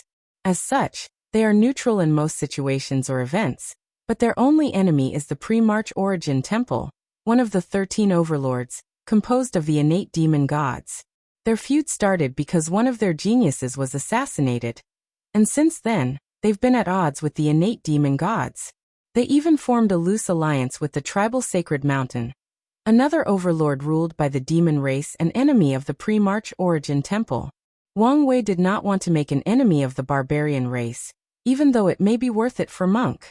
In the new era coming, primal paragons will no longer be the deciding factors of the top factions, but half-step transcendent will. He hasn't known MÖngke long enough to determine whether he's talented enough to walk the path of transcendence, and forcing him to serve him might ruin his talent. So he accepted his proposal. Having the barbarian race as an ally should be very beneficial to the sect, Wang Wei thought. What's your second condition? I want the opportunity to personally tear off the Earth Emperor's head, MÖngke said with bloodlust in his eyes. He's the reason you're here? That's right, MÖngke nodded, his eyes containing deep hatred. The bastard envies my talent, so he first tried to force me to become his son-in-law. When our tribe refused, he found an excuse to persecute us. To save me, the clan had to label me as a traitor and exile me, but even then the bastard would not let it go. I had to come here to hide. Given the fact he might have secretly eliminated some of his talented children, I'm not surprised by this, Wang Wei commented. Well, I have no issue with this condition. Anyway, whether you kill him or I do is fine by me, as long as he's dead. In that case, I'll offer you my strength and talent. MÖngke raised his large wine bowls and Wang Wei followed him. They toasted to their new alliance before chugging the bowl down. The next step was to sign the contract, but MÖngke said his wife would negotiate the nitty-gritty details, and Wang Wei was fine with that. Can I ask about this pagoda? You can use it, but you can't have it. Wang Wei's lips twitched. I didn't want it, I simply wanted to know its details. I see. Well, this is what I received from my blessing ceremony. You received a supreme chaos treasure from your ceremony? That's right. No wonder your race has so much faith in you, Wang Wei sighed. The barbarian race was not a monolith, meaning they were divided into tribes and different bloodline lines. One thing they had in common was their spiritual practice, which involved worshipping spirits. As such, each barbarian tribe had a different spirit temple, the most famous ones being the War God Temple, the Wolf Spirit Temple, and the Life Tree Temple. Every barbarian child between the ages of 0 and 10 must experience a blessing ceremony in one of the temples, which usually increases their luck and talents, or allows them to receive gifts from the temple. Monk smiled proudly. Stories of his ceremony are still talked about to this day in the clan. Many people even argued that he was responsible for the War God Temple's current domination over the other two. Enough with the chit-chat, Wang Wei said. Tell me your opinion on my attempt to conquer this place. Your biggest obstacle should be the Hidden Master and the Ruthless King, Monk responded. Why is that? The Ruthless King will not surrender to anyone no matter what. His pride is too high, so he won't ever serve under someone else. On top of that, he technically has the biggest force in this place since the martial outlaw gang is one of his hidden powers. Wang Wei nodded. What about the Hidden Master? Him? He will only intervene when the lawless zone faces an external threat, and he might interpret your actions as such. So, what makes him so dangerous? He's a paragon that survived the cleansing, Monk said. Are you serious? I don't need to lie about such a thing. How did he survive? Is he that powerful? Wang Wei asked. I think it has more to do with his hiding abilities, Monk explained. From what I know, he always hid once the parasites came to this place together to clean up the hidden paragons, and only fought them individually. Wang Wei frowned. What about the sons? There are no records of them entering this place. That's odd. Indeed, Monk nodded. If you find any errors, ads pop up, ads redirect, broken links, non-standard content, etc. Please let us know report so we can fix it as soon as possible. Chapter 1231 The deployment plan. Could this place be, as the rumors said, under the influence of heavenly Tao, which may thus affect even half-step transcendent? Wang Wei did not like this line of thought since that would indicate that heavenly Tao was a much more powerful transcendent than supreme unity and Betrayal. However, if that were the case, how could it allow supreme unity to take its power? Unless achieving half-step transcendence was a standard method allowed by Grand Tao, thus granting sentient beings a chance at controlling heavenly Tao. Wang Wei analyzed. He grunted softly, still not liking this explanation. Another possibility is that heavenly Tao used Grand Tao's power to create the Lawless Zone, which is why its effect may still apply to these beings. However, why would it have to do so? Balancing the distribution of resources in the world is not a good enough reason to involve Grand Tao. So is there a deeper secret about this place, or is my theory completely wrong? Wang Wei wanted answers, but he also realized that thinking alone would not help. Once he's done conquering this place, he might have to take some time and investigate its secret. I have one more thing to ask you about, Wang Wei asked. I'm listening, Monk nodded. Do you know whether the barbarian race has an unknown origin? Monk stopped drinking and looked at him. What is it? Did I mention a sensitive topic? Kind of, Monk replied before finishing his wine bowl. We suffer much discrimination because of our culture and language, especially in the early days of our history. Yet Buddhism is perfectly fine despite also being an anomaly. Wang Wei understood what he meant. Buddhism's name and culture still retain aspects of their origin in India, meaning they are also an anomaly in the universe. However, they are widely accepted and even worshipped across the chaos universe. Your race should have been curious about your origin. Didn't you try to explore it? Wang Wei asked.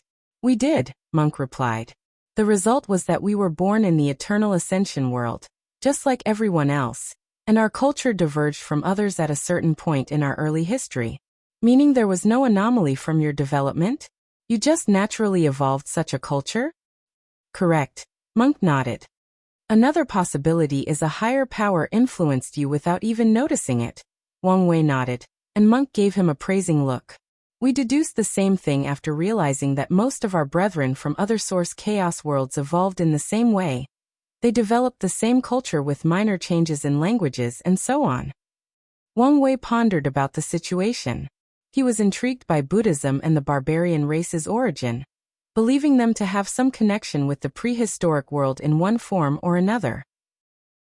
He also thinks Grand Dao is involved in this, and probably the cause of the uniqueness of these two groups. Well, thank you for answering my questions. Wang Wei knew he wouldn't get an answer about these things until he was a half-step transcendent. By then, it might not even be difficult, as asking Hongjun directly might get him answers. It's fine, but can I ask you a question? MÖngke nodded. By all means.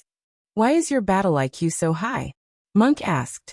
The way you fight is not the result of talent alone. It's more like you've experienced trillions of battles. But from what I can detect, you're a very young Empyrean, maybe too young. So how is that possible? Quite observant. Wang Wei praised as he raised his hand to condense a talisman. Consider a meeting gift. Dream combat. MÖngke uttered after detecting the information inside. He closed his eyes before opening them 5 minutes later. The big man did not hide his excitement. Thank you, he said sincerely.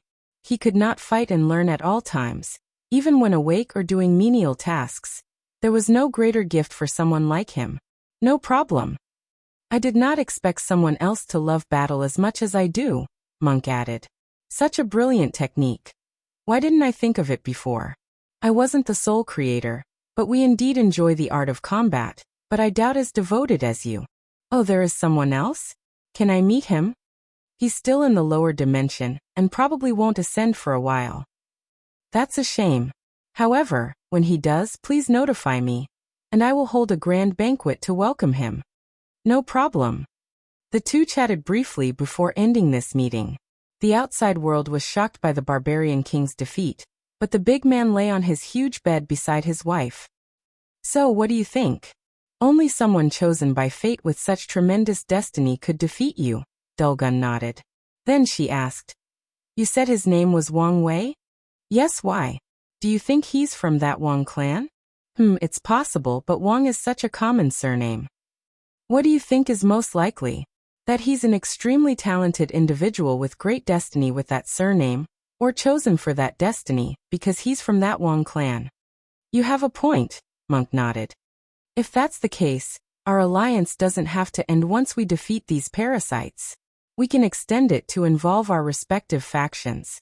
Are you sure about this? Dulgun asked. You should understand how our elders value their neutrality. Many people believe that once these parasites are removed, the world will return to the era of the 13 overlords. However, these people have not figured out that the two suns have broken the previous situation. The upcoming era is not a return of the old time, but a new competition to re-establish the game board. Whoever can reach the same realm as them will become the new chess player, MÖngke said. But can anyone achieve such a cultivation realm? Dulgun asked, not hiding her certainty. These two seem to be outliers. So many paragons and top powerhouse from this world participated in that event, but only those two survived. Being the first to do something is usually the hardest part, MÖngke commented. Now that everyone knows it is possible, and can even observe the person who succeeded, it will become easier to recreate. More importantly, I don't believe all those participants who died in that event did learn, or bring something with them from the experience. MÖngke had to think of his future. Once he perfected his body-will fusion, he can open the gate of flesh to become an inextinguishable paragon. With his talent and the support of the clan, he had complete confidence in attaining the title of a primal paragon. So his vision must be wider, and look beyond the paragon realm. You have a point, Dulgun nodded. The two discussed their future in the night, and the next morning, they started the negotiation. To their surprise, Wang Wei was not strict or difficult about the binding contract they needed to sign, making Dulgun, the master negotiator, suddenly feel at a loss given how easy and smooth the entire thing was. Wang Wei could discern MÖngke's personality, and he was the loyal and honorable kind who would keep his word even if it meant his death. As such, he showed his charisma through this discussion by being lenient. This was an excellent way to show his trust and create a better relationship with such a talent as MÖngke. Since everything has been negotiated, let's discuss our next step, Wang Wei declared. The three of them pooled their knowledge together about this place before laying out a plan to sweep the place. The simplification of the plan was that Wang Wei would deal with the pavilions while MÖngke dealt with the demons. Then they worked together to take down the gangs before facing the ruthless king and the hidden master. Once everyone had their roles, they deployed.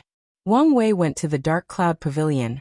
MÖngke visited the poison demon, and his main wife, Dulgun, who was an everlasting Empyrean with a cultivation of 73%, went to see the puppet demon. Wang Wei secretly returned to the Dark Cloud Pavilion's city, and a few people were already waiting for him. He calmly looked at these assassins that he took control of. What is the situation? We've taken control over the law enforcement hall, replied the petite assassin. However, the most powerful members of the pavilion are the Dark Mist assassins, and they only served the pavilion master. We could not even come close to them, let alone try to control them. You did more than enough, Wang Wei nodded. Anything else to report? The pavilion master may have been suspicious of our movements. He has always been suspicious by nature, the petite woman explained. Suspicions came with this job, so that was not surprising. However, lately he has been ramping it up a little. It's fine if he's suspicious since we can use that against him. The only problem Wang Wei feared was the pavilion master to hide and now show his face, forcing him to waste time and search for him. If you find any errors, ads pop up, ads redirect, broken links, non-standard content, etc., please let us know. Report so we can fix it as soon as possible. Chapter 1232 Experimental Material. The Dark Cloud Pavilion Master stood on the hidden 13 floors of his pavilion, overlooking the city. Although a mist still surrounded him, any discerning individual could detect his slightly restless mood. He suddenly sensed something somewhere in the city. Although it was brief and swiftly disappeared, he sensed one of his people somewhere they should not be. Was I right? Did something happen to my people? He resisted his first instinct to immediately check out and instead sent a communication talisman to assemble the Dark Mist's assassins. Not even 10 seconds passed before countless mist shadows materialized behind him. Master, they said in perfect synchronized voices. Some rats have infiltrated our order. Let's remove them, the pavilion master ordered, and the group answered. As you wish. Everyone disappeared from their locations. The pavilion master led them to a house hidden underground in the worst area of this city, where only mortals lived. Whoever picked this location chose an excellent spot, and the protection around this hidden base was also well done, the pavilion master sneered. He expected as much from someone who may have successfully corrupted his men against him. However, it did not matter how capable the person was or who was behind them. He would eradicate this threat as soon as possible. I hope it's one of the other pavilions so I can use this excuse to extort resources from them. The Dark Cloud Pavilion Master thought as he ordered his people to break in. As expected, the people inside resisted, using the formation in this base to fight them off. However, it was useless as the Dark Mist assassins slaughtered everyone in sight.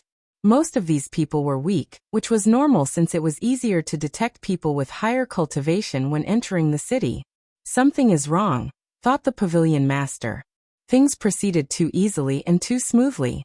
He ordered his people to be careful, and on their guard since something major might be coming once they arrived at the core of this base. However, the pavilion master was not prepared for what he saw inside. A handsome man with gray hair and eyes waited for him, with all the members of his law enforcement hall standing behind him. The Dark Cloud Pavilion Master immediately realized this was a trap and wanted to leave, but it was too late. His divine sense warned him that the room was now in an isolated dimension with potent arrays preventing their exit. He then calmed down, faced his opponent, and asked, "Who are you?" Wang Wei did not answer him but looked intently at the Dark Cloud Pavilion Master and the Dark Mist assassins. You have the rare Dark Mist Chi, which boosts assassin-related skills and allows its user to share the Chi with others, forming a bond similar to that of a hive mind. The primary holder of the Chi has absolute control over the secondary holders. They can also perfectly sync with them, read their minds, and share abilities. You were wise to share the Dark Mist Chi with the creation live inside your inner world, allowing you access to a variety of abilities and powers, Wang Wei calmly commented. However, despite how rare and useful your Chi is, it's not the main reason I'm interested in you. It's not why I found you extremely valuable. Wang Wei's eyes shone almost as bright as it would have if he saw his wife, and that's because of the Zerg hive mind plan. The dark mist chi is an excellent data gathering method for creating such a creature in the future. The dark cloud pavilion master's body trembled. His intuition warned him of a terrible future if this man caught him. He used his secret connection to order his men to go on the offensive, so the dark mist assassins immediately activated their skills or techniques. Sadly for them, it was pointless. A projection of the river of fate materialized above the room, releasing strings that immediately entered these assassins' foreheads and disarming them in the process. The pavilion master's face turned ugly as he sensed his connection with these people being forcefully severed. He quickly calmed down to think of a solution, and he ended up using the creation lives inside his inner world.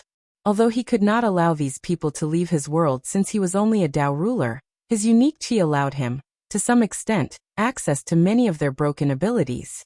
Breaking void. The dark cloud pavilion master disappeared from the room, as he chose a talent to help him escape the situation.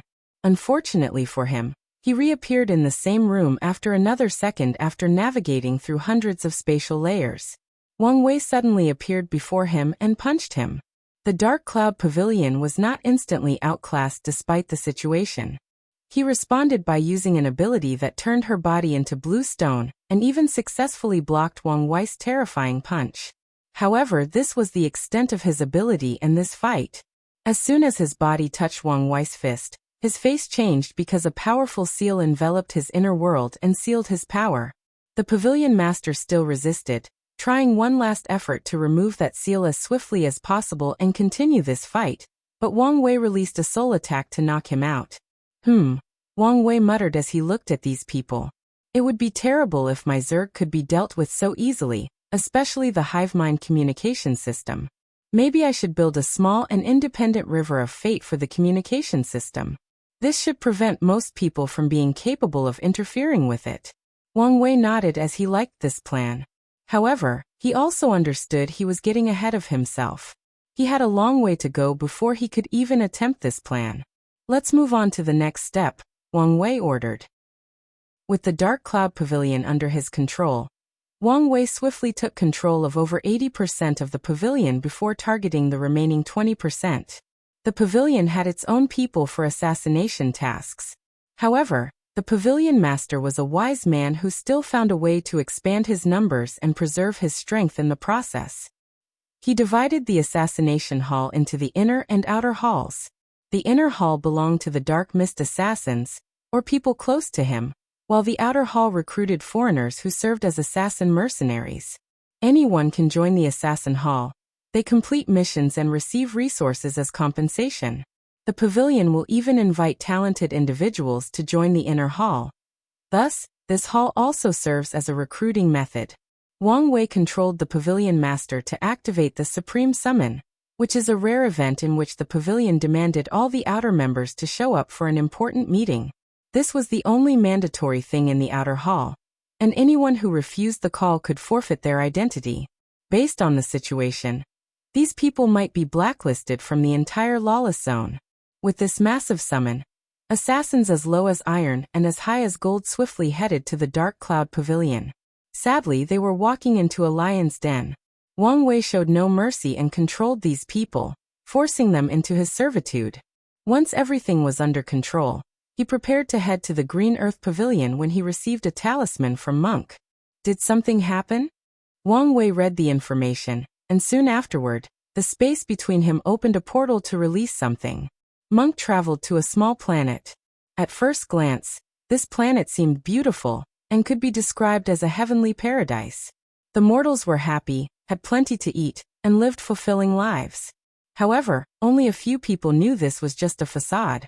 MÖngke teleported directly to a towering mountain surrounded by a mist. As soon as he arrived, the mist on top of the mountain receded, showing a woman who embodies the idea of a demoness. She wore a long white robe that trailed behind her, but her hair was abnormally dark. It could be described as Vanta black. She used a dark green powder to shade her lips, and her pointy nails were purple-black. The poisoned demoness looked down the mountain with her violent eyes. "Barbarian King?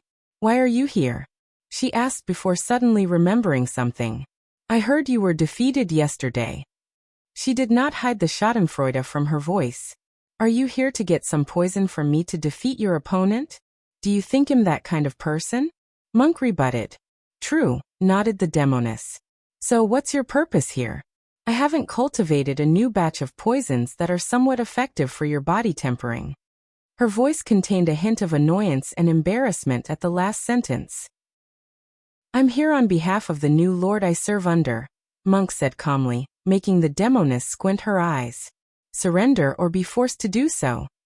If you find any errors, ads pop up, ads redirect, broken links, non-standard content, etc., please let us know. Report so we can fix it as soon as possible. Chapter 1233 Deathroot. Are you serious? The poison demoness asked. Do I look like I'm joking? What the hell happened to you? The poison demoness was truly baffled. She had a decent relationship with the Barbarian king, as he sold the latter unique poisons that helped him temper his willpower. However, he suddenly turned on her out of nowhere. Aren't you tired of hiding in this tiny place? MÖngke asked. Forced to leave on the little resources and being alienated from the outside world. Well, if you join us, you'll have an opportunity to live freely in the outside world. You're really crazy, the poison demoness stated. So is that a no? MÖngke asked his voice no longer as calm and reassuring as it used to be. The two looked at each other from across the mountain, and after a few seconds, the demoness walked away, and the mist completely swallowed the mountain. Boom. The mountain trembled as MÖngke attacked the arrays. The mountain's defense force activated, releasing thousands of horrifying poisons, but they were useless to him. Damn it, I must run away, the poison demoness thought as she quickly flew to her palace at the center of the mountain. Although she was an Empyrean, and a scary one due to her high achievements in the Tao of poison, body refiners like MÖngke were her antithesis, rendering her abilities useless. The demoness heard a terrifying sound from a distance, and she knew the bastard easily dealt with her formation, meaning time was running out. She did not care about all the disciples/slaves around the mountain, and activated the power from her palace, which was, in fact, her Empyrean artifact called the Poison Garden. The palace turned into a green light that flew into the sky, trying to leave this planet as swiftly as possible. However, the humongous hand of a giant manifested in the void and slapped the palace down, crashing it down to an ocean on the planet. MÖngke, do you think I'm scared of you? Do you take me for a soft persimmon? The demoness shrieked, her voice scattering the clouds and agitating the ocean. She immediately summoned the Dowel artifact she had spent so much money on from the Azure Sky Pavilion. Her gaze penetrated the walls to see the intimidating small giant floating outside her palace. The demoness gritted her teeth before going on the offensive frowny face lust poison. She waved her hand to summon a pink fog that surrounded MÖngke. However, the Barbarian king remained calm and composed. Although the enemy had boosted this poison with a Dowel artifact, their utilization of this power was leagues apart. As such, the powerful illusions/projections of beautiful women that he saw meant nothing to him. Additionally, his absolute control over his body prevented him from even reacting to this poison. So this is a distraction? MÖngke thought, so he focused on the poison palace. As expected, the latter had applied another poison that could create illusions to hide herself and escape. His eyes turned red as he used his technique, the War God Eyes, which was excellent for seeing through falsehood. MÖngke then saw everything.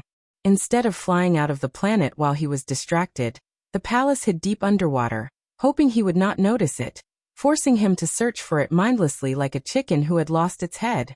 MÖngke secretly shook his head before opening his mouth and inhaling. He instantly swallowed all the water and sea life on the ocean, leaving the planet bare. You should realize I've been lenient so far, but this is my last warning.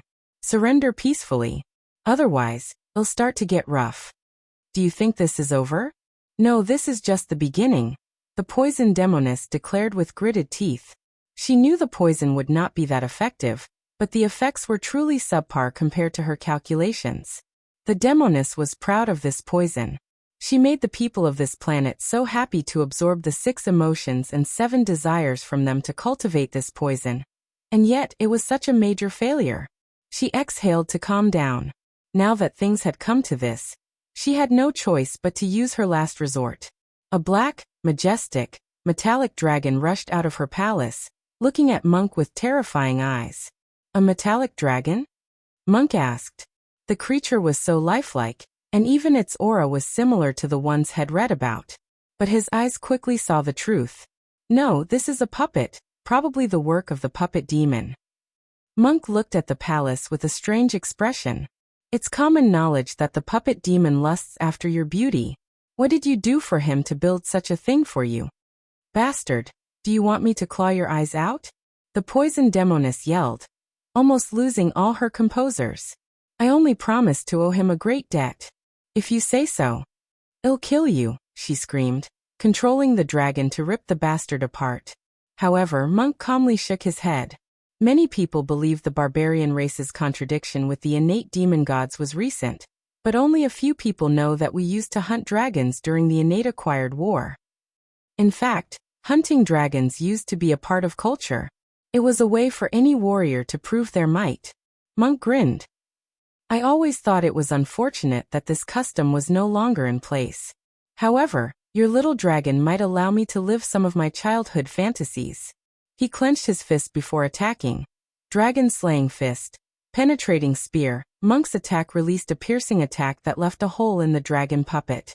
The hole immediately released a green poisonous gas, but such a thing was useless to him. So he continued his attack.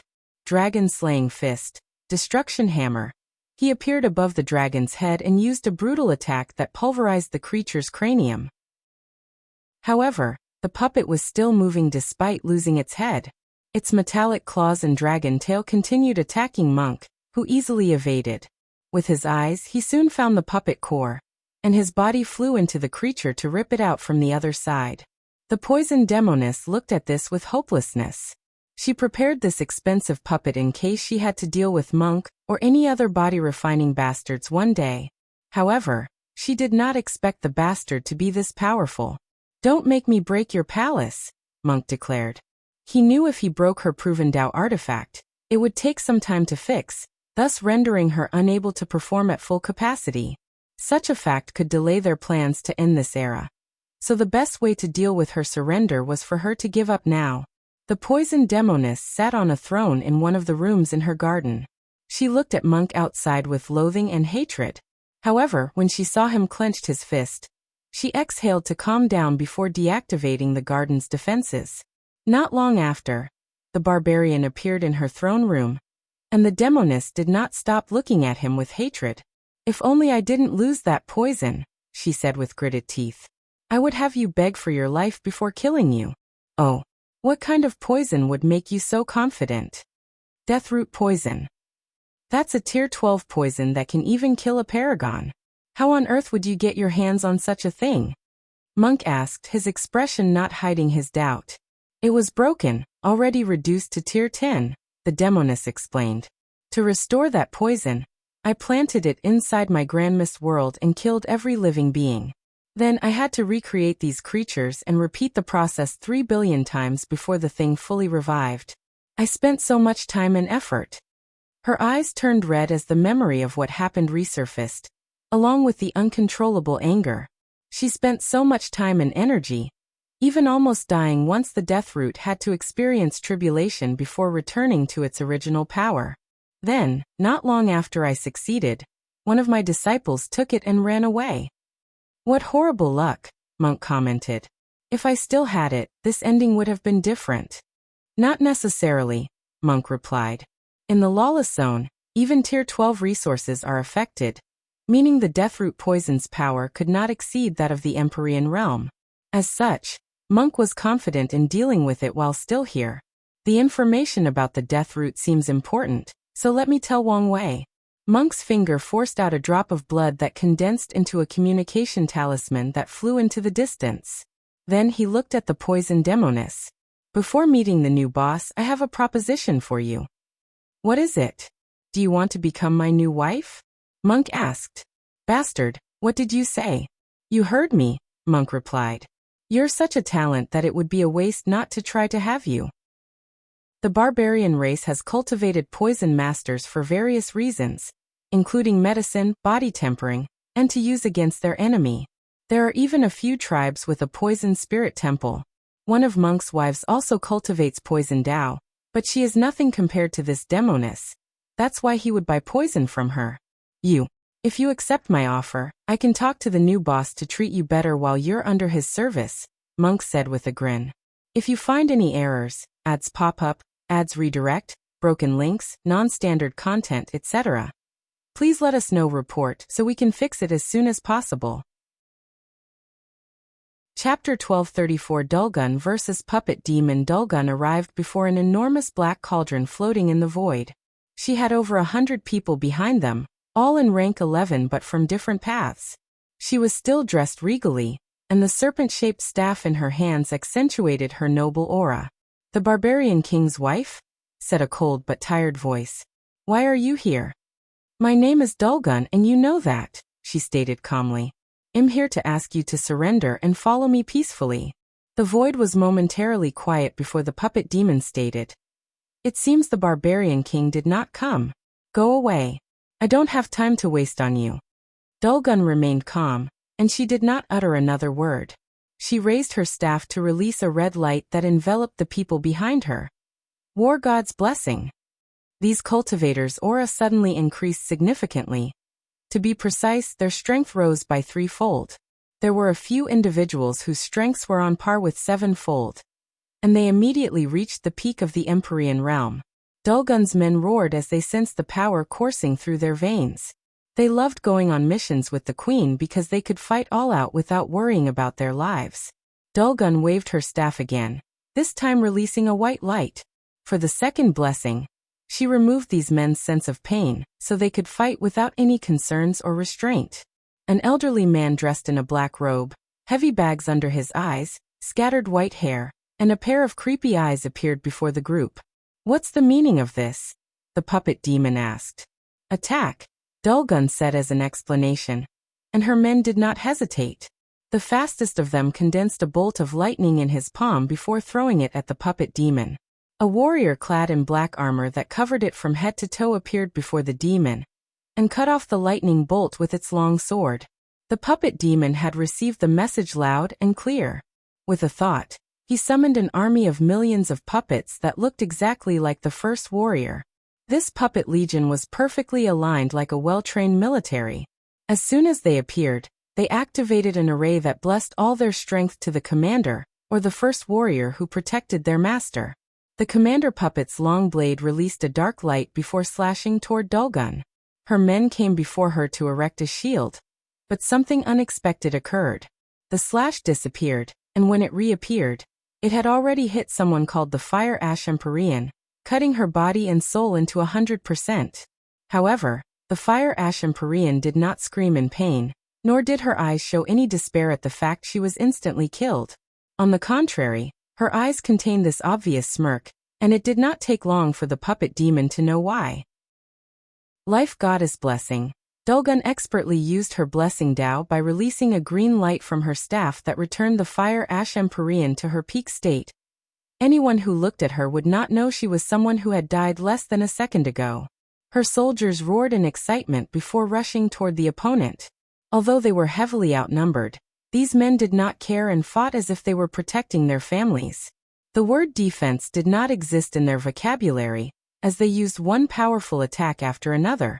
And every time they were severely injured, a green light would descend from the sky to return them to their peak state.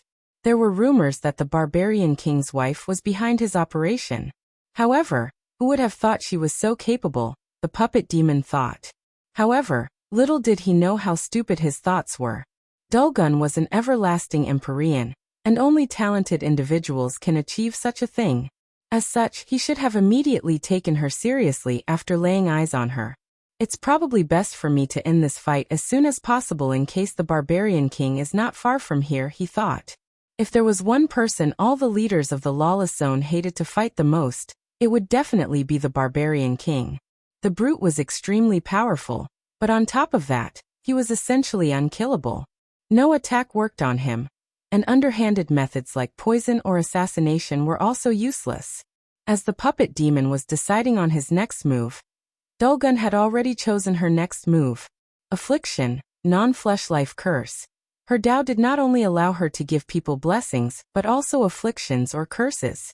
For this fight, she used an affliction that targeted non-flesh creatures like puppets. Her staff released a brown light that enveloped the void, and as soon as it passed through the puppets, a startling change occurred.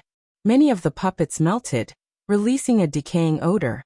A few survived, but their aura was drastically weaker, and their bodies seemed to have turned rusty, thus limiting their mobility or other abilities. "Damn it!" cursed the puppet demon, preparing to do something. However, he greatly underestimated his opponent, thus losing the momentum of this battle. The Fire Ash Empyrean and the Thunder Piercing Empyrean used a Thunder Flame Tornado attack, killing the commander and most of the surviving puppets.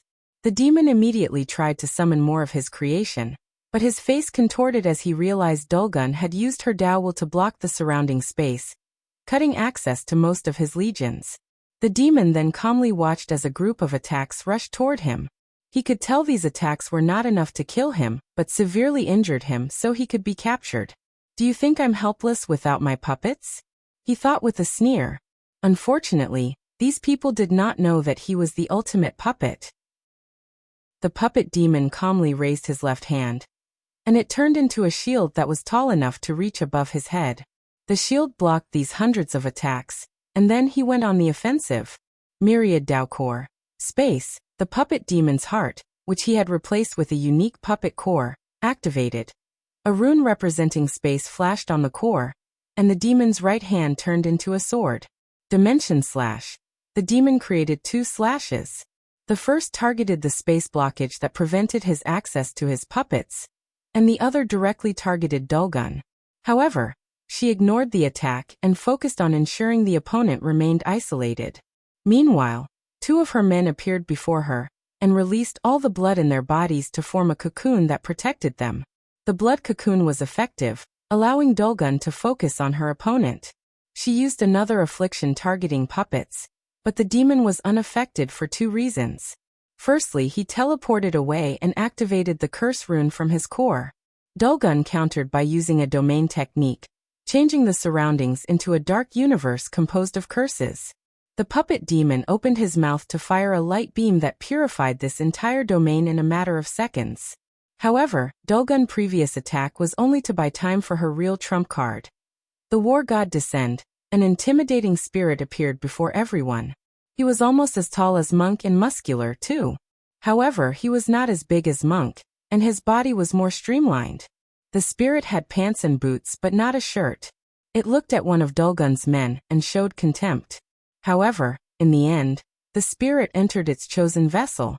The war god vessel was a Tao ruler with a special inner world designed to receive the power of the war god spirit. As soon as the vessel fused with the spirit, his eyes turned golden, and his aura became fierce. The vessel raised his hand to condense an axe. Then it moved so fast that the puppet demon could barely perceive him. The vessel slammed its axe on its opponent with unparalleled force and terror. The demon reacted swiftly, turning his core to the gold rune and the defense rune. The puppet demon's arms turned golden as he crossed them, with a thin but potent shield surrounding them. However, this was useless. The axe shattered his left arm as it contained a brilliant skill that targeted a person's weakness. The puppet demon barely saved his right arm by using the half-hearted indestructible rune he's been working on. However, the arm was still cracked and on the verge of being useless. "This vessel truly cannot contain my power," said the war god spirit in a voice that contained echo. He raised his axe for a second attack. The puppet demon activated his space rune to exchange places with one of his puppet debris that survived the previous battle. However, to his horror, he discovered his opponent was still before him, and the axe was rapidly lowering toward his head. Despair enveloped his mind as it was too late for him to move. Clink. The sounds of metal clashing echoed in the void. If you find any errors, ads pop up, ads redirect, broken links, non-standard content, etc., please let us know. Report so we can fix it as soon as possible. You're tuning in to the Lime's Wuxia Whispers YouTube channel. We're so grateful for your support, and don't forget to subscribe to join us on this incredible journey through captivating stories. Your generosity through donations truly makes a world of difference, as it's the primary source of revenue that allows me to expand and enhance this channel for you. Thank you from the bottom of my heart for being a part of this adventure.